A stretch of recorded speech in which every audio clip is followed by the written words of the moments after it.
Good morning, everyone. Good morning. If we could grab some seats, please. Thank you, Representative O'Day. Good morning, everyone. Welcome to the Judiciary Committee public hearing and meeting for April 21st, 2023. Like to get us started. We have 22 nominations before us and a couple of referred bills. So let's start at the top with our nominations for review for judges of the Superior Court. The way this is going to work this morning is we'll invite the nominees up. They will have an opportunity to give a brief opening statement, emphasis on brief. And then we will turn to members of the panel for questions. After that, if there are members of the public who've signed up to testify, they'll be given the opportunity to do so. We will start with Mark Altermet. Before you take a seat, if you could raise your right hand for me. Do you swear or affirm, as the case may be, that the information provided to this committee will be the truth, the whole truth, and nothing but the truth, so help you God, or on a penalty of perjury? Great. Have a seat, and if you could, anywhere in the middle there, just make sure that microphone in front of you is turned on. Should be a button on the bottom. George just got you. Thank you. Perfect.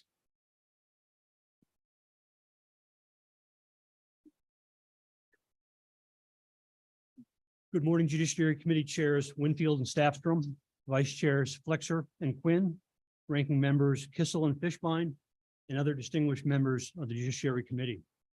I'm honored to appear before you today.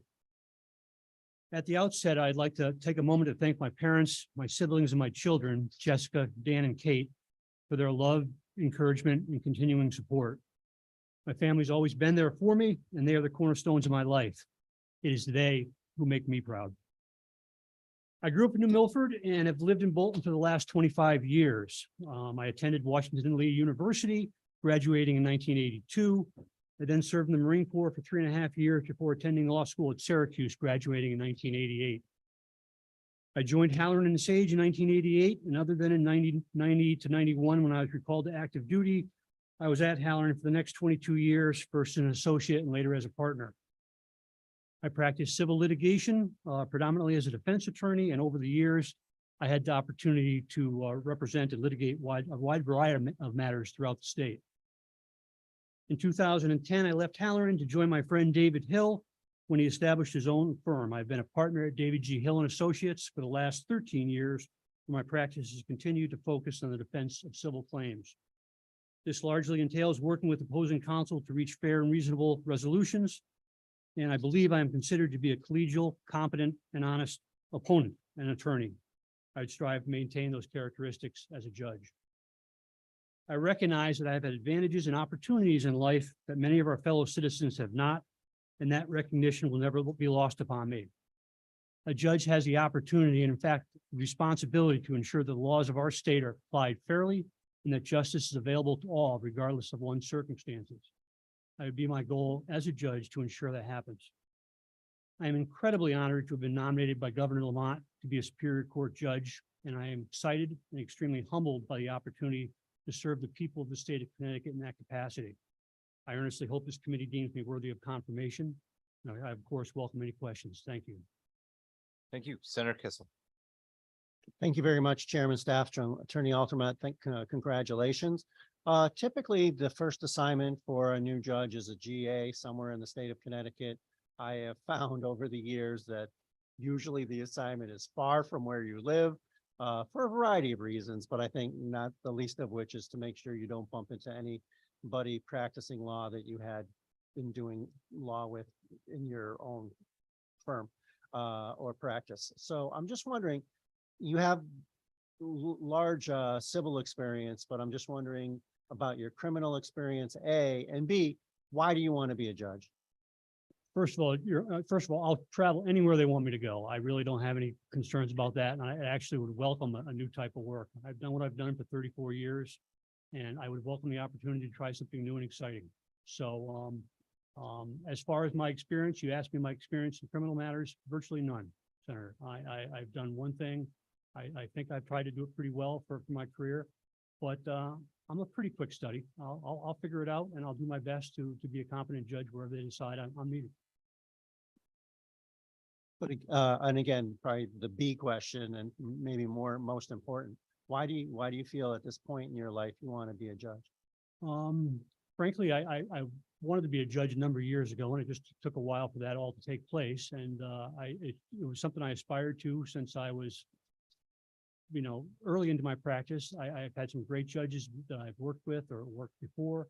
I've respected the vast majority of them and thought they're great individuals and they've done a great job. And it was just sort of something I aspired to, and I thought that maybe if I worked hard and tried to, continue to learn and continue to improve, that someday I could perhaps take that position, and I hope that I can. Well, I appreciate those answers. And while I don't doubt that you're a quick study, stay humble, and I'm sure that your career will be outstanding. So congratulations. Thank you, Mr. Chair. Representative Day. Thank you very much, Mr. Chair. Good to see you, Mr. Ultimate. Same to you, sir. I will admit for those that are on the committee that when I started as a lawyer, Attorney Ultimate was a couple years ahead of me at Howland and Sage. I was a summer associate, and Attorney Ultimate taught me that work hard and do your best, and things will work out. And seeing you there is proof positive that work hard, do your best, and things will work out. Question I ask all potential judges. There's affliction that's known in the bar as robitis. Justice McDonald used to ask the question when he was here as a senator, how can you, now I know the answer to this question, having known you for many, many years, but for those on the committee and members of the public, how can you assure us that you will not suffer from robitis when you put on the robe if you're given the opportunity? That's a fairly easy question. I thank you for it. We all recognize where we've come from. If you practice before the courts and you practice with your colleagues for a number of years, you know what it's like to be before a judge, and you know the pressures of everyday practice, and you know what it entails. And I don't think any of us, I can speak for the group of us, are going to forget that. And we're going to remember where we came from. We're going to remember what the day-to-day practice is like. And I would be ashamed to look myself in the mirror if putting on a robe changed the way I look at the practice of law and the responsibilities that both sides of the bench have. Thank you for that. And the question I assured the chief court administrator that I would try and ask everybody, are you willing to work anywhere in the state so assigned at least 9 to 5? Because that frankly, unfortunately, has become an issue with a judge or two. And I recognize that. I of course would. You can send me anywhere, any court that a judge is needed, and I assure you 9 to 5 doesn't scare me in the least. It's not going to be a problem. Well, you wouldn't hear this from Mr. Ultimate, but when I was in my third year of law school, Attorney Ultimate was called to active duty to the Gulf War to work as a tanker, and he was awarded a medal for that service. I didn't hear the story from him. I heard it from his brother. And this is an amazing man in front of us, and I'm very happy that you're there. And I want to thank the governor for nominating you.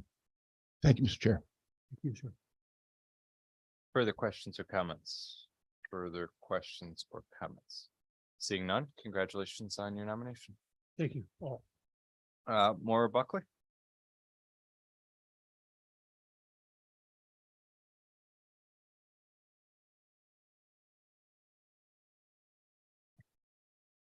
You could raise your right hand for me before we get. Do you swear or affirm, as the case may be, the information provided to this committee will be the truth, the whole truth, and nothing but the truth, so help you God, or under penalty of perjury? I do. Great. Have a seat whenever you're ready. Thank you.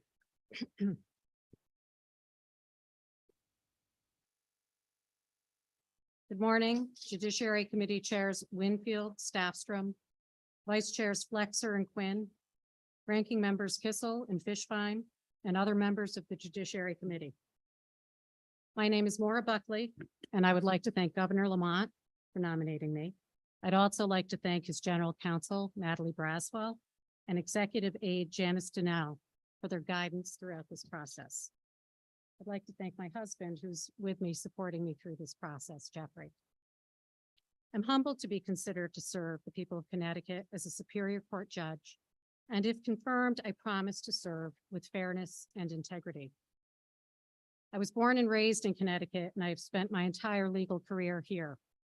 The focus of my career has been criminal defense work. For the last 6 years, almost, at the beginning of May, I've been an assistant federal defender representing clients charged with federal crimes in the District of Connecticut. My representation covers pretrial, trial, and appellate work at the Second Circuit Court of Appeals. Before my current position, I practiced in state and federal court for over 20 years. I've worked in large firms, small firms, and I was a state public defender in their appellate unit for a time much earlier in my career, specializing in criminal appeals. I am fair-minded, and I believe it is critical for everyone who comes before the court to be treated with dignity and respect, whether they're parties in civil cases or criminal cases, victims, witnesses, attorneys, or anyone else who appears before the court and works in the courthouse. I am honored to be here, and I welcome any questions. Thank you. Questions from members of the committee, Representative O'Day. Good morning, Attorney Buckley. How are Good you? morning. Good morning. So the standard question I asked, so you've heard the Robitis question, and having met you briefly, having had met your father, I think I know the answer to this question, but how can you assure members of this committee and the public that you won't suffer from the affliction of Robitis should you get appointed? And it's difficult to have such a great answer go before me, and I would love to just say ditto, but I think when you practice in the courts, well, first off, I think it's just a facet of your personality. Are you someone who, if given, an opportunity like this, if you're going to be arrogant on the basis of that opportunity, then you have no business being a judge. But from sort of a practical boots on the ground perspective, in court, whether it's civil or criminal, you want to get a matter resolved. You want fairness to prevail. You want justice to be served. And if a judge's arrogance or personality is getting in the way of that, then none of the objectives of our court system is being served. The courts are there to serve the people. The people are not there to serve the courts. And when I say courts, I mean judges.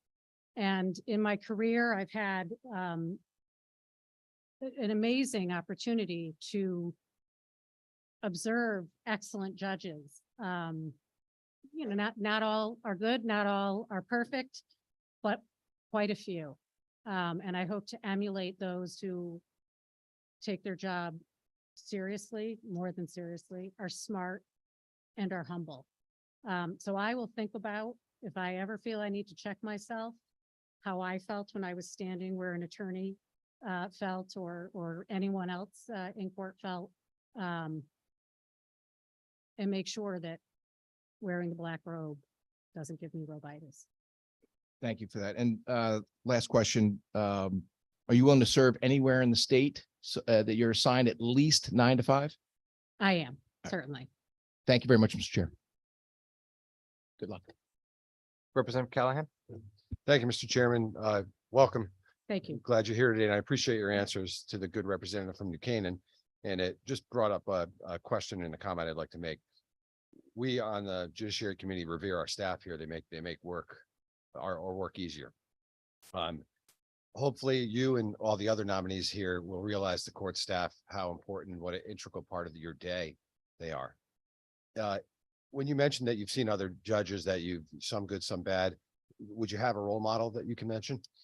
I have a lot of role models. On the state side, I think of judges who treated everyone with respect and dignity. And I would cite Justice Joan Alexander, Judge Clifford, Patrick Clifford, Judge Gold. I have not ever had the pleasure of appearing in front of Judge Seeley because she went up on the bench and then I went into federal practice a few years later. But she's been a mentor of mine since I started practicing law. She's someone I would seek to emulate in any facet of my life, quite frankly. And I've heard wonderful things about Judge Seeley as a judge. And on the federal side, you know, I don't want to list names because I think I'd take a piece of every single one of their judicial personas and try to borrow it and emulate it. I think particularly of Judge Meyer, who firm but fair, a former prosecutor, but has never let his former prosecutorial role cloud the duty to be fair, his obligation to be fair, and to make everyone feel heard and to truly listen. So that's a long answer, but there are a lot of judges who I have tried to emulate and who have impacted my decision to apply and actually become a judge because of the good I see that they do. Well, I appreciate the answer and thank you for coming up today and congratulations. Thank you. Thank you, Mr. Chair. Further questions or comments from the committee? Further questions or comments? If not, congratulations on your nomination. Thank Thanks. you. Or congratulations on nomination, I should say. Thanks for being with us. Thank you. Patrick Caruso.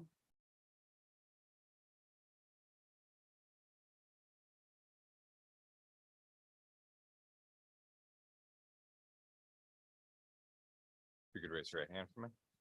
Do you swear or affirm, as the case may be, the information provided to this committee will be the truth, the whole truth, and nothing but the truth, so help you God, or under penalty of perjury? I do. Have a seat and whenever you're ready.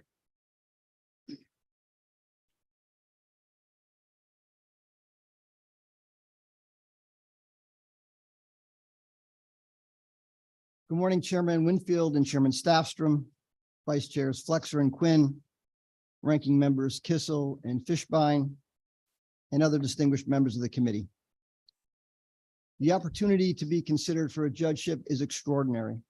I want to thank Governor Lamont for nominating me, and I want to thank the committee for allowing me to make some brief remarks this morning.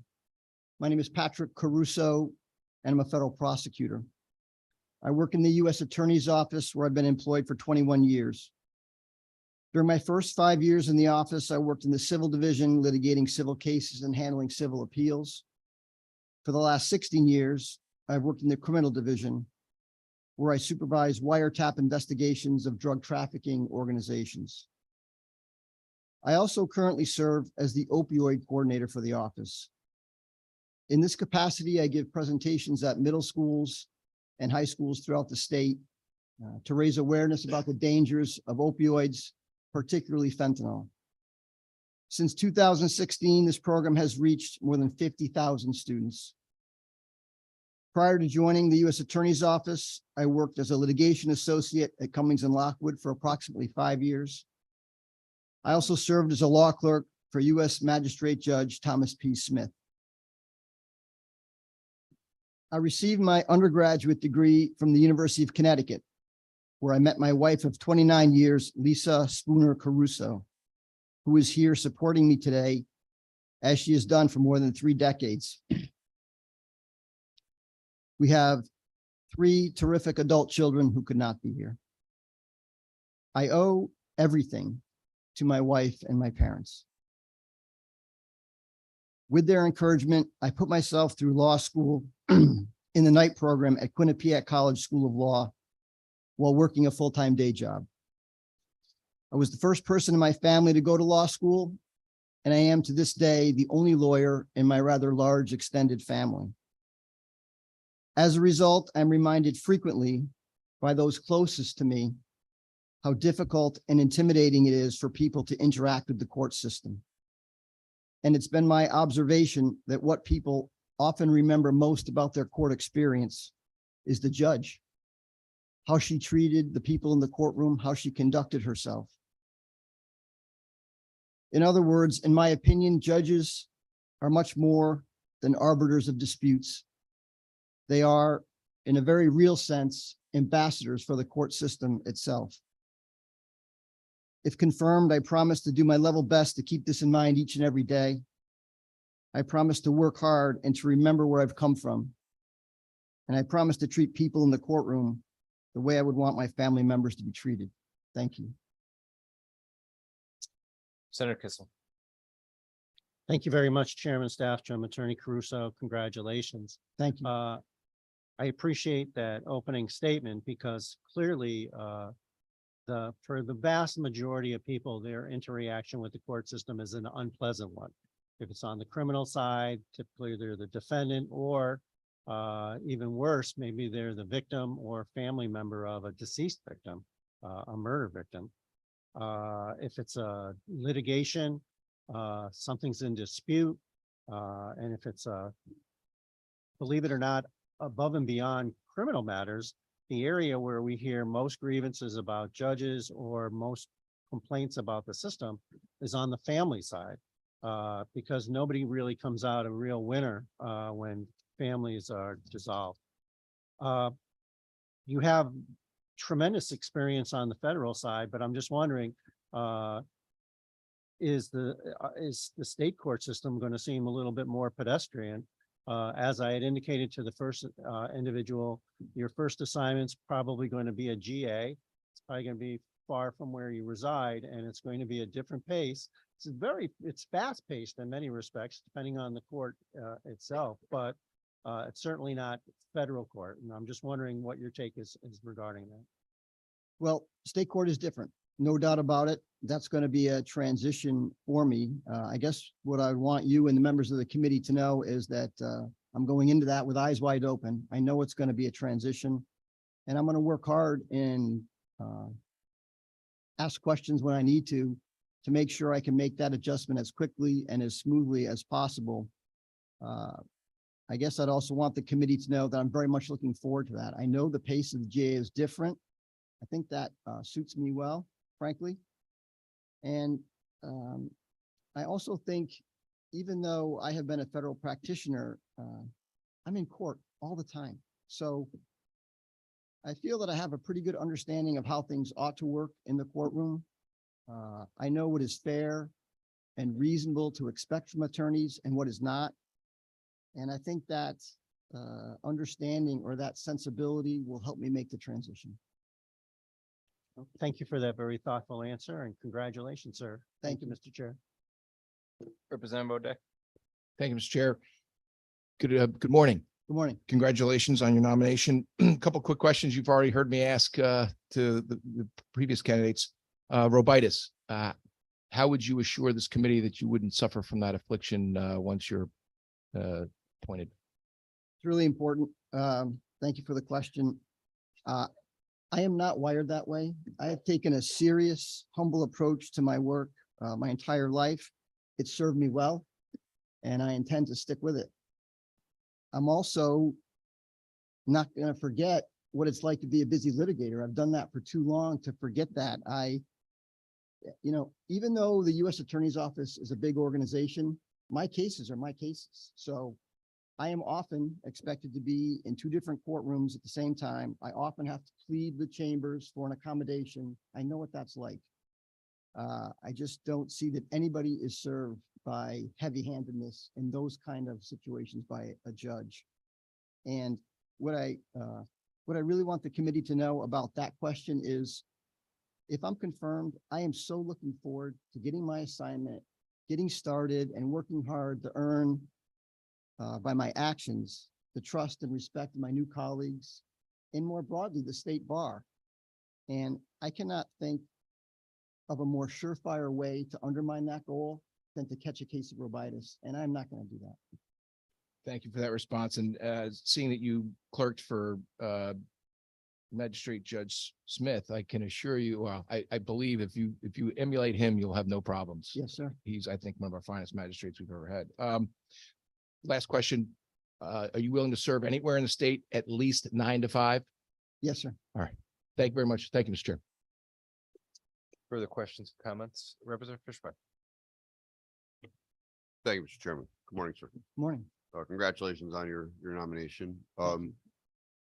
What knowledge do you have of the state practice book? Very little. I was a state practitioner for 5 years before I went to the U.S. Attorney's Office, but it has been, it's been 20 years since I was a state court practitioner. So that, as I indicated in my first response, that's an area where I'm going to have to get up to speed. I'm going to have to put in the work to do that, and I'm ready to do that. In your opinion, as a judge, do the rules in the practice book where do they matter? Yes. Okay, and why? Well, I think that state court practitioners expect the judge to be familiar with all the rules that apply to state court practice. So I would work very hard to be up to speed on all of those rules. No, I appreciate that. And I think also the clients of attorneys that appear before judges, cases settle because the lawyer that they trust goes to them and says, the rules say this, or the law says this. And because of that, I'm going to trust that the judge is going to follow the rules and the laws, and therefore the judge is more than likely going to do this in your case. So it's to your advantage to perhaps settle your case. Because I do find more and more that practice book sections are being not followed. In fact, I had a judge complain to me a few months ago that every time I come before her, it's all about the rules and statutes and practice book. That shouldn't be a complaint coming from a judge, right? So I just, for everyone, I think it's really important, not that we have strict adherence, but certainly the rules are there for a reason. The law is there for a reason. And I do congratulate you on your nomination. Thank you.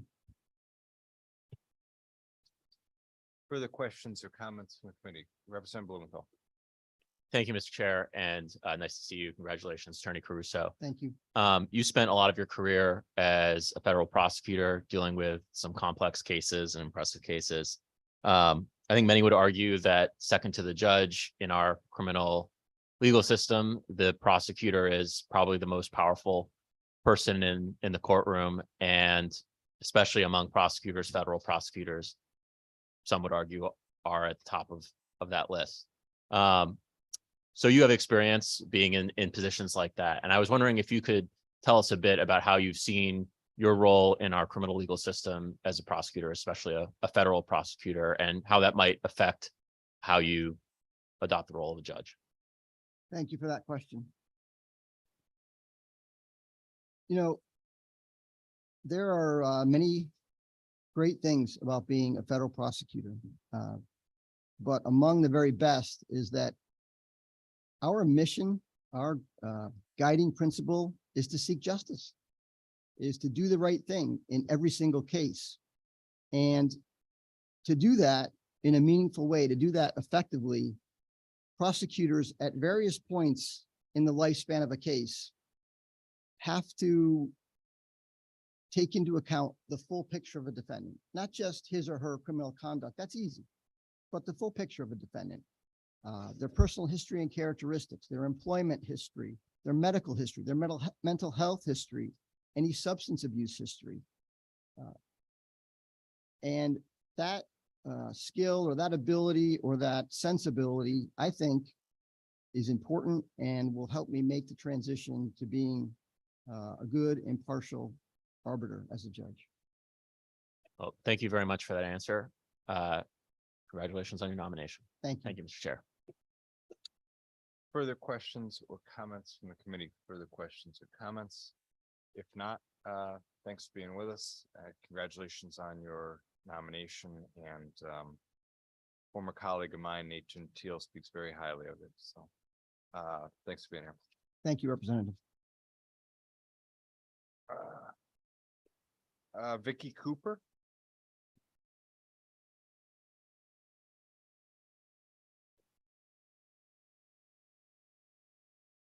You might raise your right hand for me. Do you swear or affirm, as the case may be, the information provided this committee will be the truth, the whole truth, and nothing but the truth, so help you God, or under penalty of perjury? Yes, I do. Great. Have a seat, and whenever you're ready.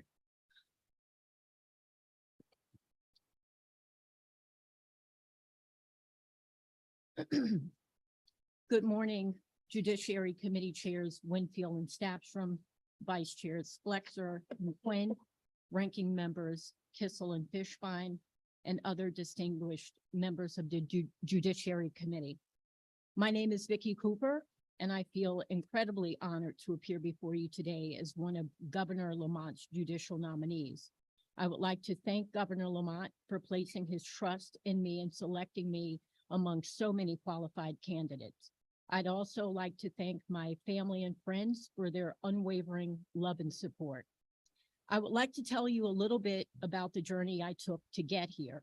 I started college as a criminal justice major with the intention of becoming an FBI agent.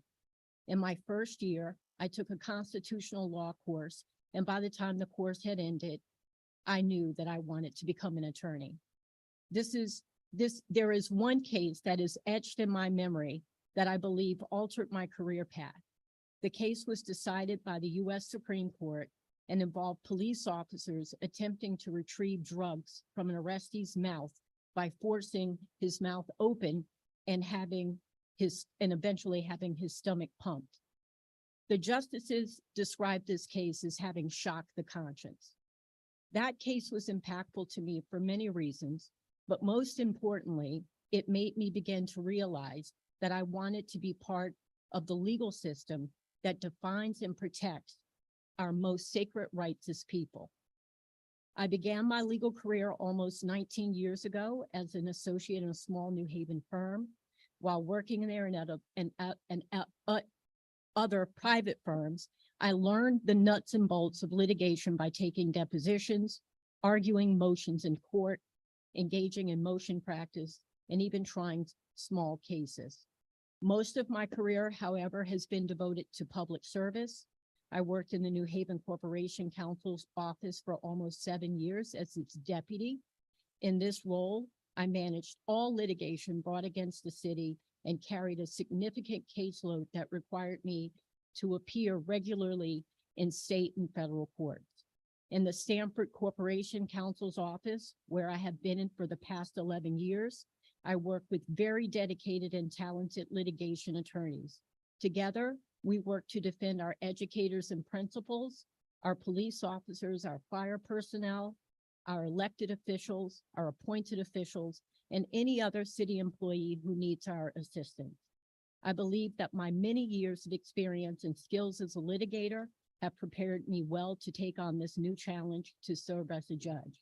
If confirmed, I will treat every person who appears before me with dignity and respect, act impartially, serve with dignity and honor, and above all, enforce the law.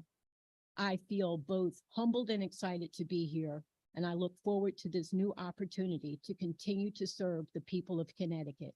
Thank you, and I welcome any questions that you may have. Senator Kissel. Thank you very much, Chairman Staffstrom. Attorney Cooper, congratulations. Thank you. Just hearkening back to your testimony or your statement regarding what motivated you to become an attorney, the law enforcement trying to get drugs out of a potential defendant's mouth. And you said that you wanted to make an impact on the policy and the direction of the law. And my concern is that as a judge, you are to implement what we as a legislature pass and the governor signs or allows to go into effect. So I'm just wondering, what can you say to assure my constituents that you're not going to be what we would call an activist judge and exceeding the authority that's granted you through the four corners of the statutes that we debate rigorously and eventually make it into law? Thank you for that question. I can assure you, the constituents and anyone who is before me, that I will apply the law as it is written. I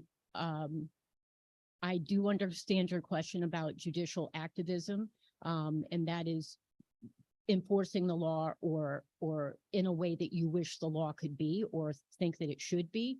And I can assure you and everyone sitting here today that is not, I do not see that as my role as a judge. I see my role, if I am confirmed, to enforce the laws as they are written, to treat people fairly. The laws are there for a reason. Predictability, people should understand and know what they're going to get when they come before a judge, and not really have this amorphous kind of thing that could happen.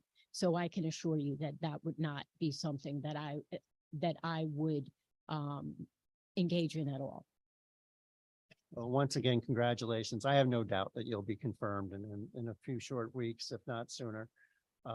You'll be in the judges school and you'll be on the bench before you know it. So congratulations. Thank you. Thank you, Mr. Chair. Representative O'Day, How'd you know? Thank you, Mr. Chair. just to. Good morning, Good council. morning. Congratulations. Thank The question I've been asking everyone is the Robitis question, and I think I know the answer, but how can you assure the members of this committee and the public that you will not suffer from the affliction of a Robitis? Thank you very much for that. And I've heard all of those before me give very, very excellent answers. And I can tell you that I've read what Robitis is, and there's a couple of different interpretations. So I'm going to answer what I know them both to be. One is being so arrogant and so enamored with yourself and your power as a judge that you really forget what your role is. And I can tell you that I definitely would not suffer from that. There would be no barrier or impediment for me being an impartial and good judge and treating people fairly and honestly. The second interpretation of what I've found Robitis to be is someone who is lazy or doesn't come to work or doesn't work the required amount of hours. And I can tell you, both having practice in being in private practice where I have worked around the clock, having worked in government where sometimes you have more controlled hours, but there are also times in public service where it requires you to be on the clock beyond 5 o'clock. And I've never had a problem with that then, and I will not have a problem with that now. I think that the role of a judge to give due attention to every case, and if that requires that I work beyond the amount of time, it will happen. I appreciate that. And I do want to commend you on your response to the activist judge comment. When I pick a jury, one of the questions I ask jurors is if they can follow the instructions of the judge, even if they disagree with the law or the instruction. Because if the judge makes a mistake, we can fix that in the appellate court. So the fact that your response was spot on, in my humble opinion, about following the law, the letter of the law, because that's obviously very important, not only for the litigants, but also for the whole system going forward. So thank you for that. And you kind of answered this question already, but are you willing to work anywhere in the state at least 9 to 5? Because shockingly, we've had an issue with that recently. And so you can assure us that you'll work anywhere assigned at least 9 to 5? I am so incredibly honored to be sitting before you and to have this opportunity. I will serve wherever I am needed for however long I'm needed. Well, knowing I actually work right down the street from where you are. I'm on 1010 Washington Boulevard, and I do know your boss, and I'm sure as a fan of your boss that she wouldn't tolerate somebody who doesn't work as hard as you. I know you do. So thank you very much and congratulations. Thank you. Just for the other nominees to know, this Robitis question would grade on a scale because we know it gets harder as it goes on. But anyway, Representative Fishbein. And you don't think in the prep sessions they do for this, they don't ask that question. So it was a great, as am I. It was a great answer though. But thank you for coming here today, and thank you for your congratulations on your nomination. Thank There's you. you're welcome. There's a particular portion of the backup. We ask about significant cases that you litigated.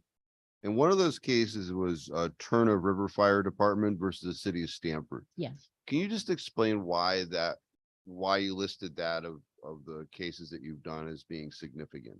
Sure. The Turner River case that I worked on, and I was one of the litigators on, there were 2 other attorneys that were assigned to litigate that case. It was a challenge by one of the City of Stamford volunteer fire departments, where the city was combining, had amended the charter to combine the volunteer fire department with the regular fire department, having one chief, chain of command, things of that nature. They challenged the city's authority to do that. And they made some arguments about taking of property and so on. I listed that as one of the most important cases that I've litigated because one, it was one of the longest trials I've ever been involved in. I think it was one of the most complex trials that I've ever been involved in. Having worked for 2 municipalities now doing defense work, I've handled all sorts of things from very simple fall down on a sidewalk. I've handled police misconduct cases for officers who've been accused of excessive force. So I've handled different sorts of cases, but I would say that the Turnip River case, not only for the complexity of it, but also the importance of the issues, whether or not the city had overstepped its authority, had done something inappropriate by combining the departments. So I do believe it was significant for those 2 reasons. Yeah, no, I appreciate that. And charter cases are rare. I mean, I've are. brought a few. And then I guess at the outset, you answered my second question, but I'm gonna ask it anyway, because that case went up on appeal, It did. but your name, I mean, the case that you listed was actually the trial court decision. Correct. So, were you involved in the appeal? I mean, it's more of a inquiry than it is. No, I was not involved in the appeal at the time when the appeal came about. We had switched corporation counsels. Kathy Emmett had become the new corporation counsel, and she and some other, actually 2 of the other lawyers who were trying the case worked on the appeal. I was, being the deputy, very much involved with other office matters. I consulted with them, but I was not part of the appeal. I was not part of that team. No, I appreciate all your answers. I appreciate you being nominated, actually. Thank you. So, congratulations. once Thank you. again. Representative Callahan. Good morning, and thank you for coming here and being here in person. And Good morning. congratulations on your nomination. Thank you. I'm surrounded by a gaggle of attorneys up here, but I'm not an attorney. But I sometimes take a different approach to questioning some of the nominees. And I see on your application, appears you did quite a bit of pro bono work. Can you did. talk to me about how you feel about pro bono work? Sure. As I've explained, I've done a lot of different cases. I've done a lot of litigation, but I can say that the pro bono work that I did was some of the most important work that I did. Why? Because they were people who did not have access to attorneys otherwise. They were people who had problems that were larger than they were in their minds. They could not resolve them with their own skills and ability, and they needed to have the assistance of an attorney. One of the pro bono cases that I did involved a person who was operating a cab for a living, and there was a mix-up for taxing with the cab, and he was not able, because he did not pay the taxes and they became excessive with the fines. He was not able to register his car. He was not able to use his car for a living. So that was an extremely important thing to him. So I scoured the books to figure out a way to maybe of trying to figure out how to help him, and realized that in the town that he lived, there was a provision in the ordinances that allowed him to ask for forgiveness in the taxes. So I helped him prepare the paperwork that he needed to prepare to do that. And he went before the legislators of the town, and they did in fact waive the taxes for him. And he was able to get all of those obstacles removed so that he could continue to operate his taxi service. And he was incredibly thankful for that. And something that was so little for me to look in the books and figure out a way to help him went a long way in his life. And to me, there's no greater joy than that. Thank you for your answer. Good answer. Very admirable. The pro bono work, it appears you've done quite a bit. So Thank you. I appreciate it. Thank you, Mr. Chair. Representative Osborne. Thank you, Mr. Chair, and I will be brief. And first of all, I wanted, as a mom of a proud John Jay graduate, shout out to John Jay and to the CUNY system entirely, because I'm also a Hunter College graduate, City University of New York. And I bring that up not just to be collegial, but because I think that representation really matters. And I am delighted to see somebody with your educational background here, having done the hard work, because I know what it takes as a CUNY grad to get from a CUNY to where you and I are sitting today. And I think that perspective is so important to have on the bench. So I just want to, I've heard everything I've heard you say so far. I am so supportive of, and I really want to commend you for the hard work it took to get here. And I really look forward to your representation on the bench. And thank you very much, Mr. Chair. Thank you so much. Further questions or comments? Further questions, comments? If not, congratulations on your nomination. Thank you Thanks very much. Greg Davis.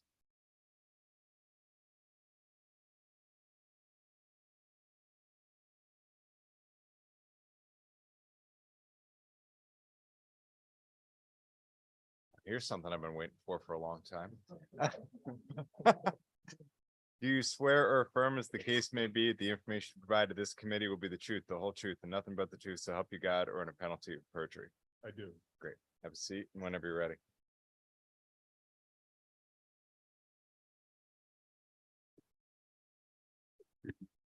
Good morning, Judiciary Committee Chairs Winfield and Stastrom, Vice Chairs Fletcher and Quinn, Ranking Members Kissel and Fishbein, and other members of the Judiciary Committee.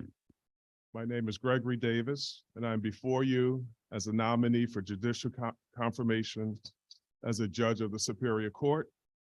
I want to thank Governor Lamont and his General Counsel, Natalie Braswell, for my nomination. In addition, I want to thank my family, the lovely Maxine, Dr. Ursery, and the great residents of the town of Bloomfield, where I have the privilege of serving as deputy mayor, for their support and encouragement. My who is very simple. I've lived in the Hartford area my entire life, except for time spent at Tufts in Georgetown. I grew up in a single parent household in the north end of Hartford in public housing. I attribute two institutions and my mom for providing the foundation necessary to navigate the obstacles of my environment. The Hartford Public Library provided the tools to answer my why questions and help nurture my affinity for reading. The Boys and Girls Club of Hartford fostered my commitment to serve, to give back, and to walk with integrity and purpose. And my mom modeled the spirit of giving, regardless of how much you have, and caring for all. I started my legal career at Murtha Cullina as a litigation associate in 1989, and I've been at the Travelers since 1997, managing and resolving cumulative injury litigation, including asbestos, lead, hazardous waste, sick building cases, and habitability cases throughout the country. In addition to my legal experience, I've spent more than 30 years serving my community and the state. I served as vice chair of the Judicial Selection Commission during my term from 2017 to 2020.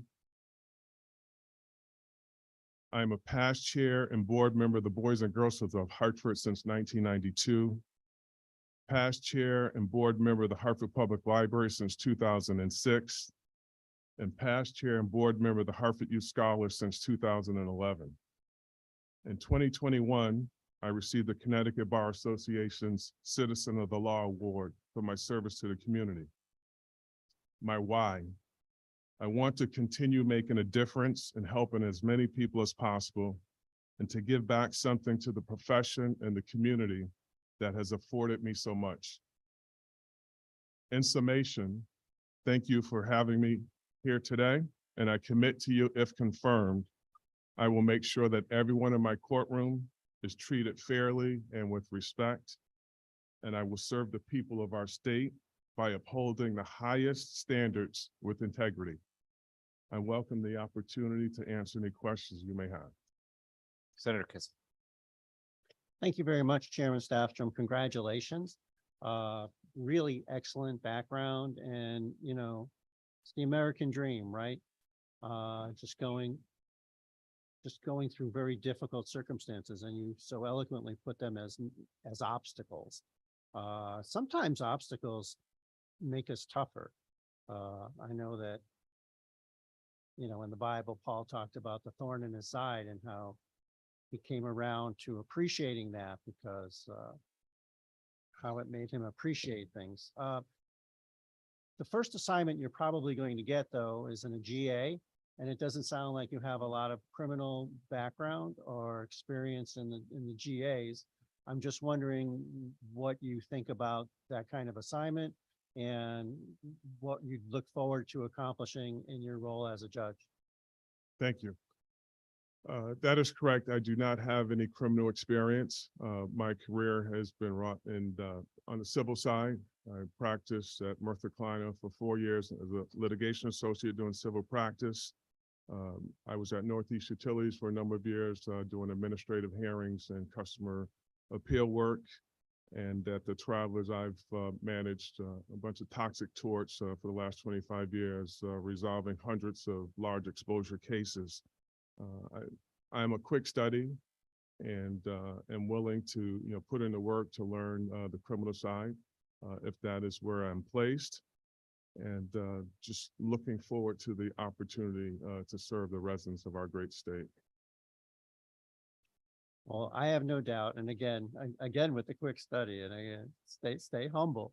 But I think that you'll find that the GAs, you'll be able to impact more lives in one day then you may have spent months on some kind of toxic tort case or something like that. It's amazing. But when people do encounter the court system, a lot of times it's one of the most difficult times of their life. Whether they're a victim, the family member of a victim, a parent, or a defendant. And quite often, at least in my case, the very first cases that I handled, the firm that I worked with sent me off to a GA. So my experience is, and I don't think it's changed over time, is that it's a busy courthouse and you can actually do an awful lot. And so I wish you the very best, because I think that with your background, you'll be able to really make a tremendous impact. And by the way, thank you so much for all the work that you've done with the Boys and Girls Clubs in the library.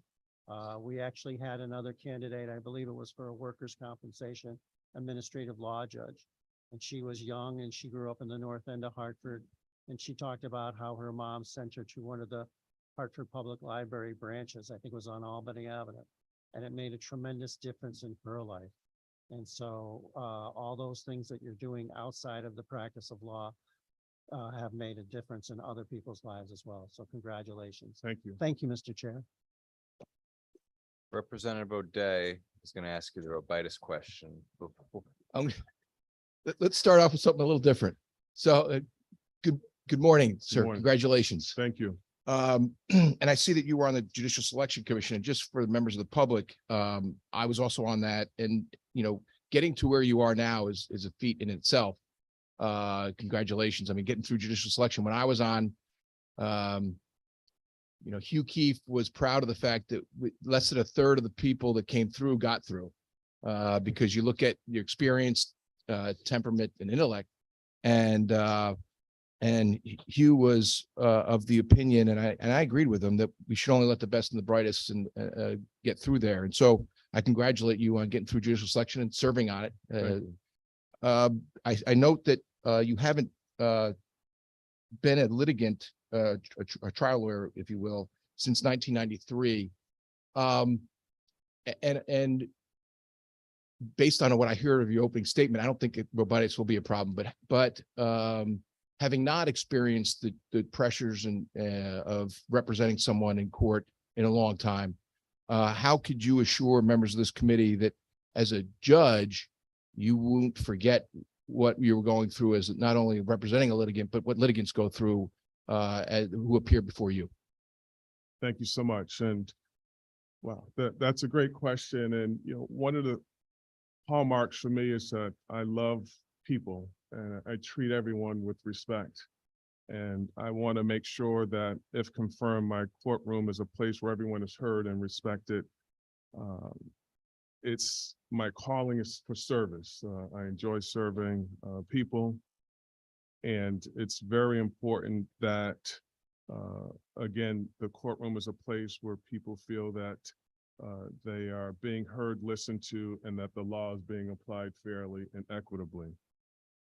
With respect to my background, one of the areas in which I saw as serving on judicial selections that there was a need for more professional diversity within the bar. A lot of the lawyers came in and I thought that they were also similar, but I thought that having in-house lawyers would be, which is more representative of our legal profession, could balance the bench. And I think that quality is very important, and I can bring a different perspective to the bench. And last question. I think I know the answer to this. Are you willing to work anywhere assigned, at least 9 to 5? I am. Thank you very much. Congratulations Thank and you. good luck. Thank you, Mr. Chair. Further questions or comments, Representative Blumenthal?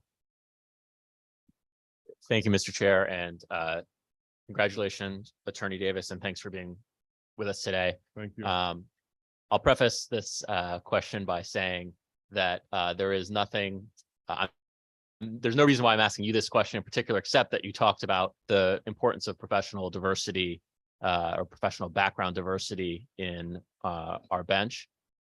Certainly don't mean to imply anything by it, but I thought you'd be a good person to ask.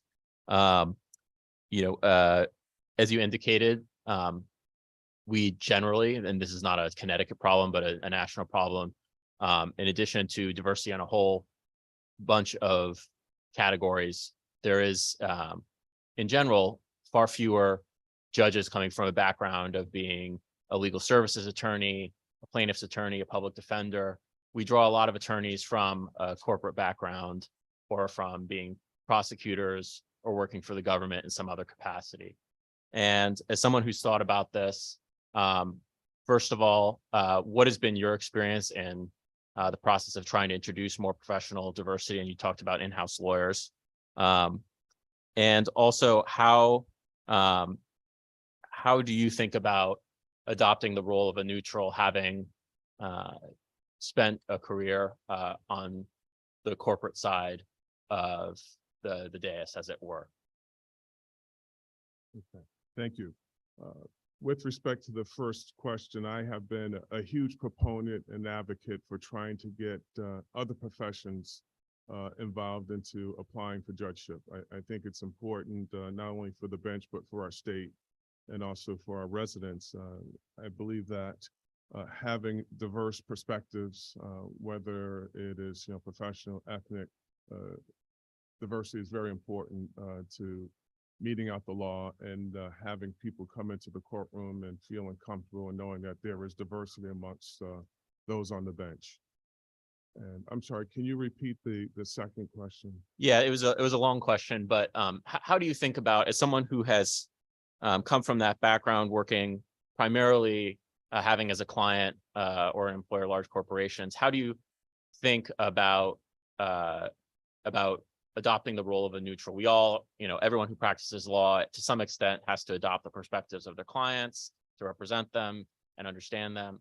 And again, I'm not implying in any way that you would be affected by that in your role as a judge, but how do you think about making that transition, and how should we think about it for trying to recruit more judges from more diverse backgrounds? Right. Thank you so much. And, when we talk about the qualifications, we talk about temperament, commitment to fairness, commitment to service. And again, I believe that treating people with respect and dignity, regardless of one's plight, is very important. And that is something that I believe will be one of the things that I will, focus on, and making sure that everyone has an opportunity to be heard and is being treated fairly. And I don't believe that the quote unquote corporate background would impact my ability to connect with people who come into my courtroom. Well, thank you very much for those answers. Appreciate your work both as a lawyer and in public service, and appreciate being here with us today. Thank you and congratulations. Thank you, Mr. Chair. Further questions or comments, Representative Fishman? Thank you, Mr. Chairman. Good morning, sir. Congratulations on your nomination. I just, I appreciate and I commend you for your service on various planes. And I understand when you gave your opening statement, you talked about the why. You talked about wanting to serve in this capacity. But why in this capacity? Okay, and thank you for that. I did talk about, wanting to give back something to the profession and the community that has afforded me so much. I have practiced law for more than 30 years and gained a lot of experience. I really want to make a difference and directly impact the community and folks that come into the courtroom. I believe that for me, the time is right in seeking a new challenge to really further impact our state and communities. I appreciate that. And what knowledge, I mean, my understanding is that you have not been a litigator since 1993. Is that fair? I would say probably through 97. When I was in-house at Northeast Utilities, I did a lot of in-house administrative hearings before the then Department of Public Utilities Control. Okay, so when is the last time that you've appeared in state or federal court on behalf of a client? That would have been at the end of my tenure at Merthyr Carolina, Which was when? early 90s, Okay, 93, I believe.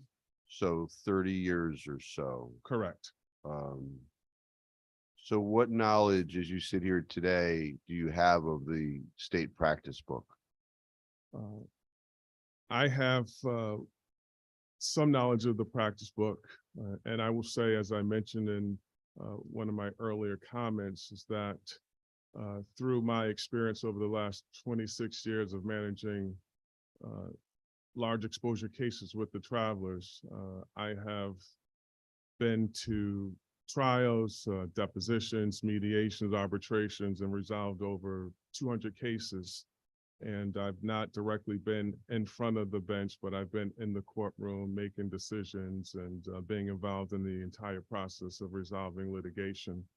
And it is correct that I have not practiced in the court for quite some time, but I'm very confident and comfortable that with my experience that it will help me as a jurist to decide on questions and issues before me. And in those occasions that you've been involved in the decision-making in cases that have been in court, how many times have you been included in a chambers conference?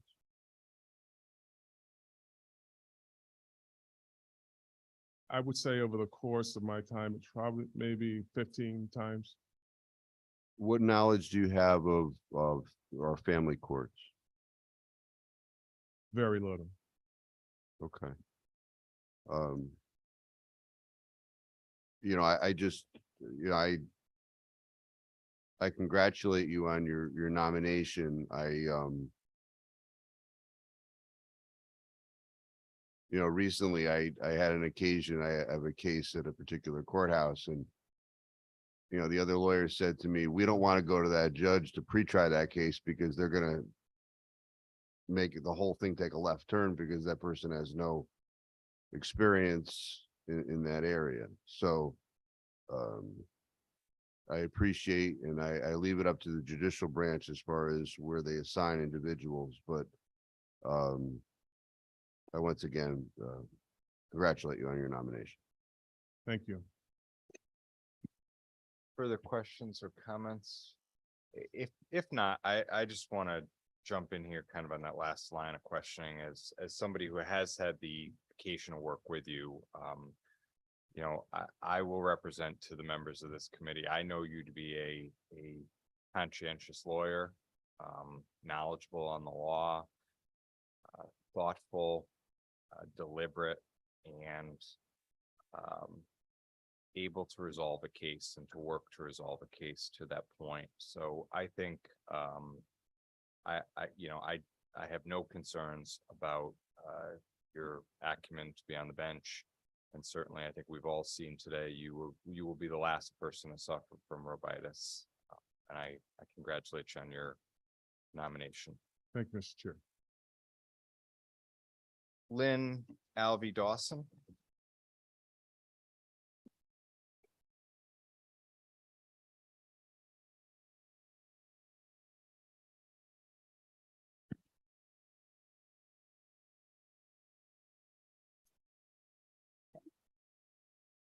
You might raise your right hand for me. Do you swear or affirm as the case may be, the information provided this committee will be the truth, the whole truth, and nothing but the truth, so help you God, or on a penalty of perjury? I do. Great. Have a seat whenever you're ready.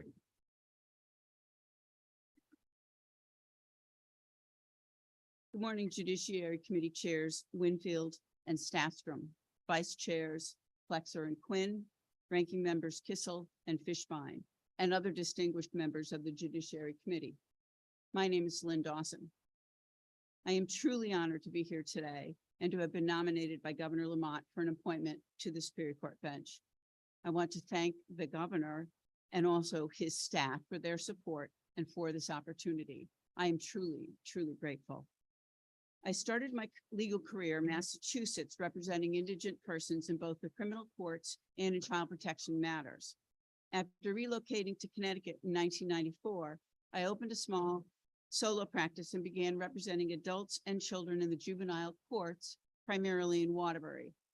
My practice has also included work in the family and the criminal courts. I consider my work in the juvenile courts of Connecticut to be some of the most important work of my career. The population with which I worked often experienced poverty, mental illness, domestic violence, incarceration, and substance abuse. Working with those families required compassion, patience, tolerance, and empathy. Throughout my career, I have maintained a strong commitment to justice and to giving a voice to the disadvantaged and the disenfranchised. It has been my goal to treat each and every client with respect and compassion, regardless of their circumstances. I approach every case with the goal of moving towards a solution rather than staying stuck in the problem. As a solo practitioner, I have found that collaborating with my colleagues has been critical. Listening to others has provided needed perspective. I hope to bring that spirit of collaboration, as well as my compassion and empathy, to the Superior Court bench. Thank you so much for your time and attention, and I look forward to answering your questions. Senator Kissel. Thank you very much, Chairman Staffstrom. Attorney Dawson, congratulations. Thank you. I think you bring an interesting perspective with your work with the juveniles, and we've striven mightily over the years to try to break the cycle of recidivism and especially try to essentially nip it in the bud when it comes to juveniles, try to keep them away from the criminal justice system to the extent that we can. I think that we've made good strides, but I think we have a long way to go. You know, we have this debate, car thefts, juveniles, gun violence and juveniles, and whether juvenile crime is up or down, it depends on who you ask. Sometimes they say, well, the crime is still up, but the arrests may be down. I'm going to set that all aside for now. Given your experience with young people, what can we do better as a legislature?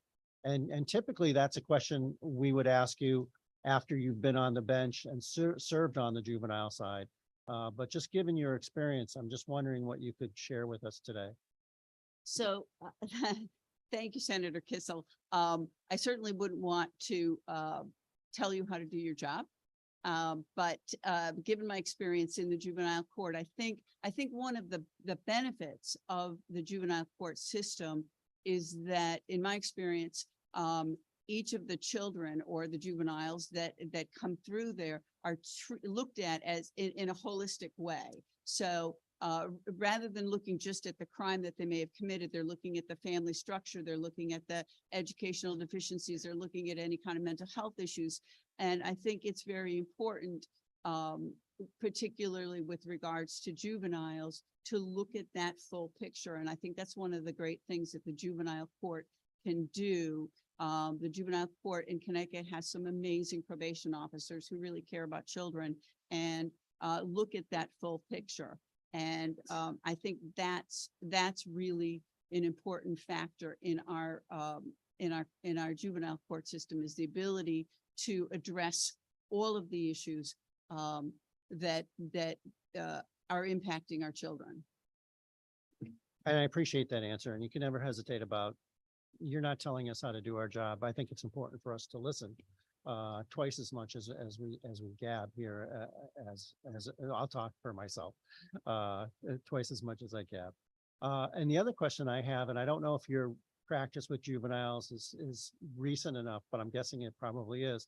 We had that change working with the judicial branch to have next day arraignments, rather than having that delay where a lot of the young people would go off and get involved in a subsequent crime or other kind of problems.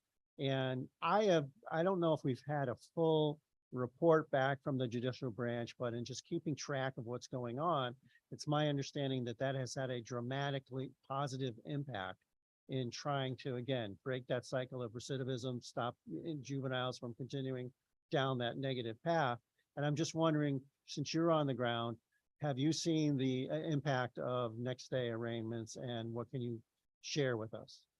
So I worked almost exclusively in the juvenile courts up until about 2012.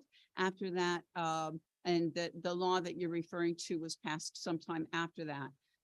So I have not been present to see that, but I would agree that bringing the children in immediately, and for the reasons that I discussed earlier, is it allows the court probation officers and other court staff to get an eye, to get a look on, what's happening in this child, what's going wrong in this child's life that's leading to this kind of behavior, and hopefully addressing it. So I think the sooner we do that, the better.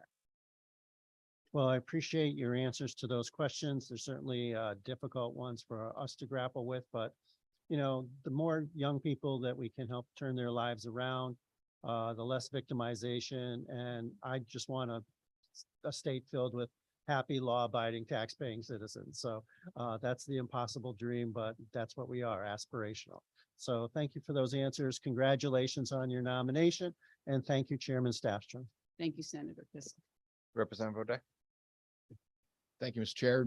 The robitis question, I think I know the answer based on the fact that you're a solo practitioner. But how can you assure this committee that you won't suffer from robitis going forward? So first of all, I just want to say that when I was a young person, when I was in high school, I had an educator who used to say, take your job seriously, not yourself. And I remember as a teenager, it didn't make any sense to me. But I repeat that mantra to myself on a regular basis, take my job seriously. I think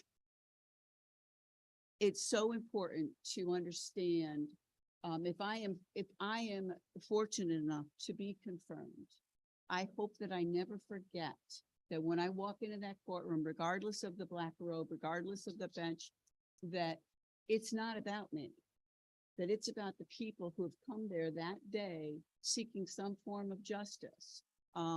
That's what's really important. That's what's important. And I hope that I will always remember that mantra.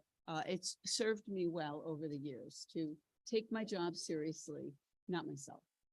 And I appreciate that answer. And it's not only because Justice McDonald always asked that question. I will tell you, when I was a young associate at Halloran and Sage, we had a trial. Plaintiff's counsel needed a continuance, and I consented to it. And the court, without consultation, granted it to a date that wasn't good for me. And 2 weeks before, it was about a month later, 2 weeks before I filed a motion for continuance, we got called in. And even though it was consented to, and it was scheduled on a time that I wasn't available, my client wasn't available, the judge made us go forward on a courtside trial.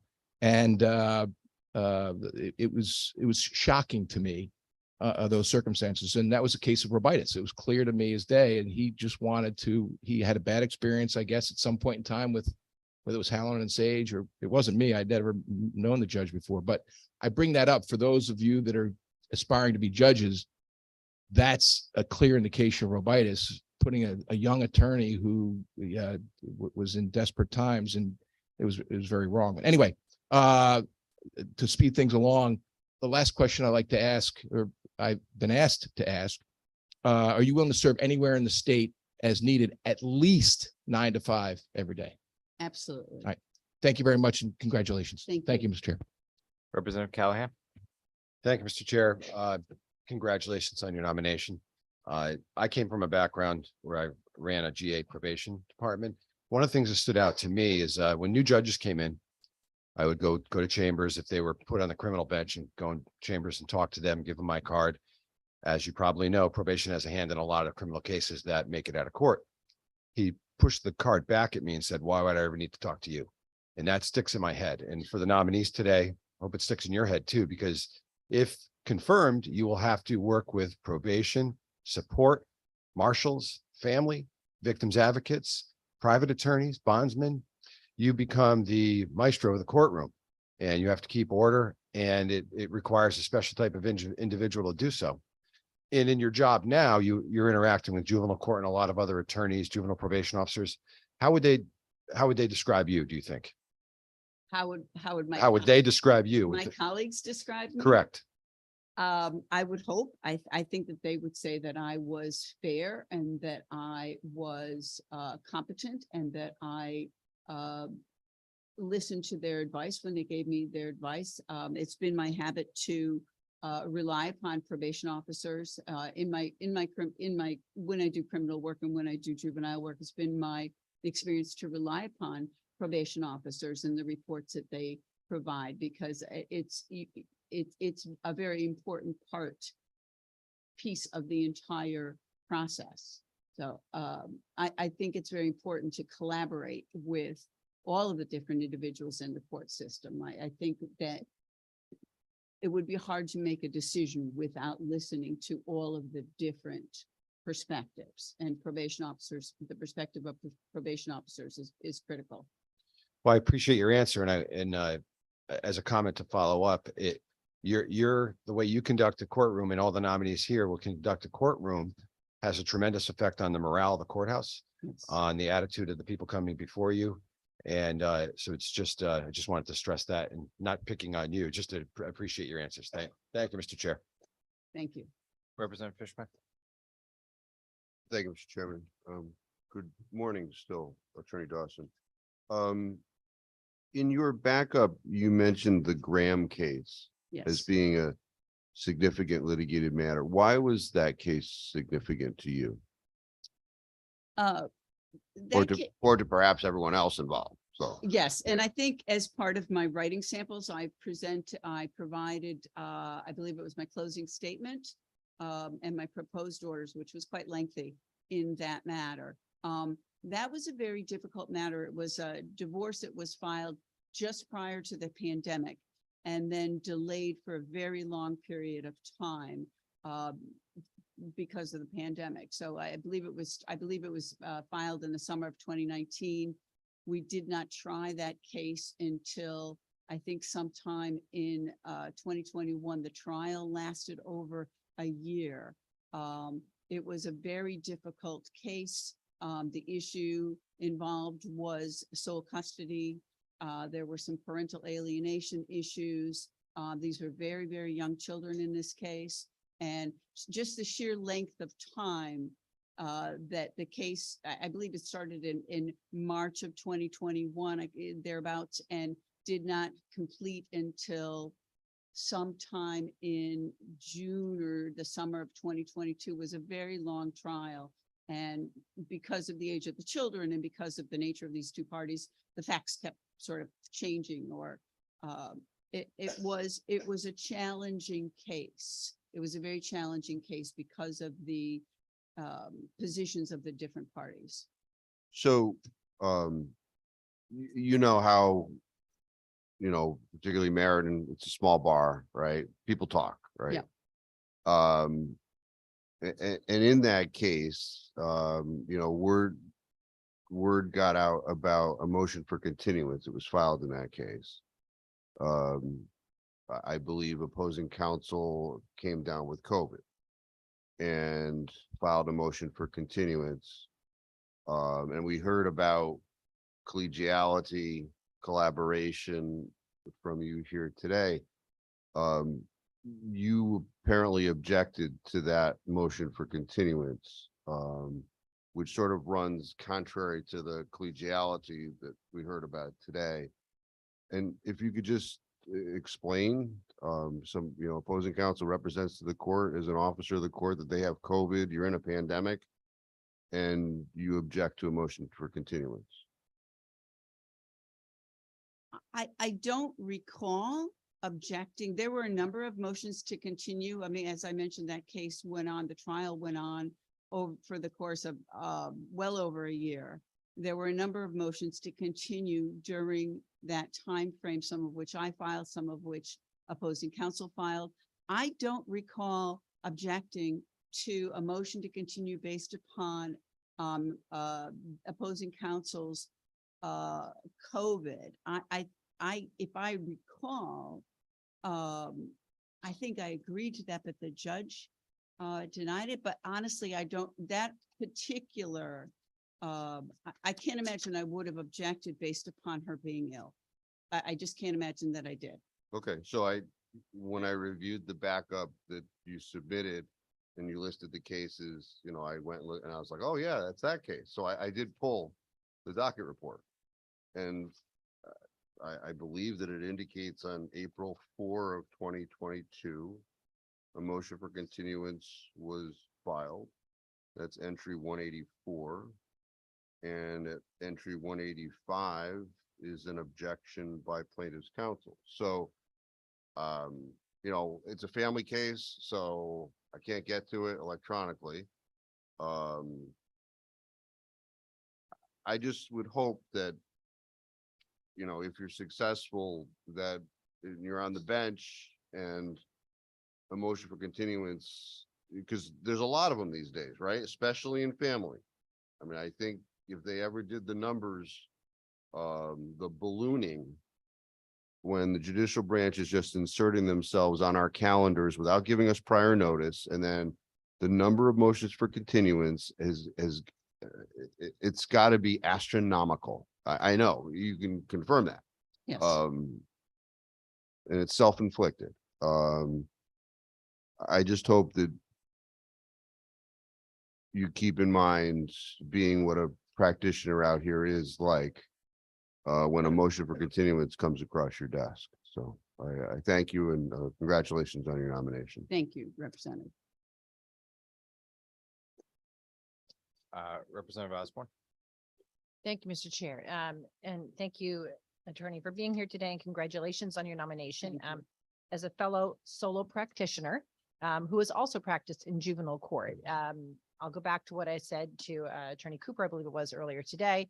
I think representation matters. And I think it's important that people who have the solo practice experience are on the bench, who understand what it's like for the attorneys, especially in family cases and juvenile cases, as they seek to navigate the challenges that are in family court right now. And going back to the Graham case that you were speaking of, given the time frame that you're speaking of, was that a Microsoft Teams trial that entire period of time? It Right. was. So you had to go through all of the multiple filings of exhibits and e-filing them on judicial, and that must have been an extraordinary experience as a solo practitioner to undertake, correct? Yes, it And- is. And so I can expect that you will remember that when you get Yes. to the bench, having Yes. myself experienced a 9-day Microsoft Teams trial in, I think it was the end of 2021 and 2022. So, you know, on your juvenile court experience, is that on the criminal side of juvenile, or is that on the abuse and neglect side of, of juvenile, or the abuse and neglect side of juvenile? It was both. I handled both delinquency matters and child protection matters. Okay, thank you very much for being here today, and I wish you success on your application. Thank you. Mr. Chair. Further questions or comments from committee? Further questions or comments? Seeing none, congratulations on your nomination. Thanks for being with us. Thank you very much. Karen DeMeola.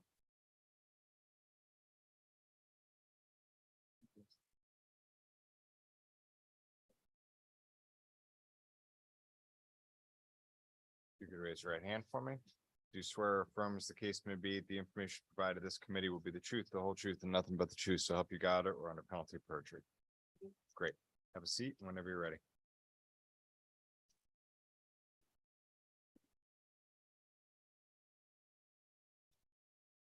Good morning, Judiciary Chairs Winfield and Staffstrom, Vice Chairs Flexer and Quinn, Ranking Members Kissel and Fishbein, and other members of the Judiciary Committee. My name is Karen DeMeola, and I am honored and humbled to be before you today. I thank Governor Lamont for the nomination, as well as General Counsel Braswell and Executive Aide Janice Denal for their support throughout this process. I also want to thank everyone who has played a role in making me who I am today, in particular my parents and my sister. Though I now live in Tolland, I grew up in Brantford, and I was raised to value family, hard work, service to others, and education. I attended St. Mary's High School, the University of Connecticut, and the University of Connecticut School of Law. After graduating from the law school, I practiced civil rights litigation at a small firm and thereafter in solo practice. I joined the University of Connecticut and held a variety of administrative roles, including my current position as Assistant Dean for Diversity, Belonging, and Community Engagement. Throughout my career, I maintained connection with the practice and engagement with the Connecticut Bar Association, and had the privilege of serving that organization as its president from this 2017-2018 bar year. I have actively participated in boards and committees and served as a member of the Judicial Branch's Civil Commission and Access to Justice Commission. My work, regardless of the role or organization, has always centered around service and people. Learning about people, listening to their stories, building trust, and ensuring that everyone is treated not only with respect, but also fairly and equitably. I will bring my experiences and these qualities to my service as a judge of the Superior Court. Should I have the honor of being appointed, I will work diligently to perform the duties of a judge in a manner that instills public confidence in our courts and our justice system. I am honored and grateful for this opportunity, and I appreciate your consideration of my candidacy. I am happy to answer any questions you may have. Questions from the committee? Representative Fishbein. Thank you, Mr. Chairman. Good morning and congratulations on your nomination. I will say that you are an excellent speaker. Just looking down and then, going on for a while, it's impressive. That's a skill that not many of us have. Thank you. Oh, you're welcome. I was looking at the backup and the questionnaire you signed on April 10th, which is a few weeks ago. And did you, I would expect that you read it before you signed it and you made sure all the content was true. In fact, at the end, you said, I hereby certify the information contained in the questionnaire is true to the best of my knowledge. And in there, you say you represent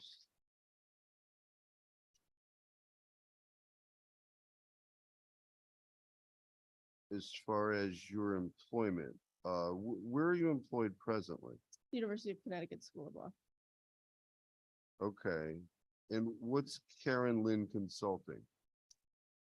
In 2020, I started a consulting business. I was asked to do a trainings and workshops for organizations and individuals. And I closed that down in January of this year. January 7th. Yeah, okay. You didn't indicate on here, you said through 2023, which I took to mean present, right? Understood. So So I should have put January 7th of yeah, 2023. 'cause I went and looked and I was like, wait a second, this thing doesn't exist anymore. And, she just signed this, but anyway, we'll go on. Thank you. The other thing is, question 26 says, please submit 3 written legal documents that evidence your practice of law. And, that I will represent responses to that. It's a rainbow of answers, right? Sometimes we get a decision written by the appellate court that mentions the lawyer. Sometimes we get a pleading or something, that's like 3 lines long and just has the lawyer's signature block at the end. But your backup was 3 articles that you've written that don't have any legal sites in them. How am I to, I'm gonna read the question again. Please submit 3 written legal documents that evidence your practice of law.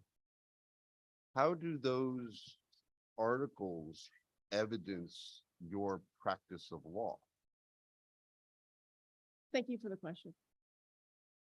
So it's been some time, as you can see, that I practiced in a courtroom. And when I attempted to look for some of those documents that I might submit in response to that question, I don't have any. They're all on floppy disks and I could not present them. But when I was president of the Bar Association, certainly I've been engaged in the bar and a number of different organizations. I've been connected to the bar in ways that, frankly, I'm proud of. I'm proud of the ways in which I engage in pro bono, access to justice, lawyer well-being, the mental health of attorneys and law students. And so when I thought about the ways in which I am connected to the practice, I submitted those articles.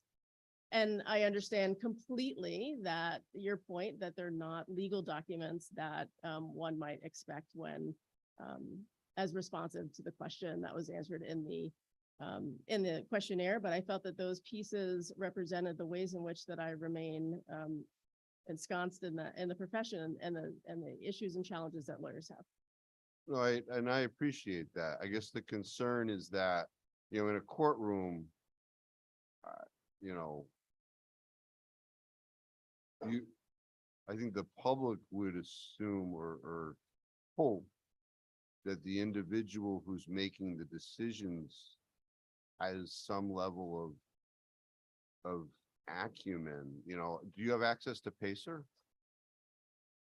I don't know that I've logged into Pacer in quite some time. Okay, so I take it that you don't have access, and just for those, I mean, that's the federal court system, because I was able to go into Pacer and look you up. And you know, there are some cases there. I think that in response to the question, perhaps I would have been getting a few documents from Pacer saying, you know, these have my name on it, right? That would have been responsive. So, you know, I've asked some people here today about rules and practice book and all that stuff. And I'm looking at this question, and what I got in response really didn't answer the question. So when's the last time you appeared in a court? I appeared before the Commission on Human Rights and Opportunities in 2025. Okay, that was and that was an administrative proceeding, it's not a court. Correct, probably in court in 1999. Probably the last time I was in court. Okay, and what kind of a case was that? I apologize that I don't recall if that was a divorce case or if it was another case that I no longer recall. Okay, and in your backup, you mentioned, once again, we asked about significant litigated matters, and you listed 3. The Jane Doe versus City of Hartford case. There's no sites, so I don't know, was that at Hartford Superior Court? Was that? It's in federal district court for the District of Connecticut. Okay, so that would have had some sort of a docket number or something tied to that, right? Because I did find a Jane Doe versus the Hartford Board of Education case, but I didn't find, so that's not that case. That's not that case. No, sir. Okay. And the Passarella versus Passarella case, I take it that was some sort of a family matter. Correct. And when was that? That could have been 99. And again, I apologize for not having those dates. Okay, and why was the Passarella case significant? Why did you list that?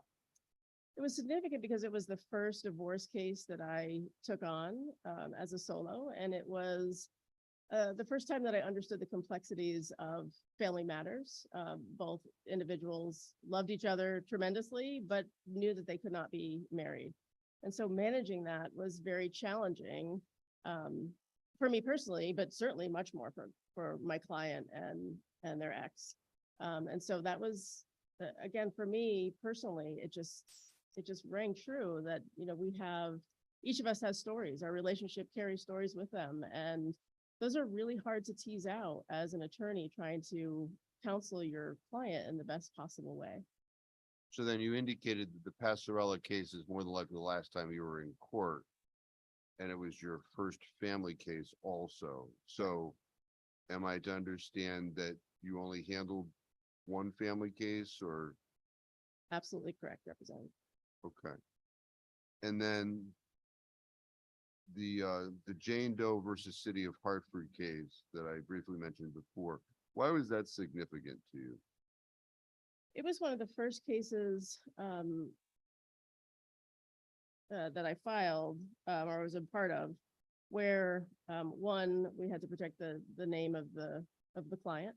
And two, it was a case involving a sexual assault of the individual and police officers on as defendants. And so that was, again, a situation where the people and the individuals and the systems at play were just, they were complicated. It was very challenging to think about the ways you can help your client, in particular this client who did not have redress in the criminal system, but instead was seeking redress in the civil system. Managing, again, the emotional complexities and the challenges that our client had, and understanding that, you know, it might not go anywhere. But she was very, as is her right, she really wanted to move forward on the civil side. I never saw that case through. I left that firm prior to that case moving forward. But it was very, sort of for me, very much an exercise in zealous advocacy. How far do you go? Putting together that complaint was amazing and frustrating. We were able to use the Violence Against Women Act at that time, in addition to Section 1983. The depositions were particularly challenging as well. So it was a case that just gave me a much better sense of the federal system and filing cases on behalf of clients who were very much interested in redress. And the Violence Against Women's Act, in what context did you utilize that? We utilize that as a way for the public actors involved who allegedly targeted our client based on her gender. Okay, have you had, well, I won't go down that. Do you have any knowledge of the state practice book with regard to rules of court? I do. It's been some time that I've used them as a practitioner. I was a member of the Civil Commission, and we took up some of the some changes to the practice book. In addition, during my presidency for with the Bar Association, I had to, we often took positions on behalf of sections and committees that were trying to make changes to those practice book rules as well. And so at each turn, I would dive in and refresh my recollection as to the particular rules of court and the impact of those on practitioners. What kind of impact? So when we looked at, and again, I don't remember the specific rule that we were looking at, but the ways in which each change might impact not only attorneys, but also members of the public who might not be as familiar with those rules, but who'd be obviously need to pay attention to those as clients. Okay, and then you said because you were a leader with the Bar Association that you were assigned to some group having to do with practice book revisions, is that? So as the president of the Bar Association, one of the duties would be to provide testimony in front of the legislature on particular issues. And I didn't do a lot of that, but sometimes our sections and committees would come up with new rules, and we'd have to take a position as an executive board as to whether or not we wanted to support those or not.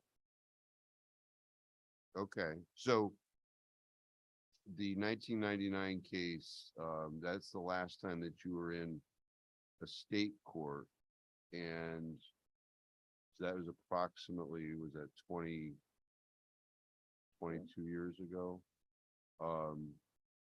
Have you kept abreast as to the many annual changes to the practice book that have happened since that time? So I'm lucky that I work at a law school that has a fantastic library, and they give me I get to have access to those books. So have I studied every one of them? No. But I do enjoy taking some time and looking at some of those changes as they come forward. And at the law school, you're not a professor. I do right? teach a course. I teach a course as an adjunct, but not a full professor. What, no. because I didn't see that in the backup. What course do you teach? So I teach diversity and inclusion in the legal profession. Okay, and how long have you been teaching that? Started teaching that course in 2020, I believe.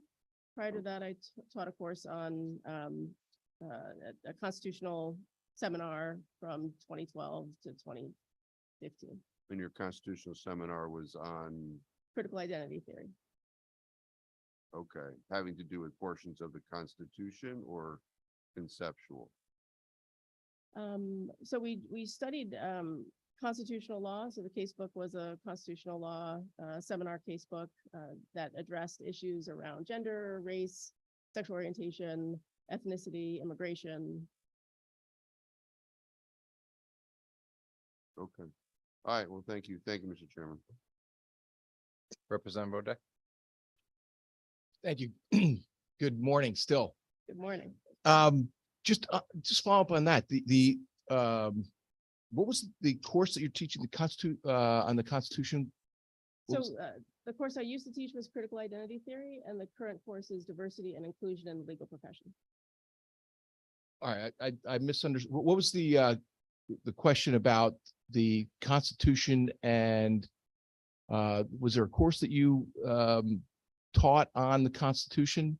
So critical identity theory often looked at the Constitution as a way to sort of outline the rights and that individuals have based on identity, whether that was their identity as a racial or ethnic minority, as an immigrant to the country, based on sexual orientation. So we use a lot of constitutional analysis. Yeah, so look, I carry the Constitution around with me. I'm obviously a huge fan. And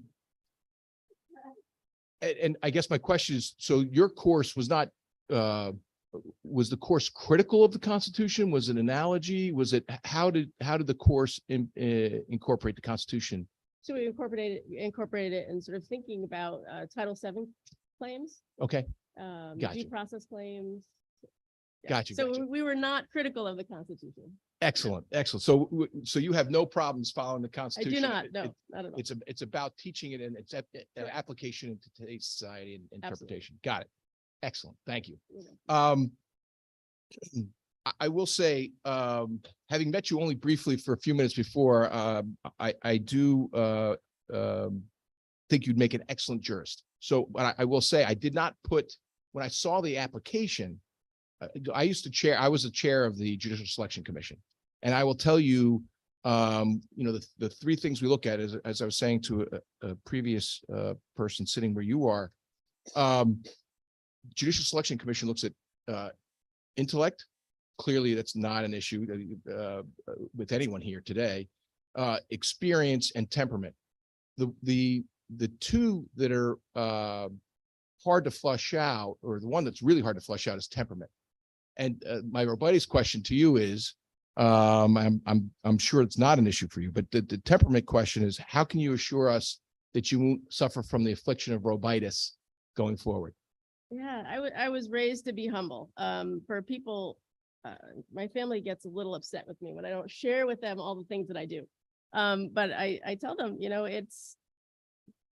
sometimes it's how you're raised, right? The stories of my grandparents, my grandmothers finished the 8th grade and then they had to work to support their families. And I carry those stories and the stories of my family. I remember how hard they worked, and at no time did they ever, they're not braggarts. They're not people who sort of, talk about all the things that they do. And I sort of pick that up as an individual. I carry that with me, and it would be completely against my nature to fall victim to Robitis. Thank you for that response. And I'm certain that Robitis will not be an issue for you going forward, based simply on my brief interaction with you and your answers here today. I will say that going through your application, I've never met you before, but experience is a question. And I'm sure I've had many people come to me because I was on judicial selection and because I'm on the Judiciary Committee, you know, and ask me about whether or not they're qualified or they could get through being a judge. And I've told people with, quite honestly, more experience than you in the courtroom that they shouldn't apply because of a lack of experience. I've told them to go do pro bono work in court, get trial experience, because I will tell you, now look, I've only tried about 50 cases to verdict. I've probably picked hundreds of juries, started hundreds of cases, but only 50, maybe a little more now to verdict jury cases. And it's stressful, and the judge is going to have to be the one thinking on their feet really quick. And I will tell you, when I was on judicial selection, Keith in particular, I hate to call him out, but I will tell you that he probably would have been asking you, why do you think, what in your background of experience leads you to believe that you could be a trial judge? And so I'm just going to ask the question straight out. Do you have any concerns about your ability to be a fair, impartial, and successful trial judge without any real trial experience for over 23 years? Sure, that's a great question. And that certainly was the number one question, the first question that judicial selection asked me as well. I don't think I'm going to have a problem at all. I think the experiences that I've had, in particular at UConn Law School, obviously I practiced law and we know that that's a long time ago, but everything from motion practice and managing client relations. But at the law school, my roles have required me to be somebody who multitasks, who handles many issues, sometimes at the same time, from mediating disputes between employees, between supervisors and their staff, between student conduct issues, student misconduct issues, Title IX cases. So I've served as a fact finder. I've been involved and invested in making sure that everyone feels like they are heard and is heard, that they are treated with respect and dignity in the process, and that the process is open and fair, and everyone knows what the rules are as soon as they step foot in whatever panel and issue that is before them.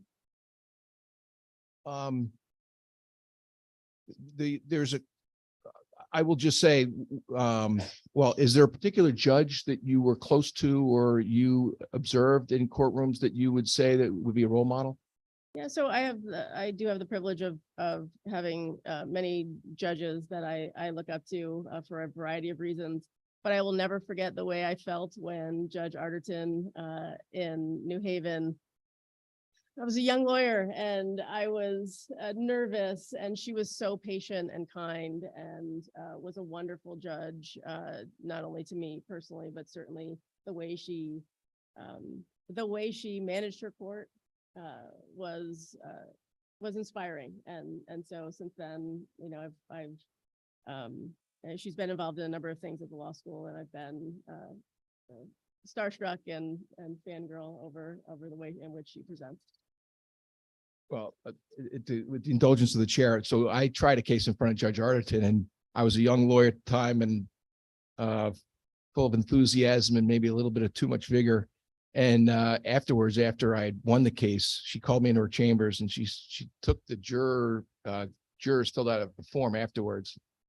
And she said, well, before you get too fond of yourself, read these comments. Apparently I was a little too mean to the other attorney. And even though I had won, I was a little too aggressive, but I agree with you. Judge Arterton is an outstanding jurist. I did learn from that experience to tone down myself a little bit, but the other question I ask everybody is, are you willing to work anywhere in the state at least 9 to 5? I am. Okay. And the last question I have is really on, I was trying to pick out the experience and whatnot. And I would point out, not putting in the sites was problematic. And I mean, it does give the citations for the sites. So you would have failed the legal writing 101 on citations there. But what is the university, the social work course on human oppression. When did you take that? And that was at the law school? I was at the school, UConn School of Social Work. And I took that in the mid 2000s. There were some, I'm involved in a lot of things. And I was doing some committee work at the time, and someone recommended that I think about the ways in which individuals and their communities are impacted by poverty in particular. And so I do have the benefit as a university employee of taking classes for free. And so I took advantage of that course, and it was fantastic and gave me a different type of insight into what individuals at our toughest communities are managing. Thank you very much. And thank you for your responses. I will confess, I am concerned about the experience component. I would encourage you, I certainly foresee you getting through. If there are any no votes, at least I'm concerned about the experience, and that's it. But I'm sure you're going to be a fair and impartial jurist for all.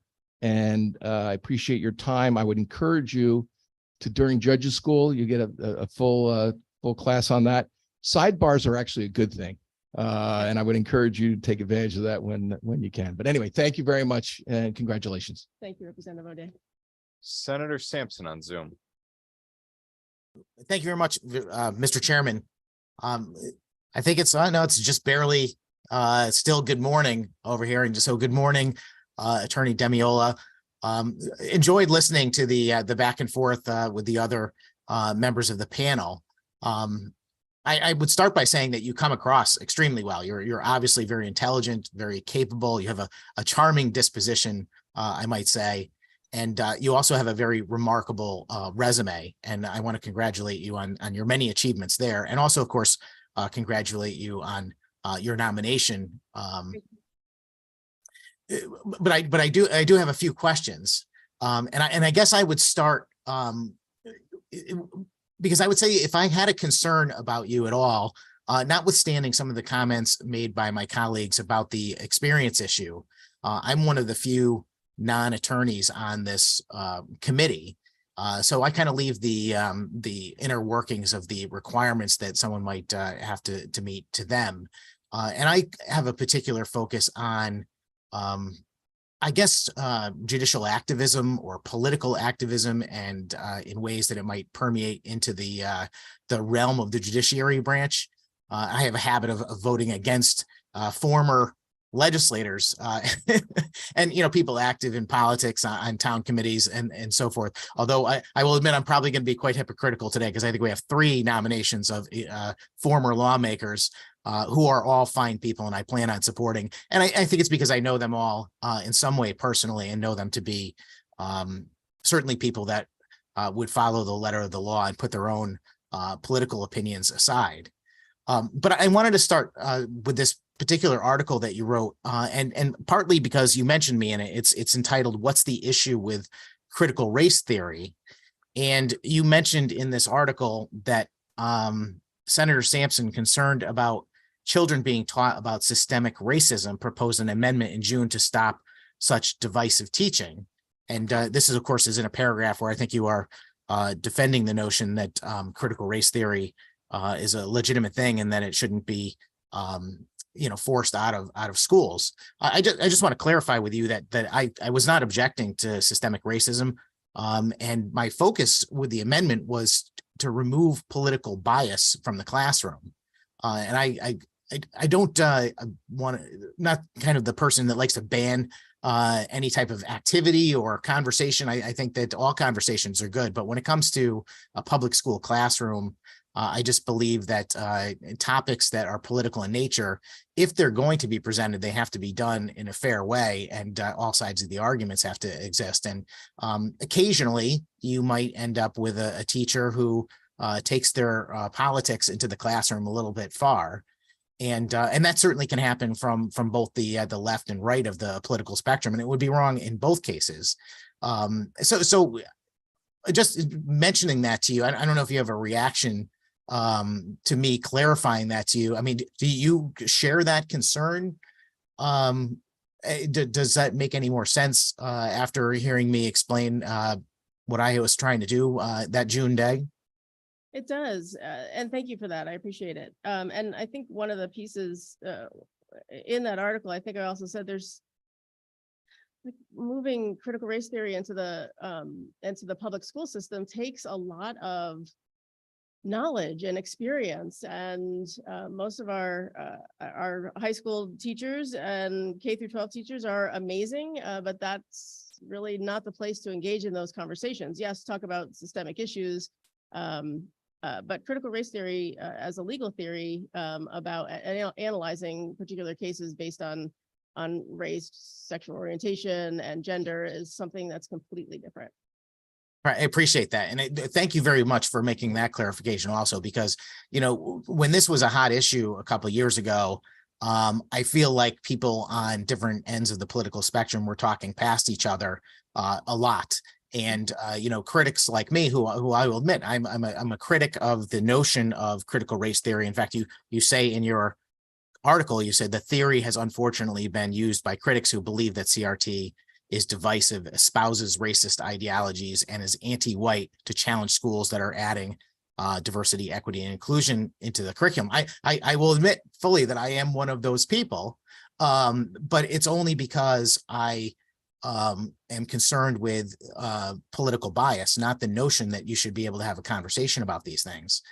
And I think people would often say, well, CRT is not being taught because it's a college level course. And I'm like, I'm not concerned about CRT being taught. I'm worried about people injecting their political bias, you know, things like white privilege, or maybe even something as more broadly as the 1619 project. I don't believe those things have a place in a public school classroom unless they are being debated as what they are, controversial political topics that there are people on all sides of. I don't want to turn this into a whole conversation about that subject, but I did want to be upfront with you that if I had a concern about your nomination, that was it. And, you know, I mentioned you have a very impressive resume. And you certainly do. But it does seem that your career is largely focused on critical theory and diversity, equity, and inclusion. And I will be just straightforward and say that, you know, I struggle with the notion of DEI. I always have. I was raised by my parents to be colorblind, to judge people on merit and merit alone. And I have always found it very troublesome that we would have any particular instance of purposely using race and other factors to determine how we're going to hire people. And again, I don't want to debate you on the merit of any of that stuff. My only question, I guess, that I want to ask you that pertains to it is really straight to the point, which is that since you are involved in DEI as a large part of your career and probably your life, and do you see any potential conflict with that worldview with stepping into the role of being an impartial arbiter of justice as a judge? Thank you. I think about these issues all the time. There are many people who, disagree with me, people that I disagree with on any number of issues. I think many people are also surprised that when I think about my role, in particular my current role at the law school, as the Assistant Dean for Diversity, Belonging, and Community Engagement, that it actually means everybody. And sometimes those everybody's are not necessarily the folks you might think about in terms of diversity. And so if students are feeling like they are marginalized because they are politically conservative, or they don't understand the LGBT community, those individuals are certainly also sort of under my umbrella in terms of ensuring that students are feeling like they belong. I take that approach in almost everything that I do, in terms of every conversation I have. I think to your point of talking past each other, it is so important that we not do that we listen to everyone in the conversation. We learn so much, and sometimes it makes us question our own beliefs and our own positions. I'm certainly very open and willing to engage in conversations that feel difficult to some, but I do believe that I will be impartial. I don't think that that would be an issue at all. I will have the law, I will have the facts in front of me, and I will apply the law. I appreciate that very much so. It's the one thing that really just stood out to me, that someone who is in a career which often requires you to look through the lens of race, and the notion of our criminal justice system requiring an equal application of the law. I worry about that conflict. I'll leave it there. If there's anything you want to add, no doubt we probably do disagree on some aspects of these things. I'd welcome an offline conversation anytime to kind of go back and forth on, and maybe you can enlighten me on the value of DEI. And I'll certainly make the case for my views as well. But if there's anything you want to add to the conversation to help reassure me that you can fill this role by applying the law equally and not through the lens of race, I'd appreciate that very much.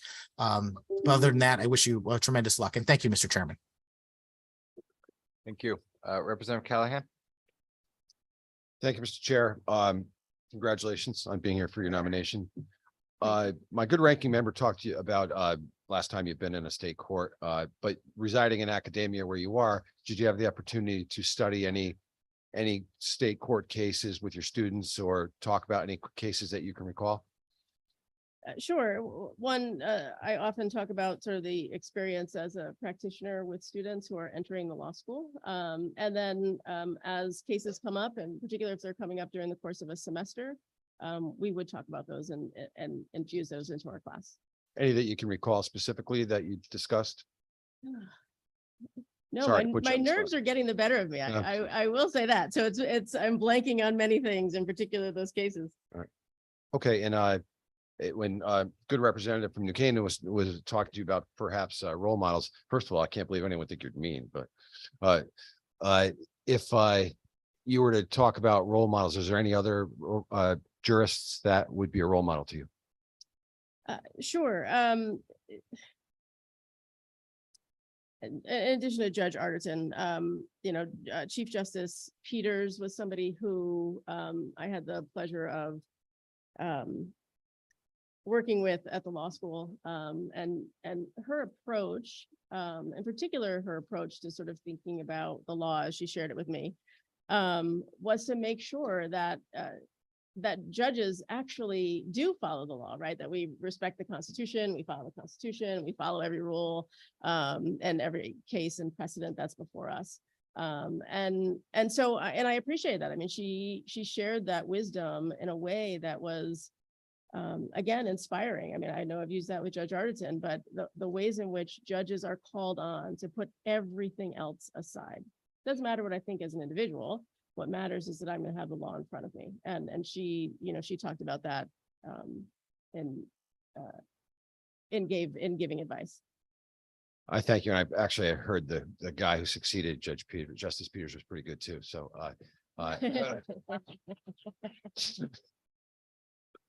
well, I appreciate your answers. Thank you. Thank you. Further questions or comments from the committee? Further questions or comments? If not, thanks for being with us. Thank you. Appreciate it. Paul Doyle.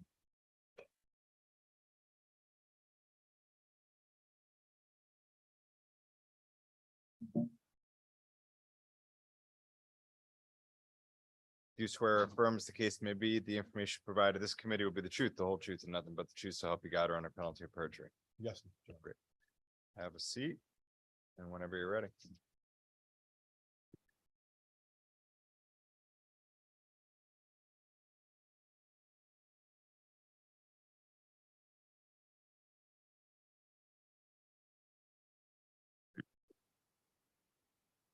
Good morning, Chairman Winfield and Staffstrom, Vice Chairs Flexer and Quinn, and ranking members Kissel and Fishbein, and other members of the Judiciary Committee. My name is Paul Doyle. I want to first publicly thank Governor Lamont for nominating me to be a Superior Court judge. It is an honor which I am humbled by. My role models were my parents. My mother was a longtime English teacher at Weathersfield High School, who was once runner-up state teacher of the year in the 1980s. Like my father, I am a general practitioner attorney in which I represent my friends and neighbors with their legal needs, writing wills, performing real estate closings, and representing them in criminal, civil, and probate matters. In 1979, Governor El Grasso nominated my father to be a Superior Court judge. Recently, Governor Lamont nominated me to be a Superior Court judge, and I believe my father is today looking down, smiling. I served 24 years in the General Assembly, 12 years in the State House, 12 years in the State Senate, and all but 2 of my 24 years, I had the privilege to serve on this committee. I learned much during my time in the legislature, but I was most influenced by serving with my many colleagues from across the state. I learned about the needs of all citizens from the smallest towns to the largest cities. I pursued a judgeship because I want to continue my public service career. I have strived to treat all people I interact with, whether constituents in need of help, citizens at public hearings, or representing individuals in criminal court, with the respect and dignity that they deserve. As a judge, I will continue to treat all people that come before me with respect and compassion. I believe a citizen's appearance in court can be one of the most difficult and emotional days of their life, and it is a judge's responsibility to ensure that all citizens have an opportunity to be heard and be treated impartially and fairly. Thank you for consideration of my nomination. Senator Kissel. Thank you very much, Chairman Staffstrom. Well, Attorney Doyle, it's great to see you here today. For those who are watching, I had the distinct honor and pleasure of serving with then Senator Doyle as one of the tri-chairs of this committee when we were tie in the Senate. The other House chair at the time is our current Attorney General, William Tong. And so I was tremendously honored to serve with 2 folks that have continued to do extraordinarily well. We had the opportunity to chat about a week ago, and I reminded you at that time that when I was first able to practice law and sworn in 1984, the very first judge that I appeared before was your dad. And if you end up, first of all, I have no doubt that you'll be confirmed, but if you are half the judge that your father was, you're going to be one of the best judges we have in the state of Connecticut. He was kind, he was gentle. Representative O'Day talked about sidebars. When he wanted to make a suggestion, he would call us up to the bench and just make it rather than shouting from the bench, as some judges did when I was breaking my teeth on the practice of law. You've taken difficult positions as a Democrat in your history here in the legislature. I don't know if folks will raise some of those votes as issues, but that's their right. But I have no doubt that you'll be very fair and even-handed. Other than continuing your public service, Attorney Doyle, and I'm going to have to ask you one follow-up question, but my overarching question is, how can you give back from a position as a jurist? I see my role, if the legislature confirms me, to be able to serve in the courtroom as a judge, but to again, I honestly believe, to treat people in the room with respect and compassion, treat them well. And I honestly think my past experience of doing that in the Judiciary Committee and representing constituents and in courts, I just think treating it's so important. I've seen, many judges through my career. Most are good, but some aren't. To me, it's going to be so important to remember these people are coming before you. It's the most significant day of their life, and just to try to provide justice with compassion. And that's what I think would be a continuation of my public service career if I'm so confirmed. And just to personalize you a little bit, I know that you're very much involved in running and I think somewhat of a track star. But recently, this is how time whips by for me, but weren't you involved in some matter at a bank and somebody took off and you had to chase after them down the road in Wethersfield and catch them because they stole something? Can you explain what took place? Yes, I was in the Webster Bank in Rocky Hill waiting for the manager. and I noticed some commotion. I turned around and a woman yelled, "That guy just robbed." She had left her money on the counter, and before the bank got possession of it, somebody reached up and grabbed it and stole and took off. So I got up and made the decision that my wife did not agree with. I decided to run after him, and I chased him about a half a mile, and it was the pouring rain, but I did connect to it. So he threw all the money up in the air. So I did, and it was all over the road, but I got the money for the record, because the bank had not taken possession of the money yet, that woman would have been out of the money. So she was appreciative that the money was located.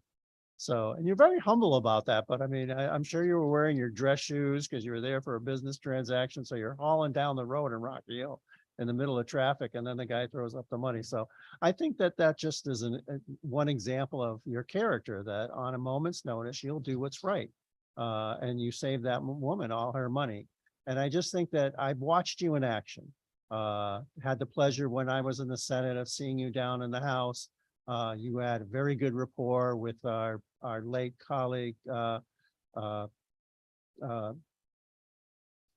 before you. Oh man, his name is escaping me. You know, Billy Seattle. Oh, Billy Seattle. Yeah. Senator Seattle. And you followed in his footsteps in the Senate. And I just know that your character, and I know this Representative O'Day will ask you the Robitis questions, but I just have no doubt. And on some occasions, you were more conservative than I was on some things. That's okay. You continued your career, and then you decided to go enter the primary for Attorney General, and that was a daunting task. When you and now Attorney General Tong were going to events, I had to run the whole Judiciary Committee by myself. So, so I know a lot was going on. Sorry I about think that, the vice Senator. chair was there with you, Senator. Yeah, that's true. That's But- true. Sorry about that, Senator.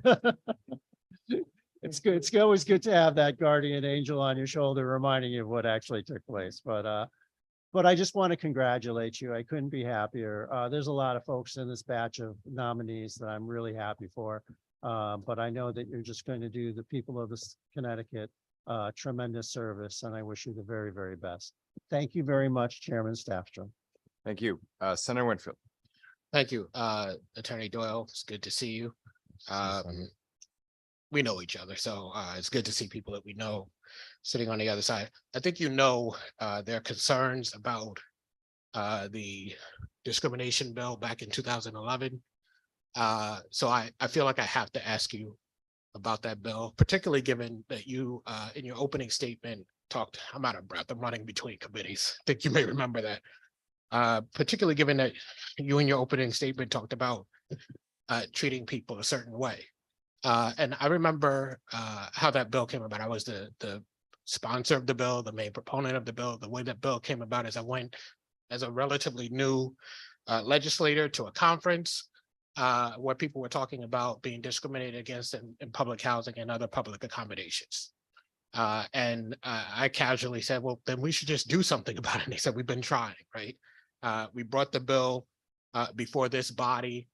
And I think, thank goodness, in 2011, we passed it. But you are a no vote. And I've been inundated with people asking how that squares with exactly what you said you believe today. So if you could talk a little bit about that, I think that would be informative for this committee. Sure. Well, in my legislative career, I made thousands of votes, and my decisions were based upon what my personal beliefs, you know, the text of certain votes and what my constituents with this constituent input. In this case, I had concerns about the written word of the statute, and that's why I voted no. But today I'm here before you seeking your support to be a judge. And first of all, I personally abhor all discrimination. If I'm not accepted to be a judge, it'll be my duty to apply the laws of the state in my courtroom. And it would be my pleasure and privilege to ensure and enforce that no one is discriminated in my courtroom, and also that person would be treated with respect and compassion. And I'm not gonna push this too much, but I'm just gonna ask you for a bit of clarification. So in your response, you talked about the text of, or the language. Are you able to, are you able to talk about that? If not, I understand it, but are you able to talk about that? What I'm concerned about is that there have been a lot of concerns, and I believe you'll be successful today. I want people to understand those who were put on the bench, or at least give people the opportunity to do that. So it's up to you how you answer that question. And that would be my final question on this. Sure. Well, the vote was about 12 years ago, but as I reviewed it, because there was some publicity about it, my recollection of the time why I voted against it, and once I reviewed the public act, was I believe the language and the definitions were too broad and not specific enough. And that's, maybe that's a flaw of mine to be a stickler, but I thought at the time that the actual text of the language was poorly drafted, and that's why I voted no. That my basis was not that, of course, I supported discrimination against anyone, because that's certainly not in my soul. That was if in my past, I've made votes on the context of the language, and maybe that's something to be criticized for, but I thought I did what was right that day, and I thought it was poorly drafted. No disrespect to any legislators. And thank you for that. I just want to be clear. I'm not actually passing any value judgment. I just want to make sure that when enough people have asked a question and we are clear moving forward, I think it's pretty important. We are seeking to put people in very powerful positions, and whether we agree with every decision they've made or not, I think understanding why they came to the decision they made is important. Thank you. Thank you. Representative Johnson. Thank you, Chair, and thank you for being here today, Attorney Doyle. I, unlike my colleagues, have not had the opportunity, as I'm just in my first term, to work with you, and I appreciate your answers this morning. I won't spend very long asking this question, because it's directly related to the good co-chair Winfield's questions to you.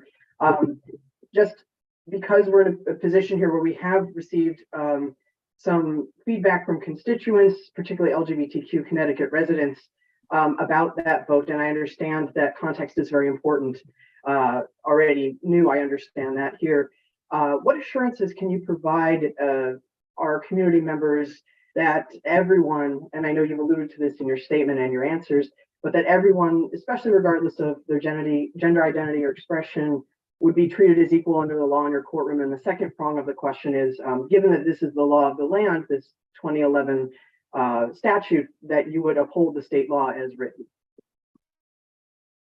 Well, at the time, as you're aware, Representative, that these were legislative decisions I made based on legislation before me. What you're asking me now is, I am seeking to be a judge, and my job, if the committee and the full General Assembly approves me, it's my job to apply the law. That's the law of the land. I am 100% confident. I apply all laws, regardless what they are. You folks are the legislature. You pass the laws. I'm 100% comfortable applying that law, and I am 100% confident that I abhor all discrimination.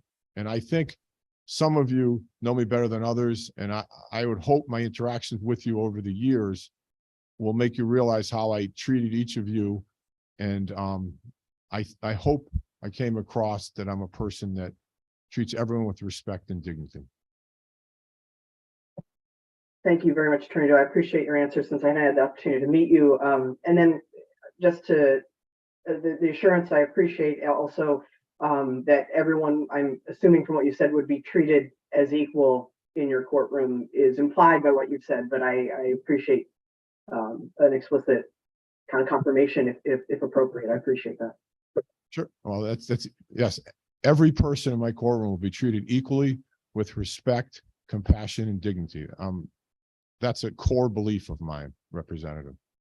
Thank you, Attorney. I appreciate the opportunity to ask a follow-up question, Chair. Senator Miller.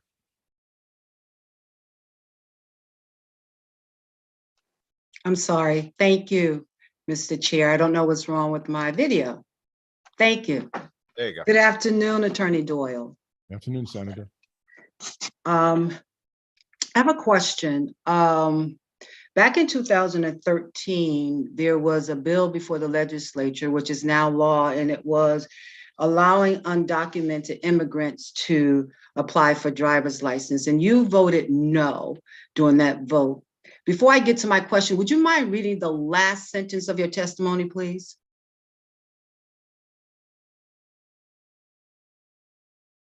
I believe a citizen's appearance in court can be one of the most difficult and emotional days of their life, and it is a judge's responsibility to ensure that all citizens have an opportunity to be heard and be treated impartially and fairly. Thank you for that. So you're voting no on the undocumented immigrants getting a license, and in your testimony, you address citizens, and undocumented immigrants are not citizens of the United States. And I do know that they do come through our judicial system. And part of our judicial, I think the part of the role as a jurist is to treat individuals with humanity. And so my question to you is, you said that you would make sure that the citizens are treated fairly. How do we know that you're going to treat undocumented immigrants fairly? You've pointed out a weakness of my testimony. I should have said all people, period, should be treated equally. And that's what I mean, regardless of their immigration status. The vote you're referencing, I again opposed it because at the time, my recollection is there were conflicts with federal law, and it was my interpretation that it would have been violative of federal law. But I certainly will treat every person that comes before me, regardless of their status, with respect and compassion, because that's what they deserve. Thank you for your answer. So you also you just stated that you felt that that law conflicted with federal law, and I appreciate that. And so, as you know, there's laws in the state that do conflict with, in different states, that conflict with federal law. I believe there are laws, we have laws regarding immigrants and undocumented immigrants and ICE, and our system not contacting ICE during certain, when a undocumented individual goes through the judicial system. What is your position on that, please? My position would be, if I'm successfully nominated, I would apply the Connecticut law, and I would look to the legislature to see what laws the legislature has passed. And I would take, to be honest, priority of Connecticut law over federal law if it was an immigration issue. If the legislature and the governor signed this piece of legislation, that is what judges should apply. And that's what I would apply. Thank you for your answers. And Mr. Chair, that's my last question. Thank you. Thank you, Senator. Further questions or comments from the committee? Representative O'Day. Thank you very much, Mr. Chair. Just along those lines, as someone who was involved in fixing the drive-only license, I will say that then legislator Doyle was correct. There were mistakes, and I worked in the following session to fix those numerous mistakes to make it frankly work, because it did not work properly with not only with the federal law, but with actually, frankly, the DMV had issues with it. So in any event, I would also point out in the votes, if anyone believes that voting no on HB 6599 back in 2011 would disqualify somebody, there would be 62 House members, Rs and Ds, and 16 Senate members, Rs and Ds, who would be ineligible to be judges. And I think if that's our measuring stick right now, we've gone left in this committee, where I've yet to hear somebody being denied an appointment to a judiciary position because of a vote in the legislature alone. But in any event, I digress. My standard questions for Attorney Doyle. You've heard me ask everybody about Robitis. Knowing you, I've only been serving here for 11 years. You made it 24. God bless you. How would you assure this committee members and members of the public that you wouldn't suffer from uveitis? And having known your father, I know the answer to that question, but why don't you articulate it for all of us? Yes, thank you, Representative. Over the years, my 33 years of being a lawyer, I've appeared before many judges in civil, criminal, and probate courts. I've also, sat on this committee and seen many first-time nominees and other judges coming for successive terms come before us. And to me, uveitis was always my top concern when I was on your side. And what I believe uveitis is arrogance. And I can only say to you, I'm not an arrogant person, but I would ask those of you on the committee that know me, to be honest, at this point, I've been gone 5 years. Half the committee doesn't even know who I am. The other half knows me, but I think I'm certainly not a perfect person. And anyone will tell you that, I know that. But one thing, I think I treat people with respect, and I don't think I'm an arrogant person. And that will pass through clearly on the bench, because my core belief is everyone that anyone that appears before me, not just citizens, Senator Miller was correct, I misspoke, should be treated with respect and dignity. And I certainly will do that. And I've seen enough in my day that Representative, I will not have uveitis, but that's not my core anyway. And the other question I've been asking everybody, much to the chagrin of some of my colleagues, adding time, but are you willing to work anywhere in the state at least 9 to 5 as a judge? The answer is yes, absolutely. And my wife's here today. I'd like to thank my wife for being here, but she'll point out that I work significant hours always. So for me, 9 to 5 is a piece of cake, but it's essential for a judge. A judge, you've taken the position of public trust, if you so see it, and you certainly have to work hard. And my work ethic will certainly not be an issue. And my last comment, not a question, is that, so I have a cousin, I'll name him Morgan Kennedy. He lives in Darien. And I have yet to meet somebody who doesn't like my cousin Morgan. Every time, oh, you're cousins with Morgan? It's almost shocking because everybody loves Morgan Kennedy. I'm still looking for that one person that doesn't like my cousin Morgan. I bring this up now because I have had a number of people approach me about you, Mr. Doyle, Attorney Doyle, and I have yet to meet somebody who doesn't like you. And I appreciate your service to the state of Connecticut, and I'm confident that you're going to be appointed as a judge, and the state of Connecticut is lucky to have you. Thank you very much, Mr. Chair. Thank you. And Representative O'Day, to your point about working 9 to 5, those few of us who were here 5 years ago remember then Chairman Doyle holding us till wee hours of the morning for certain committee meetings, which thankfully we don't seem to do as much anymore around here. But back in the day, we know he'll stay late if he has to. So Representative Fishbein. Thank you, Mr. Chairman. I think it's afternoon, and good afternoon and congratulations on your nomination. Thank you, Representative. I don't know you extensively. In fact, we shared one term together, your last term, my first term. But I will share that I believe you were always fair in my involvements with you. I will tell you that, coming in as a freshman, the Judiciary Committee is a committee that is held in high regard. And as a result of that and your involvement with the Judiciary Committee, you were held in high regard. I was intimidated, and I remember there was some bill that I think it was in Commerce or something like that, and it was going to come to Judish, and I had to go talk to Senator Doyle about it, and and I was scared. And you were a gentleman, and you were very open, and that was my first, and that's an experience that I remember to this day. So I was very happy when I saw you on this list. I've worked with both of the Dans in your office. Those have not been pretty cases. They've all been family cases, bloodbaths for the most part. But I'm glad that you were on this list. So, and I wish you good fortune and congratulations on your nomination. Thank you, Representative. Senator Winfield for follow. Thank you, Mr. Chair. And I'm going to apologize because I'm going to ask this question and leave because I have to go vote.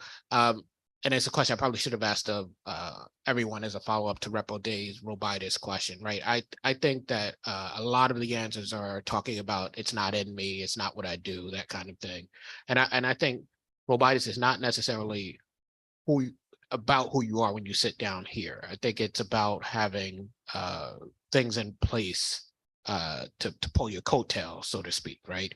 And so my question is, beyond who you are, right? I think the person sitting down here probably doesn't have Robitis, but beyond who you are, as you are sitting on that bench and time passes, what systems do you have in place for your own personal accountability?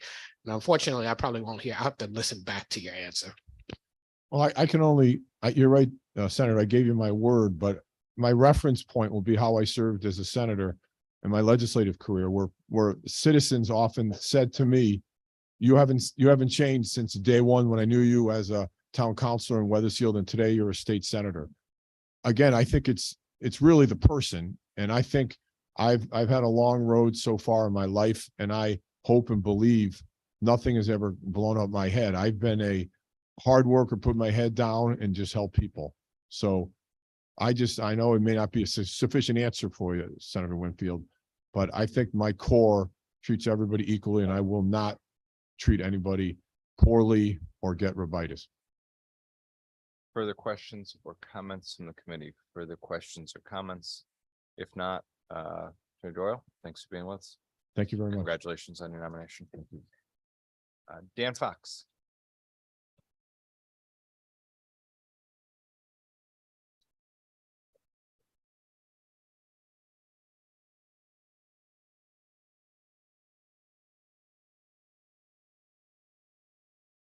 You raise your right hand for me. Do you swear or affirm, as the case may be, the information provided this committee will be the truth, the whole truth, and nothing but the truth, so help you God, or on a penalty of perjury? I do. Great.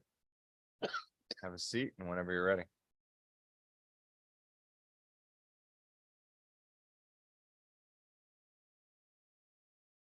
Good afternoon, Chair Staffstrom, Chair Winfield, Vice Chair Quinn, Vice Chair Flexer, Ranking Member Fishbein, Ranking Member Kissel.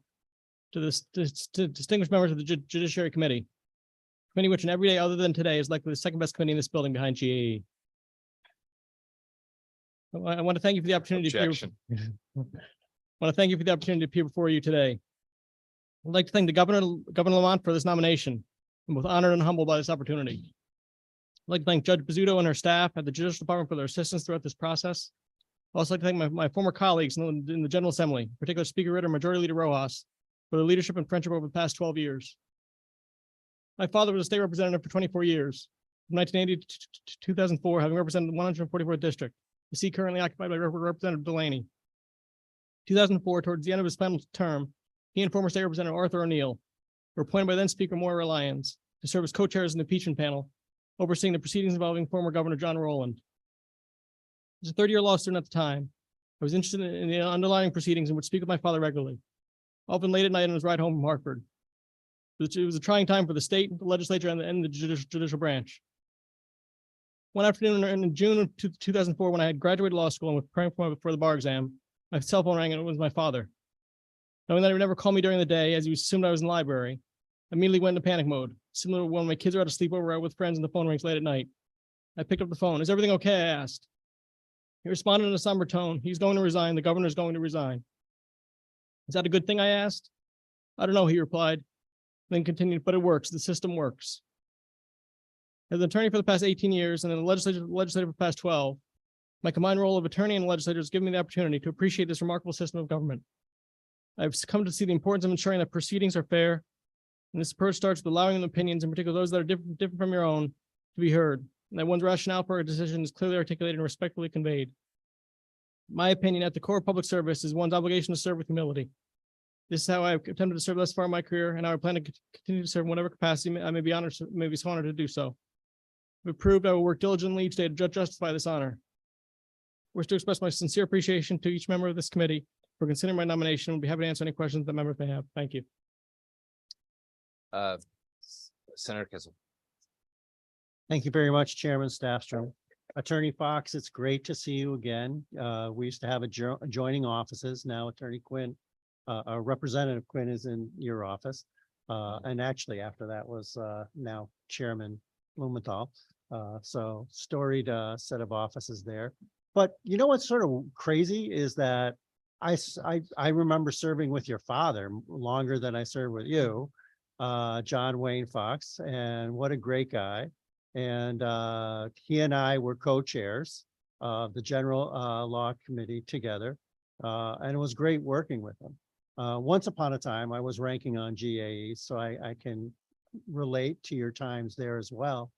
I know that you went through a difficult illness and you battled back from that.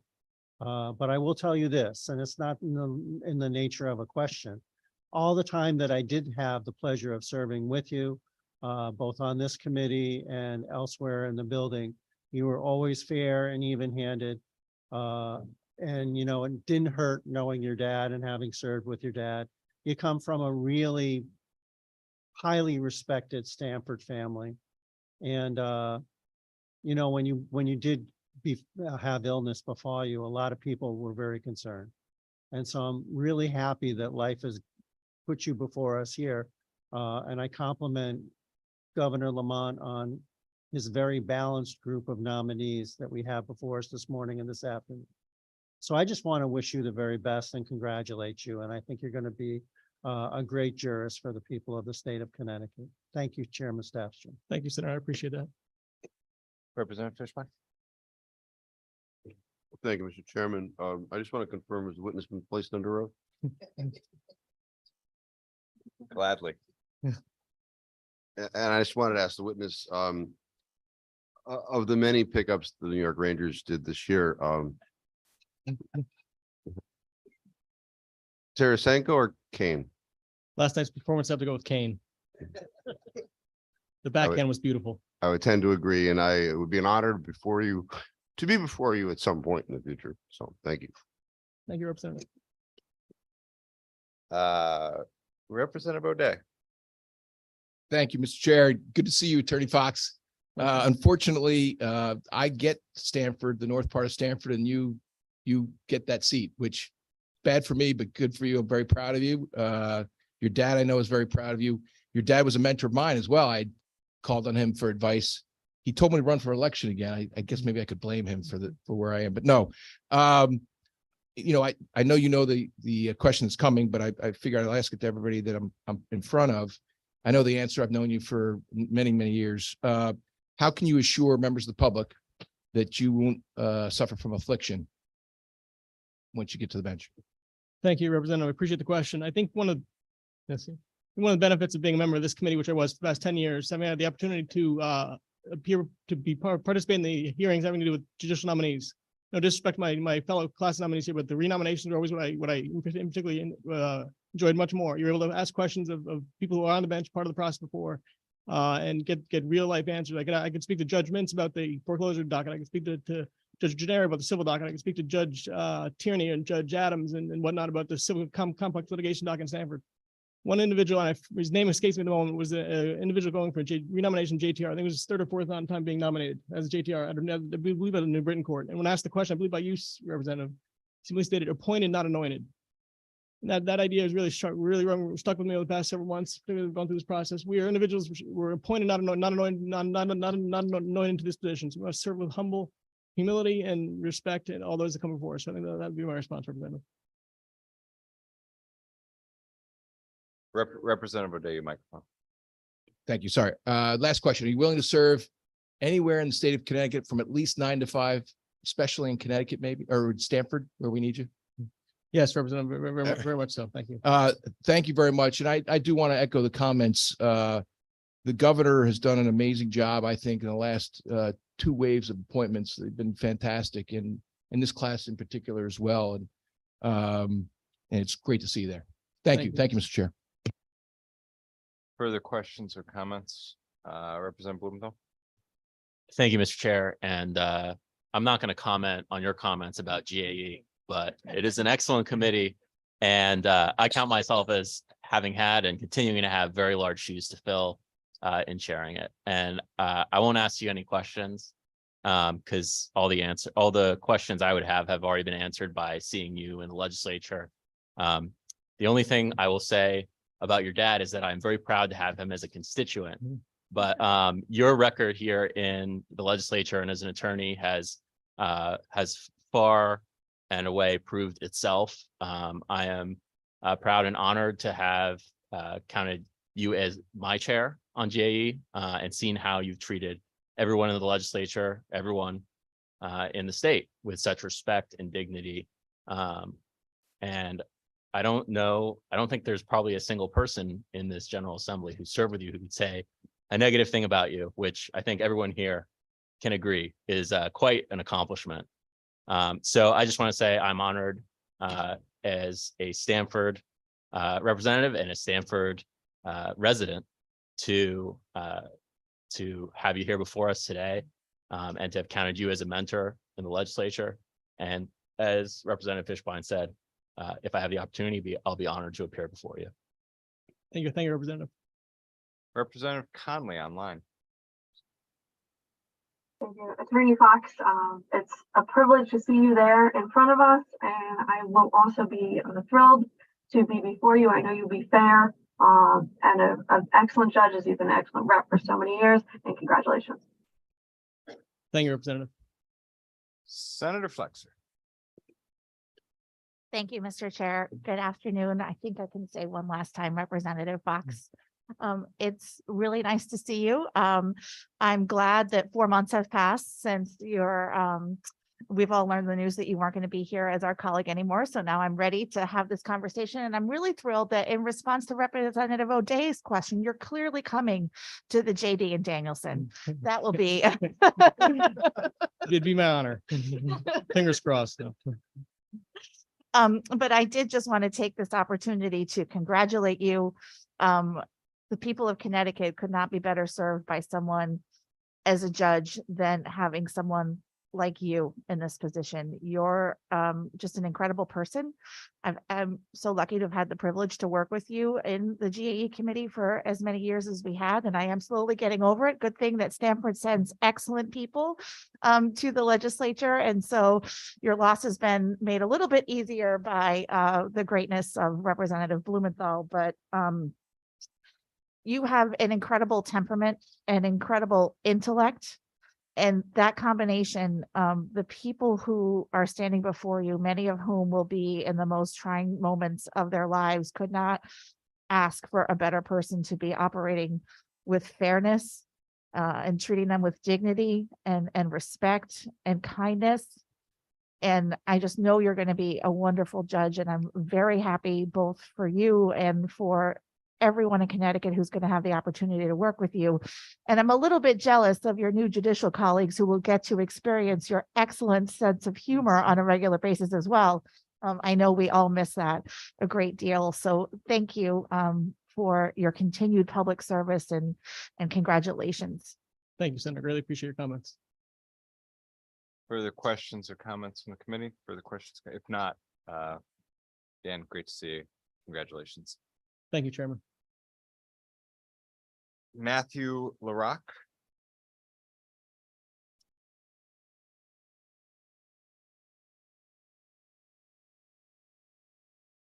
You could raise your right hand for me. Do you swear or affirm, as the case may be, the information provided this committee will be the truth, the whole truth, and nothing but the truth, so help you God, or under penalty of perjury?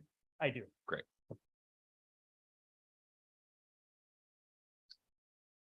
Good afternoon, Judiciary Committee Chairs Winfield and Staffstrom, Vice Chairs Flexer and Quinn, Ranking Members Kissel and Fishbein, and other esteemed members of the Judiciary Committee. My name is Matthew Larocque, and it's an honor to appear before you today. Thank you to Governor Lamont and his team for this nomination. I am overwhelmed with gratitude and humility. I would like to thank my wife, Caroline, for all of her love and support. To everyone who took the time to teach me and guide me throughout my life and my career, thank you. By way of background, I have very humble beginnings. I was born to a teenage mother who, along with my deceased father, both come from working class families. I would not be here without the love and guidance of my mom. My mother pushed me to get an education, to go to college, and to become a lawyer. Thank you, Mom. I began my work career during the summers throughout high school and college. I worked as a laborer and then in a factory. I carry my experiences from those jobs with me to this day. I started my legal career as a temporary assistant clerk in the Rockville Superior Court. I worked in the courtroom as a clerk in criminal and habeas matters. I learned valuable lessons from other court staff members, attorneys, and judges. I have experience in private practice as a solo practitioner. I gained considerable courtroom and trial experience representing parents and children in child protection matters and juveniles in delinquency matters. Equally important, I learned a great deal from the clients I represented. I often met with my clients in their communities in where they were living.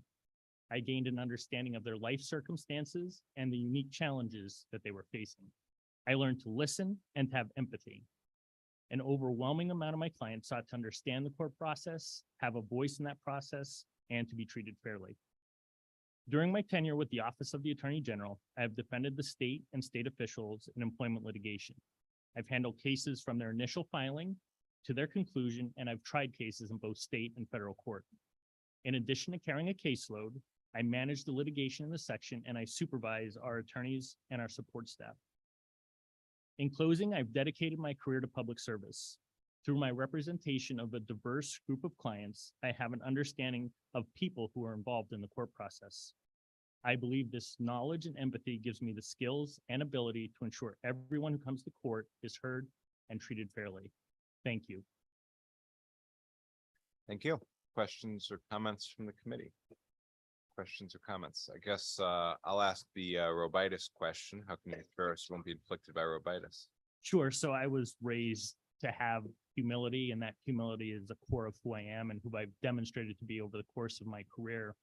And I think humility really cuts against robitis. And to Senator Winfield's question regarding support system is in place, I have a wife who is sitting to my left, who I promise everybody will always keep me humble and grounded.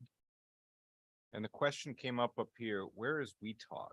It's a very small subsection of Simsbury. Okay. So you're looking forward to that commute to Stanford to work 9 to 5 in Stanford? Yes, I am, Representative. Okay, good. Further questions or comments from the committee? Did you? Danielson, no, Danielson's quicker to get to than Stanford, trust me, in the morning. Representative Osborne. Well, as a fellow resident of Weetog, I am happy to welcome you, attorney, here today, and congratulations on your nomination. We have actually, although we are neighbors, never met before, we've never practiced before, and I've really enjoyed getting to know you through this process, getting to know a neighbor, and I am grateful to see an application as qualified as yours come before this committee. Your breadth of experience, both from being a solo practitioner and representing our neediest and most indigent people in this state, to your practice through the Attorney General's office speaks volumes for you and who you are. You've had a career of public service, even when you were in solo practice, allegedly practicing for a profit when you work in juvenile court. We all know that not to be the case. It is some of the hardest, most grueling work one can undertake as an attorney, and often the attorneys who practice in juvenile court on behalf of children and parents in abuse and neglect proceedings, by the time they get done with the case, they're earning less than minimum wage.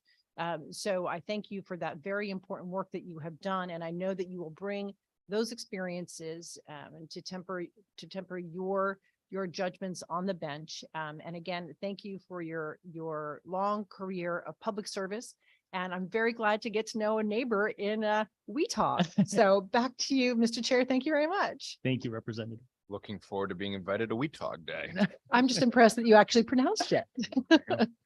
Congratulations on your nomination. Thank you. And Lawler.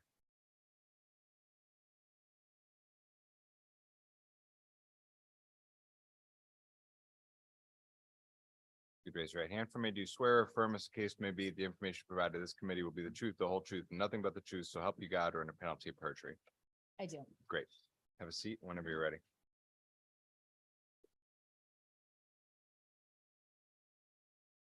Good morning, Judiciary Committee Chairs Winfield and Staffstrom, Vice Chairs Flexer and Quinn, Ranking Members Kissel and Fishbein, and other members of the Judiciary Committee, My name is Ann Lawler. I am honored to be here.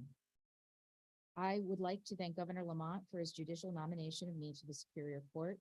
I would also like to thank my family, in particular my husband Kevin and my two children, Caroline and Kevin, who have supported me throughout my career. I was born and raised in New Haven and have resided in Connecticut for the majority of my life, leaving for college, work, and law school, ultimately returning in the fall of 1996 to begin my legal career in this state. Upon returning to Connecticut after law school, I initially served as a temporary assistant clerk for a few months and then went on to work at a primarily civil practice in New Haven for 2 years. In 1999, I was appointed a deputy assistant state's attorney for the Judicial District of New Haven at what was then referred to as GA6. It's now GA23. I also worked within the New Haven Judicial District at GA7 Meriden for a number of years before transferring in 2014 to Part A Bridgeport, where I handled and prosecuted all aspects of more serious felonies. I was appointed by the Fairfield State's Attorney to serve as the supervisor of the State's Attorney's Office at GA2 Bridgeport in February 2021 and continue to serve in that capacity. I have represented the state of Connecticut in numerous jury trials involving serious felony offenses to verdict. I would consider it a privilege to continue to serve the people of the state of Connecticut as a judge of the Superior Court, if given the opportunity to do so. If you have any questions, I would be happy to answer them. Thank you for the comments or questions from members of the committee. Representative Quinn. Thank you, Mr. Chairman, and let's talk about those Meriden years. But in all seriousness, I worked on the opposite side of Ann for all of those years in Meriden. Always found you to be professional, to listen to both sides of the issue and then move forward accordingly with sentencing recommendations and things like that. So it's great to see you up here. I'm highly confident in your abilities to be a great judge, and I look forward to practicing in front of you at some point. Thank you, Representative Quinn. Thank you, Representative. Comment or question from other members of the committee? Comment or question? Seeing none. Thank you very much for joining us. Thank you. That's it. Simple. Yeah.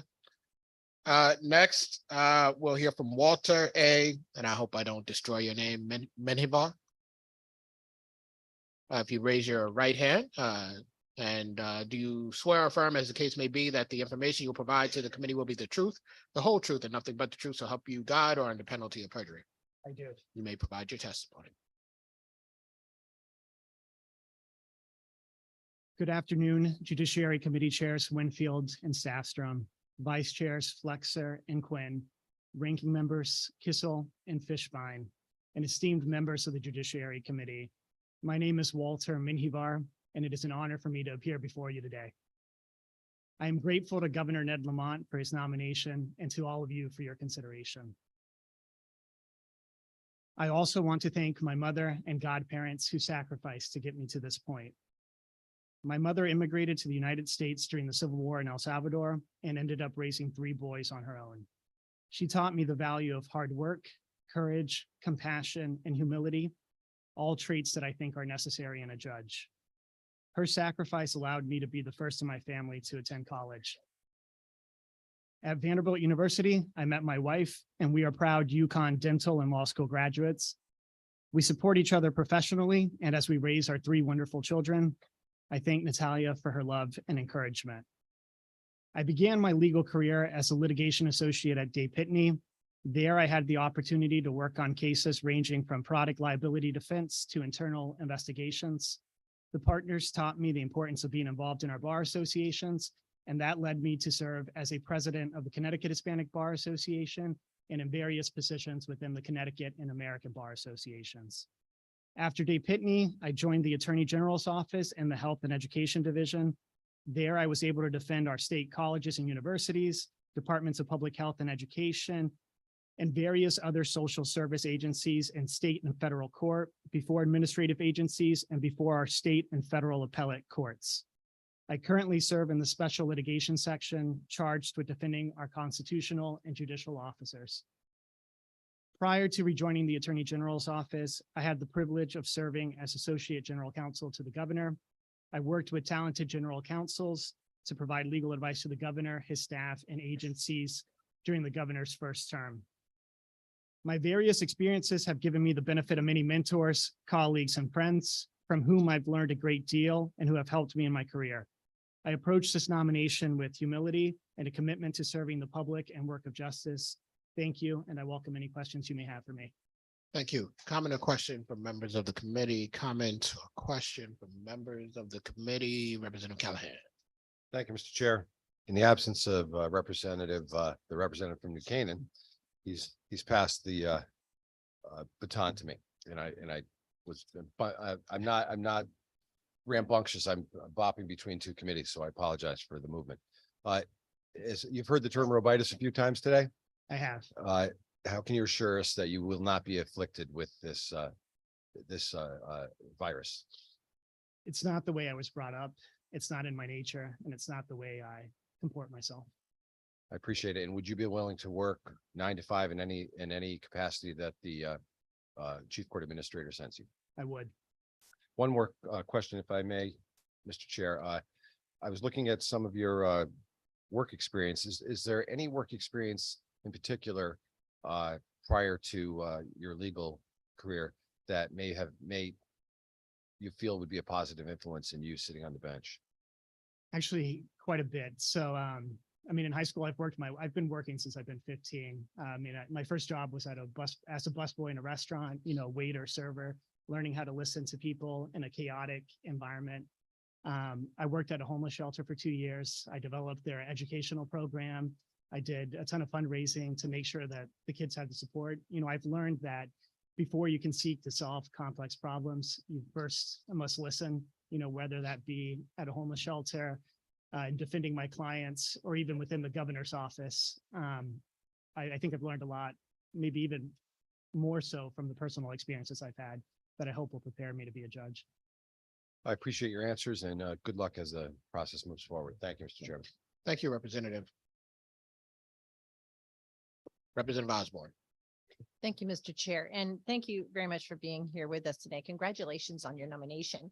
And Representative Callahan asked some of the questions I would have asked, because although you seem to have had a really, breadth of experience, given the number of years that you've been practicing, you're very young.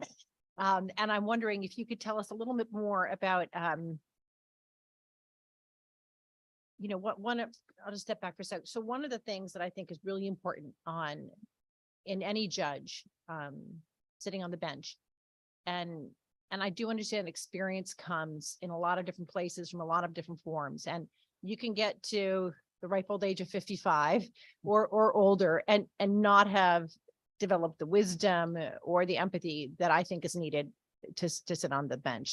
So by no means is age, a preclusion, but it has the opportunity to bring a breadth of experience that affords a jurist the opportunity to understand things from many, many different viewpoints. And it does have the opportunity, if taken advantage of, to really bring a seasoning to a jurist and to their decisions. Can you speak a little bit more about, and by the way, I'm very impressed with everything you have accomplished in the course of your career, and certainly these are fine accomplishments, and I'll be supporting your nomination. But if you could just tell us a little bit more about the things that, in addition to your litigation experience and your experience as an attorney, that will inform your decision-making process on the bench. Thank you. I think one, I kind of break that question down, age, experience, and I've had varied experiences, as you mentioned. But the other one is temperament and maturity. And I think my life experiences, being the oldest son in a single mother household, having to take charge from the beginning in an immigrant household in a new country, the Judicial Selection Commission had the benefit of calling a lot of my references. And, I don't think anyone's ever questioned my maturity. If in fact, I've been described as an old soul. But, I think my life experiences and learning how to listen are really what lead me to that maturity and development. Well, as the youngest child in a single mother household, I know how critical the critical role that the oldest child plays and how mature you become really quickly. So thank you very much for that perspective, and I appreciate it. Thank you and good luck with your nomination. Thank you. Thank you. Thank you, Representative. Just a question to follow up on a Robitis question. It's a similar question to what I asked Attorney Doyle. In my experience and in my early days, I was responsible for quite a few people actually not making it through this process. You would never see them again, so you wouldn't know that they didn't make it through the process unless you were being very careful to pay attention. But in talking to those people outside of this space when things broke down, none of those people seemed to recognize that they had a Robitis problem, even though they had sat before us and said all of the things that we hear. And so I'm interested not only in who people see themselves as, but their systems of accountability for themselves. So if you could talk to us a little bit about that and how it pertains to the question of Robitis, I'd be interested in that. So systems of accountability, my wife has been one of my biggest supporters. I don't think she'll ever allow that to get to my head. The fact that she's not an attorney, she doesn't really like to, discuss any of these things and gives it, she supports me, but she keeps me very humble with it. The way I was brought up, my mom, through example and how people have treated her and how, I want to be treated and how I treat people, it's always, from a humble perspective, from a hardworking perspective, and to be compassionate. All right, thank you. Other questions, comments from members of the committee? Other questions or comments from members of the committee? Seeing none, thank you very much for joining us today. Thank you. Yamini Menon.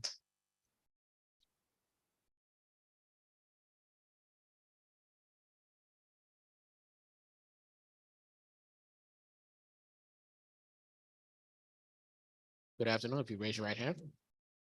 Do you swear or affirm that the information you provide this committee will be the truth, the whole truth, and nothing but the truth? So help you God or under penalty of perjury. You may provide us with your testimony.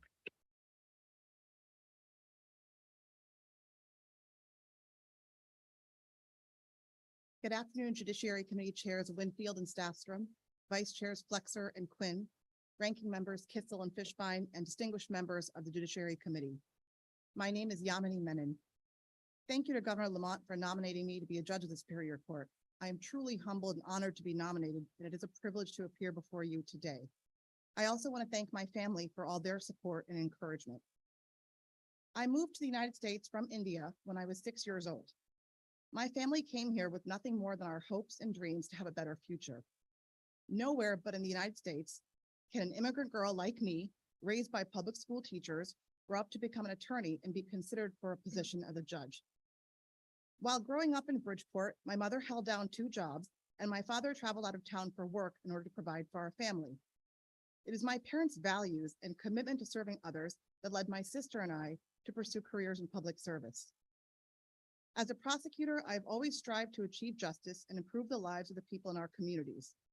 As a legal aid attorney, I have represented clients struggling with mental health and substance abuse issues, living in extreme poverty, suffering from trauma and domestic violence, experiencing dangerous housing conditions, while also dealing with evictions and family court matters. My career as a public interest attorney has been humbling, and it has helped me develop patience and empathy, taught me to truly listen and keep an open mind, and has showed me the transformative power of the rule of law. Becoming a Superior Court judge would allow me to continue serving the people of Connecticut, knowing that being a judge is both a tremendous privilege and an immense responsibility, certainly one that I would never take lightly. Thank you for taking the time to consider my nomination, and I'm happy to defer to the committee to answer any questions that you may have. Questions from the committee? Representative Callahan. Thank you, Mr. Chairman. Again, the question of Robitis, how can you assure the committee that you would not be afflicted with Robitis?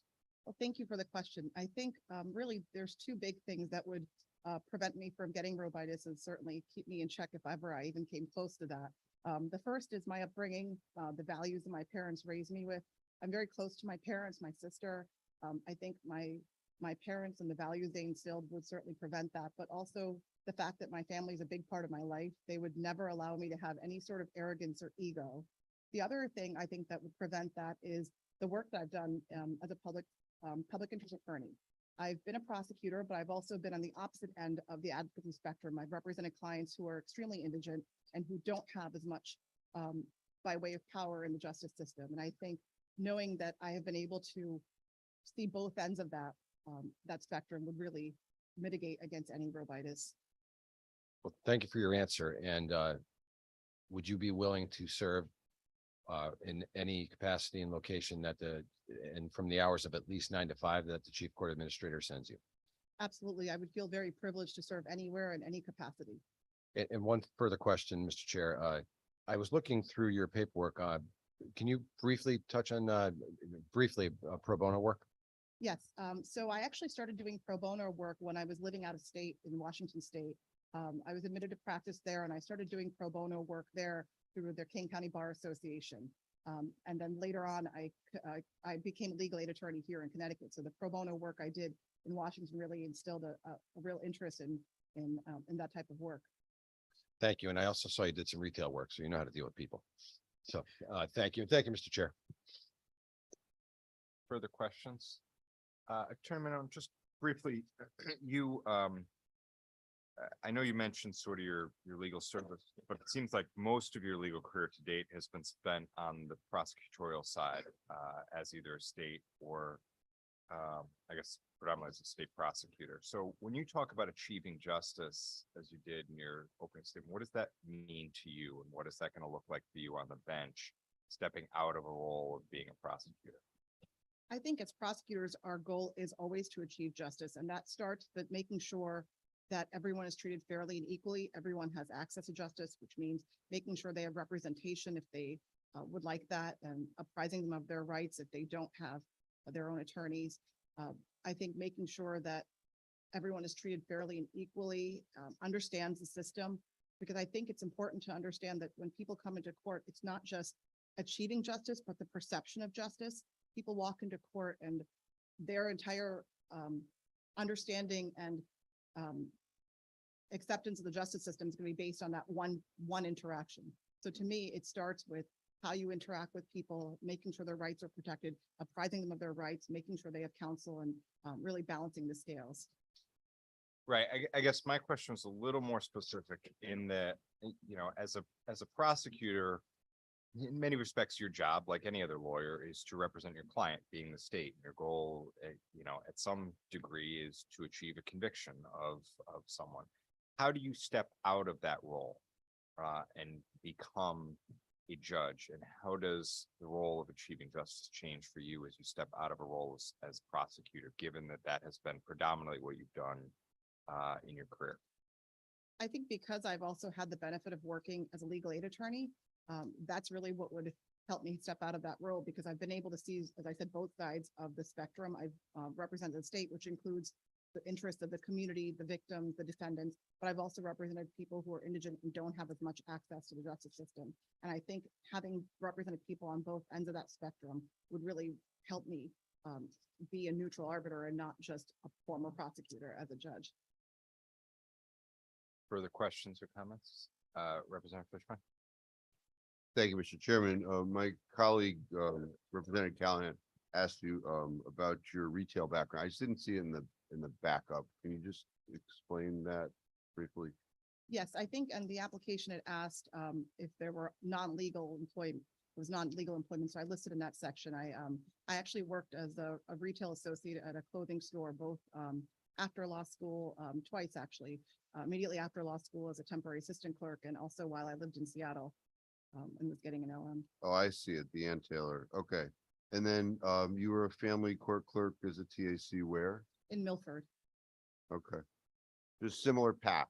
I mean, although I dropped out of college, I worked in retail for like 10 years and then I went back to school and then I was a family tax. So we're just seeing similarities. So congratulations on your nomination. Thank you. Further questions or comments? Seeing none, thanks for being with us. Congratulations. Thank you so much. Next up will be Thomas O'Neill.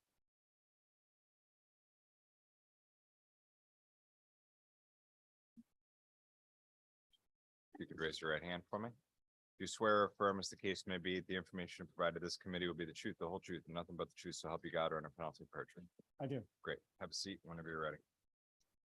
I think it's afternoon now. Good afternoon, Chairs Winfield, Staffstrom, Vice Chairs Flexer and Quinn, Ranking Members Kissel and Fishbein, and all distinguished Judiciary Committee members. My name is Tom O'Neill. I am honored by the opportunity to appear before you as a nominee of Governor Lamont to become a Superior Court judge. I would like to extend my gratitude to Governor Lamont for the nomination, and I am truly thankful for this opportunity. By way of background, my wife is Suzanne. We met in college and we've been married 31 years. We have two children, and unfortunately, their working careers have taken them out of the state.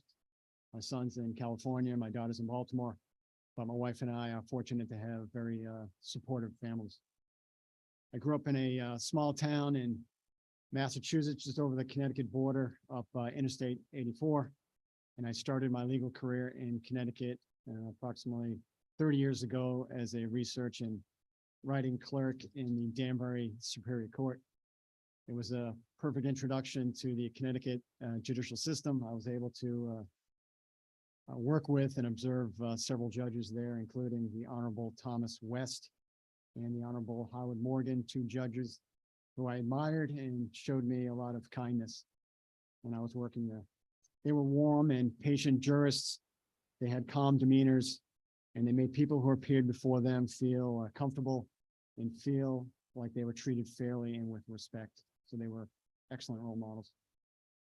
I then joined a firm after the clerkship, doing insurance, tort litigation. And then I joined Day, Berry and Howard, now Day Pitney, about 24 years ago, and I've been there ever since.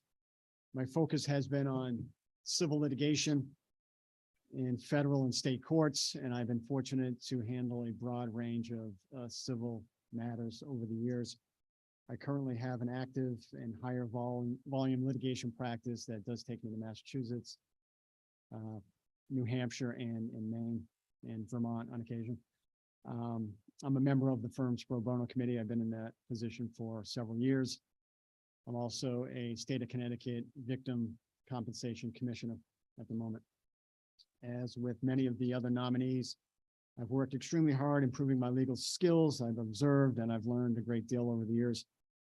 I consider myself fortunate to be in a position to hopefully live out this professional goal and to take on a vitally important role in the legal process.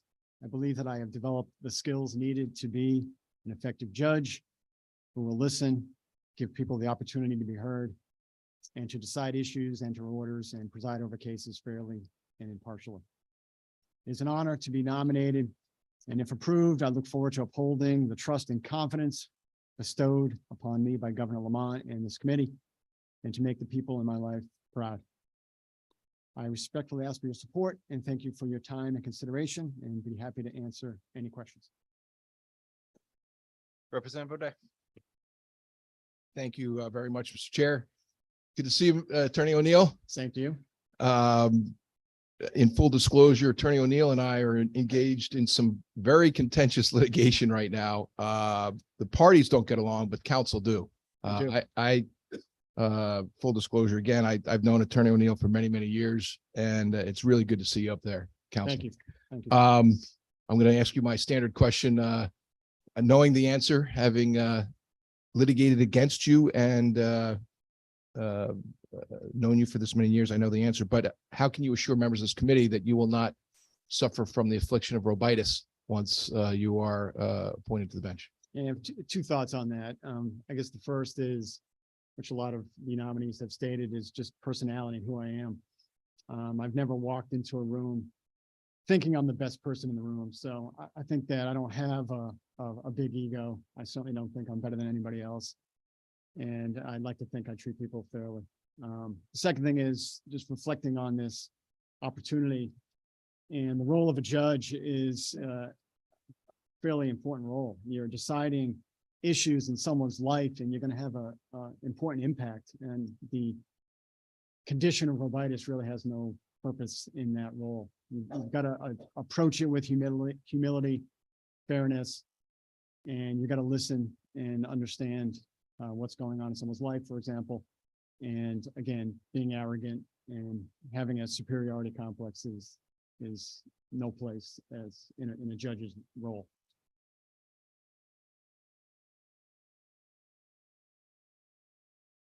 Tom, your microphone. Sorry.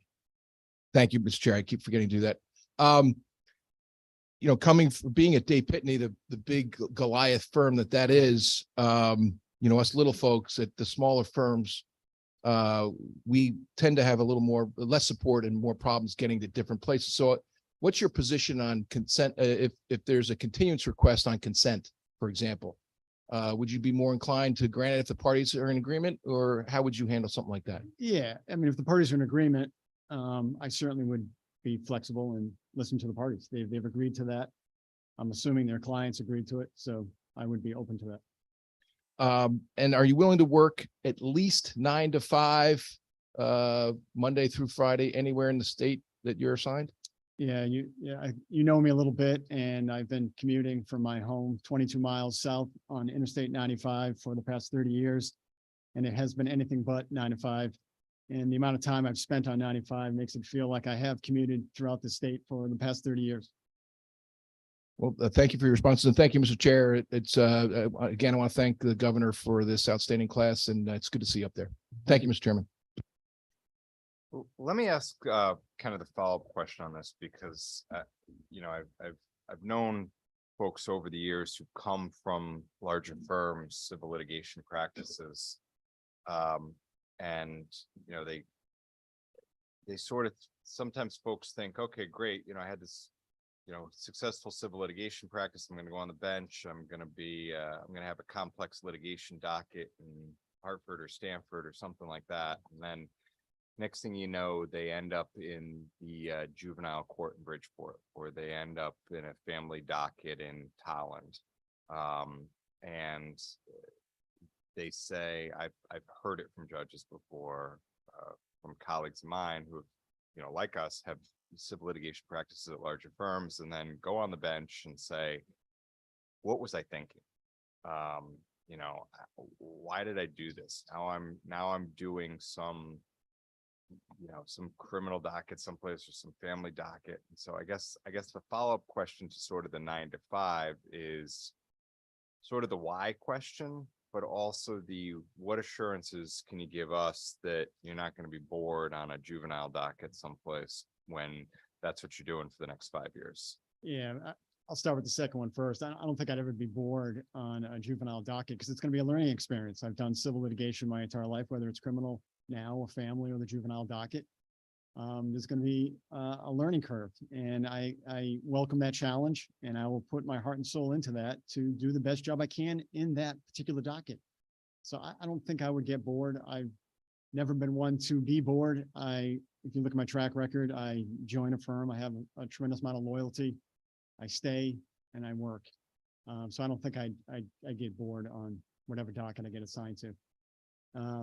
As far as the why question, I think it's a great point in my life to take on this opportunity, and I'm fortunate enough to potentially have this opportunity. My father tells this story a lot. When I was a young kid, I wrote down in response to a teacher's assignment, what do you want to do in life? Wrote down what law school, what college I wanted to go to. Didn't end up going to that college, but wrote it down. What law school I wanted to go to be a lawyer. And then I wrote down I wanted to be a judge even at a young age. So this has been something that I've strived for many, many years. I'm going to take it serious. And again, I'm fortunate to potentially live out this opportunity in a career goal. Further questions? Representative Fishbein? Thank you, Mr. Chairman. Good afternoon, sir. Congratulations on Good your afternoon. nomination. Thank you. You're welcome. I just, you know, you just said about taking this seriously. The questionnaire that we have for backup, you signed on April 6th, 2023. And based upon the signature, it's probably an electronic thing. It looks like you did one of these things in a box. Did you read it before you signed it? Yeah, I thought I have a copy with me here, and I thought it was an original signature that I did make. It I made it neat, so it might look like an electronic signature, but I think it's an original ink signature. Okay, so, and my question was, did you review it before you signed it? I believe I did. Okay, so where do you presently work? I personally work at Dave Pitton. Okay, and how long have you been there? I've been there approximately 24 years. My daughter's gonna be 25. I think she was 1 at the time I joined the firm. Okay, and question number 9 specifically asks, names of any firms, offices, part or full-time legal employment associated with since admission to the bar and the years of each association. Your answer was N/A. No? No, hold No? on for 1 second. Yeah, if that's the case, I Hold on, Yeah. hold on. Maybe I'm Let's make wrong. sure Hold we've got. I have, Looking at- What? I'm right here. Oh, I'm looking at number 9 as we speak. okay, okay. I do make mistakes. We all I- do. We all do. I readily tell you. Madam Administrator, can we make sure we get a recording of that? Further questions or comments from the committee? We'll The get 'em comment all. is, I'll say it twice. I do make mistakes, so We I all do. apologize. We all do. We're gonna hold that question. Yep. Thank you. Good. All right. Attorney O'Neill, thank you for being with All us. right. Thank you Congratulations. very much. Next up will be Richard Rubino.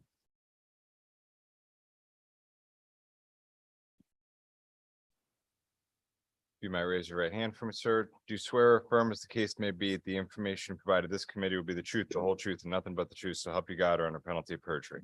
Yep. Great. Have a seat whenever you're ready.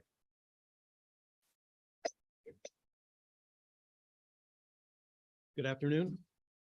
Judiciary Committee Chairs Winfield and Staffstrom, Vice Chairs Flexer and Quinn, Ranking Members Kissel and Fishbein, and other members of this Judiciary Committee. My name is Richard Rubino. I would first like to thank this committee for taking the time to meet with me today. I'm extremely grateful and honored to be nominated by Governor Lamont to be a Superior Court judge. I recognize the tremendous responsibility that is bestowed upon this judicial appointment. If this committee and the General Assembly approves my appointment, I would embrace the role to the best of my abilities, including the treatment of every individual in a fair and impartial manner. By way of personal background, I'm the youngest of 4 children raised by 2 loving parents, which I'm blessed to still have in my life. I've been married to my wife, Tara. She is present here today, as well as one of my siblings. Myself and Tara do have 2 children, Grace and Luke. They are both in high school. I graduated from St. Paul Catholic High School in Bristol. I received my undergraduate degree from Southern Connecticut State University in 1992, and I obtained my law degree from Ohio Northern University College of Law in 1999. In my 3rd year of law school, an externship allowed me to work solo in a courtroom, handling misdemeanor arraignments, pleas, and court trials. Little did I know this would be my first step on the path of public service within the court system. After graduating law school, I worked as a temporary assistant clerk in both the Hartford and New Britain judicial districts. This afforded me the opportunity to witness the inner workings of the court system and confirm my desire to work as a prosecutor in my home state. In June of 2000, I was fortunate to be hired as a deputy assistant state's attorney in geographical area number 14 Hartford, where I prosecuted a variety of misdemeanor and felony offenses. February of 2005, I transferred to Hartford Part A, where my work was focused on the prosecution of serious felony offenses. I currently hold the position of a supervisory assistant state's attorney within that same district. I'm confident that my 22 years as a prosecutor has prepared me for the task of being a Superior Court judge, not only through my successful and unsuccessful prosecution, but also had the benefit of appearing before scores of judges with varying styles and temperaments. The most effective judges were those that always remained cognizant of the human condition present in every court proceeding. They had the ability to have 2 adverse parties leave that proceeding with the understanding that they were respected, treated fairly, even if they did not agree with the result. Fairness and respect have been paramount in my approach as a prosecutor and in life. If called upon, I would carry these attributes to the bench and would proudly serve the state of Connecticut. I respectfully request this committee's approval, and I would welcome any questions you may have. Thank you very much. Representative Fishbein? Thank you, Mr. Chairman. So no need to set up the foundation on the, on this one. Question number 9.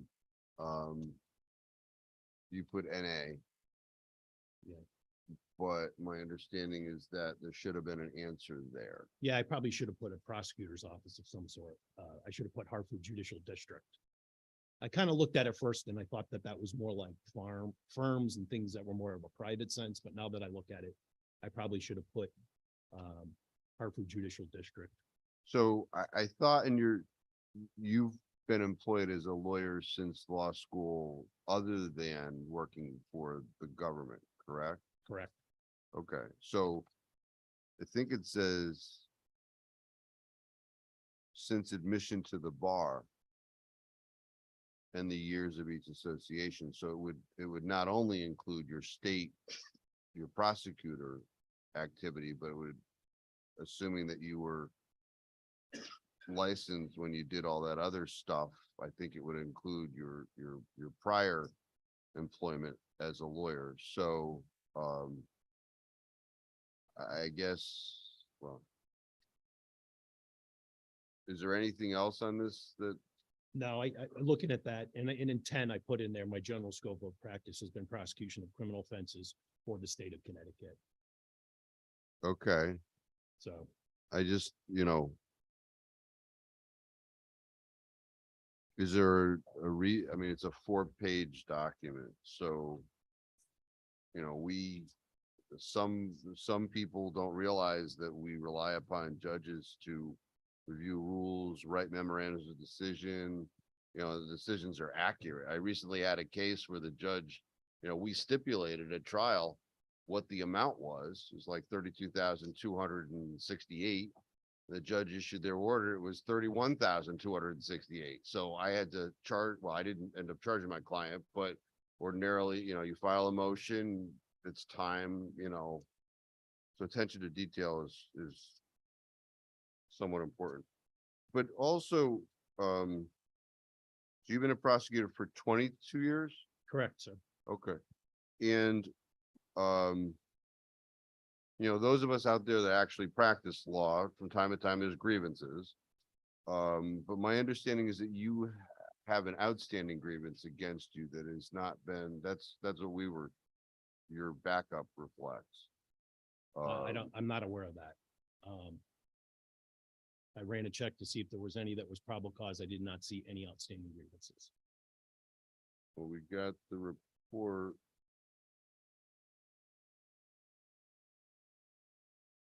I just want to confirm, because as I said before, I can be wrong.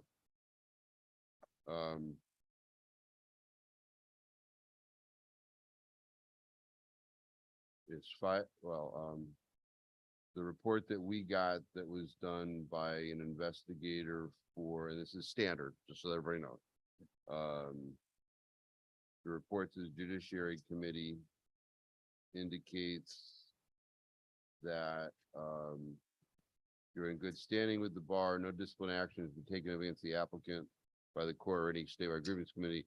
5 complaints have been filed, but 4 of those have been dismissed. 1 complaint is currently pending. So I'm sure that more than just us knows about this. You have no knowledge. I'm unaware. I know that there have been some filed, but there's never any probable cause. They're summarily dismissed. Yeah, I mean, those that actually practice law, we run into that. I mean, Right, so- I've had that too. Yeah, right.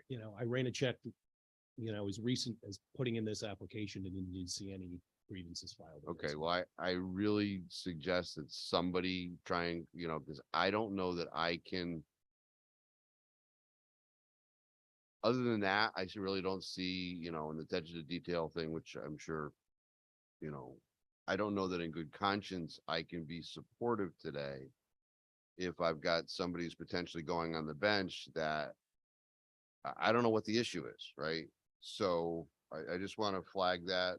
I mean, it's a document in our backup. And if you don't know about it, I just raised it as an issue. So thank you, Mr. Chairman. Representative Bodie? Thank you, Mr. Chair. Just real quick, you've heard this question now a few times. But coming from the prosecutor's office, Yes. the state is generally one of the biggest clients in the courts, right? Yes. And so I don't know how many times you've moved for a continuance. But for smaller practitioners, continuances generally, if they're consented to, hopefully are looked through favorably by judges. But I'm wondering if you've ever had a situation where a judge hasn't granted a continuance request that's been consented to, and what your opinion is going, if you were on the bench, if you've had a strong feeling one way or the other about continuances. So there may have been some situations where a continuance is granted, maybe if you're sort of either like on the eve of trial, or maybe you have to start jury selection, things of that nature, something where, we're good to go, everything's ready to go, and we're going to start sort of a major proceeding like a trial. My general feeling on continuances, and I think hopefully I'm answering all of the question here. My opinion on continuances is you should grant them. I mean, look, I've had the privilege of being in one courtroom for 22 years. I understand the private bar does not have that privilege. So, and I'm very cognizant of that they're working, they're making money, they're representing their clients. So I would have no problem there. That's a very good answer. Thank you. And then the question on working at least 9 to 5 anywhere in the state, I assume you wouldn't have a problem doing that? I would not, no. Okay. Thank you very much. Congratulations on your nomination. I wish you the best of luck going forward. Thank you, Mr. Chair. Thank you. Further questions or comments? Sir, I just want to ask you the question I asked one of the previous nominees. So 22 years in the prosecutor's office. 22 years of working on that side of the table. I think it's your testimony, sort of no other legal experience other than working for the prosecutor's office. How do you step out of that role? So I thought a lot about that question, and I think that, I start to go back to prosecution in general. I mean, our job is to find an appropriate disposition that benefits the community. We also look to the defendant as well. We look to victims. These are all important attributes. I think that type of analysis and that type of view of prosecution would translate well to a judgeship. And again, I'm someone who's pretty fair as a prosecutor. In my track record, I think in my reputation, I'm very fair to people. I have no ego of any sense, but I think, I recognize the process is important and it's not about me. I recognize that, I have to be fair and impartial. And then what about if you're not assigned to a criminal docket? Sure. Just as likely that you end up with a family docket, or maybe you're sitting civil at some point. How comfortable would you be with that type of assignment, given that your entire legal career has been spent in the prosecutor's office? Yeah, thank you for the question. So I would have no problem enlisting a colleague that is way more proficient in that particular area of the law. I would have no problem doing the research necessary to get proficient. I would have no problem observing to get proficient, as well as I would have no problem availing myself to training that judicial does offer in that particular subject matter. Okay, but beyond that, is there anything maybe outside of your legal training or background that would give us some comfort that you'd be able to make a transition to a different type of assignment? Well, I mean, I guess, I always try to say we're sort of lawyers first, right? I mean, we're lawyers. We never knew certain types of law when we started in this. So you've got to learn anyway, a new subject matter. And I would embrace this. I would apply a lot of the same fairness, respect, same attributes that I apply in prosecution. Further questions or comments from the committee? Seeing none, thanks for being with us. Thank you. Tom Sati.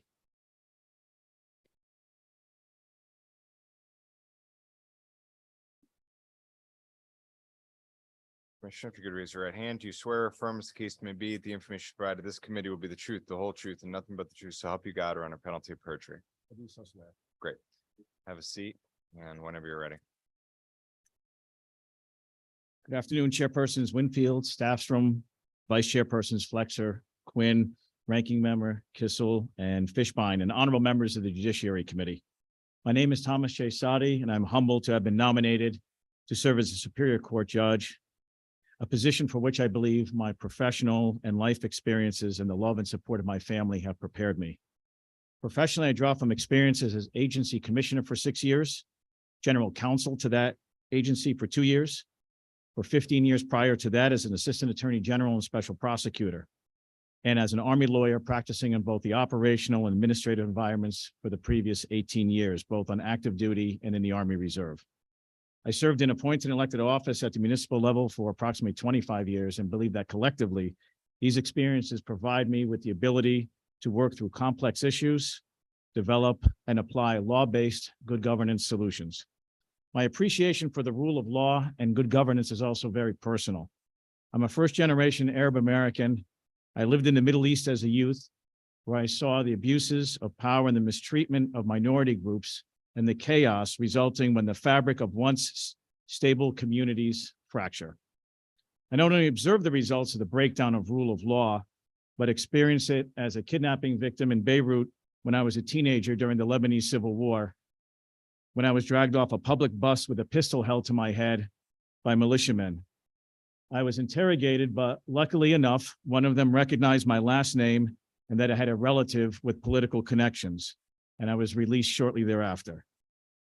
That experience remains an indelible lesson for me on the need for adherence to rule of law and good governance for all people, not just those with connections or influence. My life in the Middle East was also a very positive one, spending time with family in a Lebanese mountain village, living in Saudi Arabia, and experiencing rich urban, agricultural, and nomadic cultures across the Middle East and North Africa. I attended school with youth from across the globe and learned the value of the differences and similarities between people, no matter countries of origin, race, or religious beliefs. These professional and life experience have instilled in me a core belief that it is up to those entrusted with making, interpreting, and enforcing the laws to do so fairly and with equality for all, no matter race, ethnic origin, gender identity, creed, or station in life, because that is the America I took an oath to protect and defend as a soldier, as a lawyer, and as a state official.